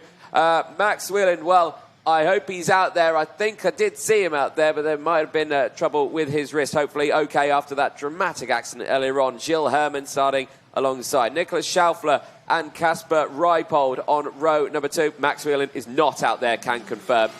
So, yes, the 182 will not take part in this race. Hopefully he is okay. Row 4, Nicholas Schaufler, Casper Reipold. Then row 5 sees Armin Kader Osman and Nicola Frigg.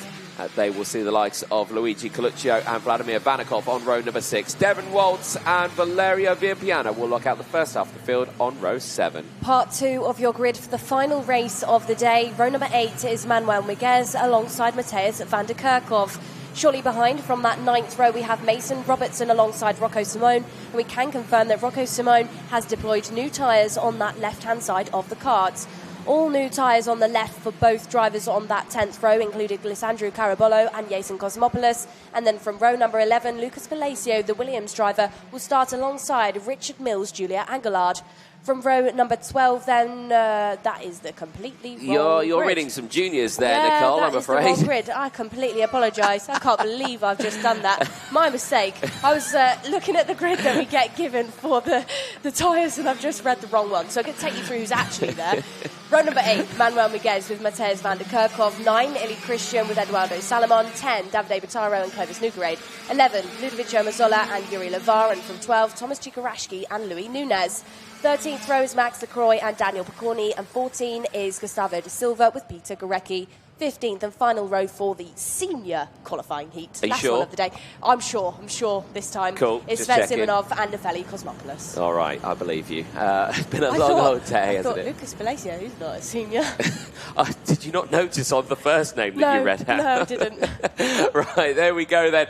Into the tram lines. Can confirm this last senior race is go as we head down in towards turn number 1. Good start for Ralaman. Sweeps into the lead. No drama for him there. Domain slots into second. Domain, if he gets a win on this one, well, actually, even a second place, he's looking at a pole position start for Superheat 2, but he needs to make sure, so let's aim for a race win, I'm sure, says Henry Domain, as they head down in towards turn 7 for the first time. He comes alongside here. Aleman tries to get down the inside, but now he's got to watch out for Marco Gast on that Koski Motorsport machine that's trying to get down the inside. A change of the cover on the radiator there just to help the engine breathe a little bit in this early stage of the race as they head down in towards turn 15. To the inside, defence for Domain on gas, loses a chance on Aleman as he starts to break away as he defends from the drivers behind. Klara Kowalczyk then dropping a number of positions as the challenge between Gast and Henry Domain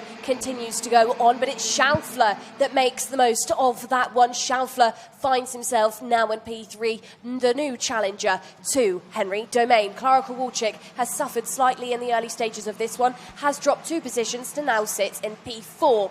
Gilles Herman has been a name today who has consistently got inside of the top 5, picked off position after position and got in some heat wins. Can he get in another one for his tally? We will find out, but we've got to go through these laps. But there he is, just heading into that third sector, trying to chase up to your driver of Kowalczyk, who of course put it in pole position in that second group of seniors yesterday in our qualifying sessions. Great pace by her, but not the racing results she would have expected. Turn number 1, time and time again, we're seeing these drivers pick off position, and there is Gilles Herman now finding his way past Kowalczyk. Schaufler now starting to challenge the driver ahead, which is Henry Domain, but Domain has now actually caught up massively to Dan Aleman. Aleman then fastest driver on the circuit, but could start to get a little bit nervous out there now because Henry Domain is a cloud on his shoulders. Yeah, it certainly is, and again, Domain certainly wanting to go for that win. There's your tyres, Nicole. There's the right tyres. There's the right one, and there's a change for the lead down the inside. Domain takes it with that, says immediately to Dan Aleman, let's go, let's pull away. With that, Domain goes up to second. Gilles Herman as well with that spot goes up to 202. Out-qualified Hugendorn would actually take the front row start away from him and put him on the front row for Superheat 1. Hugendorn would start alongside Henry Domain for Superheat B tomorrow as it stands. Dan Aleman dropping down to second place now, drops him to 195 points behind Hugendorn and Magnac in 6th in total in the points. So again, all still to play for here for the likes of Gilles Herman, because Gilles Herman there is in 4th place. If he can get past Schaufler up to 3rd place, might be able to find his way up even closer to Domain, especially if Domain loses out on the lead. Well, Henry Domain, race leader now with that 2/10 to Dan Aleman, and every driver actually inside of your top 7 in a really even playing field. All of those drivers did deploy those fresher tyres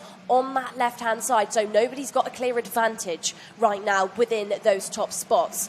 Davide Bottaro, fastest driver there, and the driver in P11 trying to knock on the door of the top 10, trying to find his way past the tone car of Lariovia Piana.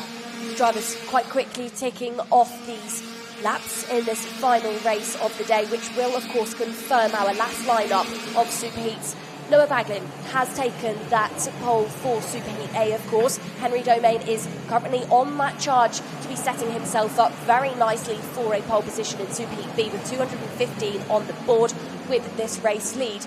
Dan Aleman, here he goes. Gilles Herman then in those point standings, currently sat in P3, only 13 points behind Henry Domain. So if he could catch up here, Anthony, to your race leader of Domain, the battle still is slightly open. Yep, it certainly is. Kristen now the fastest driver out there, currently in 13th place. From the rest of it, 47.1, very quick time indeed.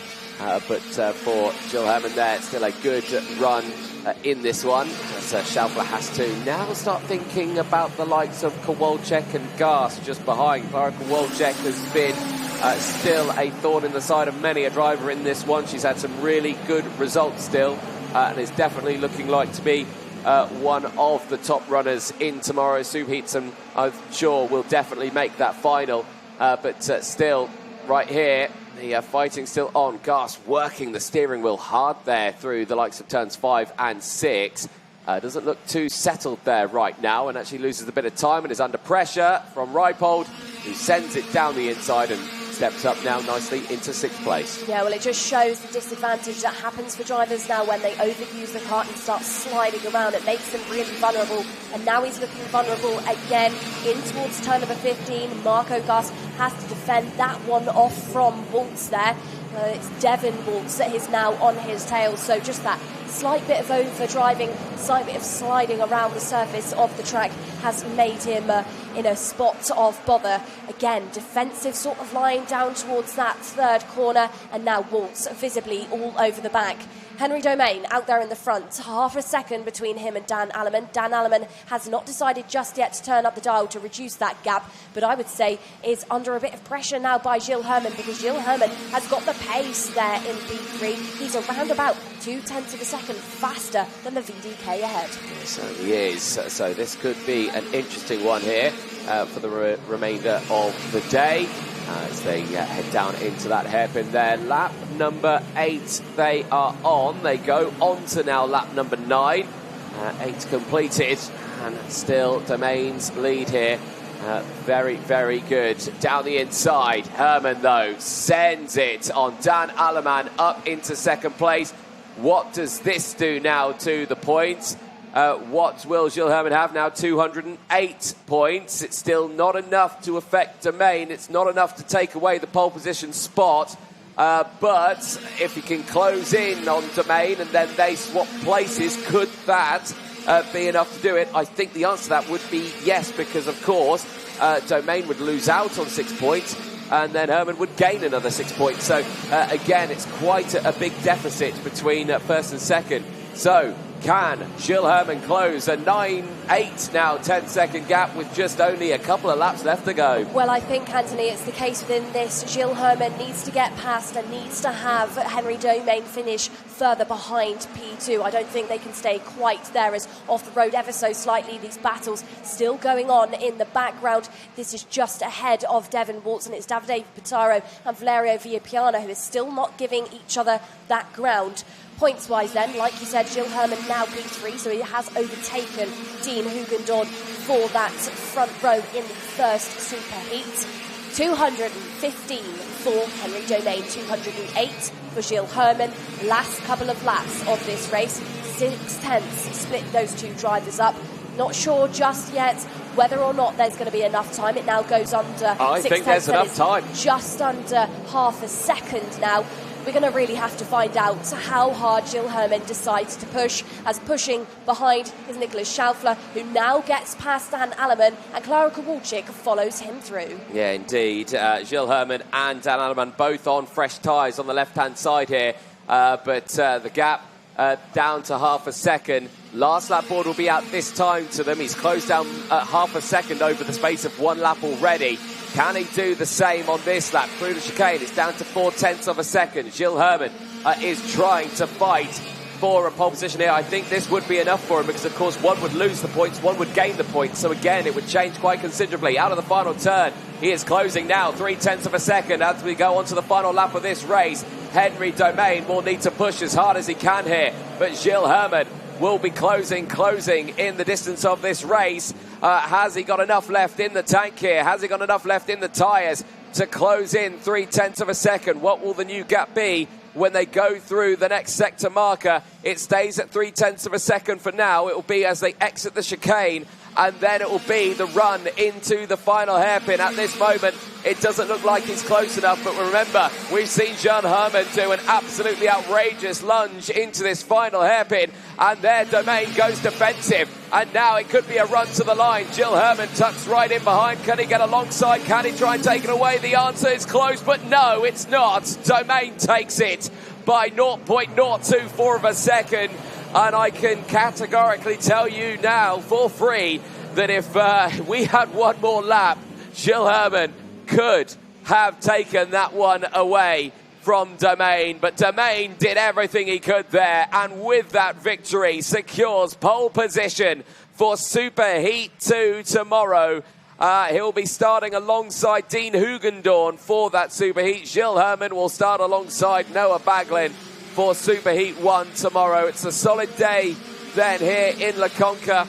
which finally comes to a close with Tomasz Czekaraszki being the biggest mover in that race. It's only 7 places, but from 23rd to 16th, still a good result nonetheless then. Baglin leads the points. Domain 2nd, Herman 4th, Hugendorn 5th, Benjamin Magnac 5th, Aleman 6th in the points from Luke Cornder, Andrea Mani, Mariano Lopez and William Kalesia round out the top 10 in those intermediate classification points. The top 10 in this last qualifying heat of the day, though, is Henry Domain from Gilles Herman. Nicholas Schaufler finishing that one in P3 ahead of Clara Kowalczyk. Dan Aleman finishing that one in P5 ahead of Marco Gast and Casper Reipold. Valerio Villapiano and Luigi Coluccio finish ahead of Devon Waltz as they round out the top 10.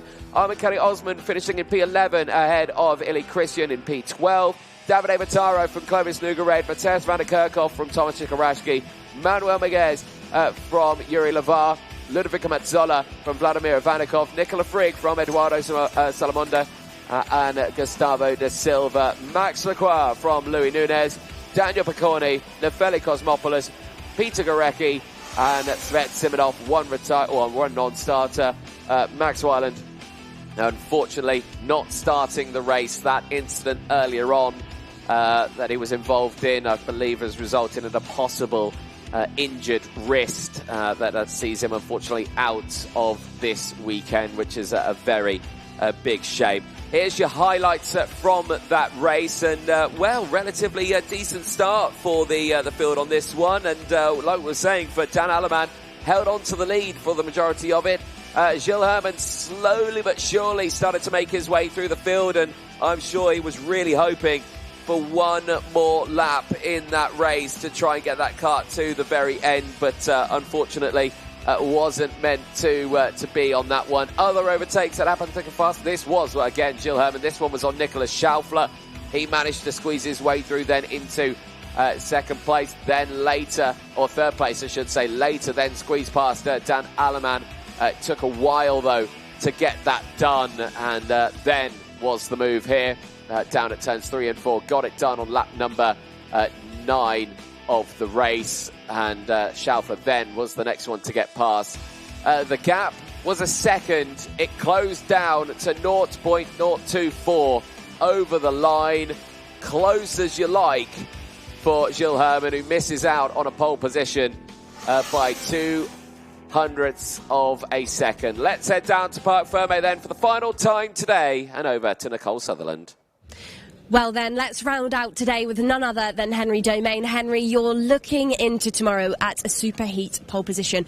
Great stuff going into, of course, your first year as a senior.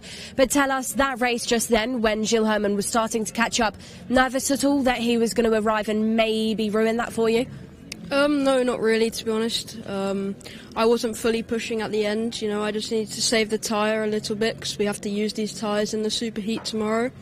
But yeah, I just kept doing good laps and managed to stay in the lead on the last lap, and yeah, I'm happy with the win. Well, plenty to be happy about, of course. We'll see you tomorrow, pole position for that second superheat. Henry, good job indeed. That confirms then all of our superheat pole position. All important Sunday. 20 races complete today, and we'll go back up to Anthony Jordan to hear about what we can expect from tomorrow. Thank you very much, Nicole. Apologies there, they're cutting away from you a bit soon. I think they'd had enough of you already. Right then, yes indeed, very busy day tomorrow. Superheat starting at 10:05 in the morning for the juniors, Superheat A. Then it's the seniors, Superheat A at 10:30, 10:55 Superheat B for junior, Superheat B for the seniors at 11:20. And then we go into usually quite an extended lunch break before the finals that then start at 1:20 for the juniors and 2:05 for the seniors. So they're 20 and 24 lap finals. But we're going to have to wait quite a while until that moment. From myself, Anthony Jordan and Nicole Sutherland, it's been a very long day, but thank you so much for tuning in with us. We will see you bright and early tomorrow morning. Make sure you set your alarms. You're not going to want to miss the action here. The first round of the MondoKart.com FIA Karting European Championships in La Conca.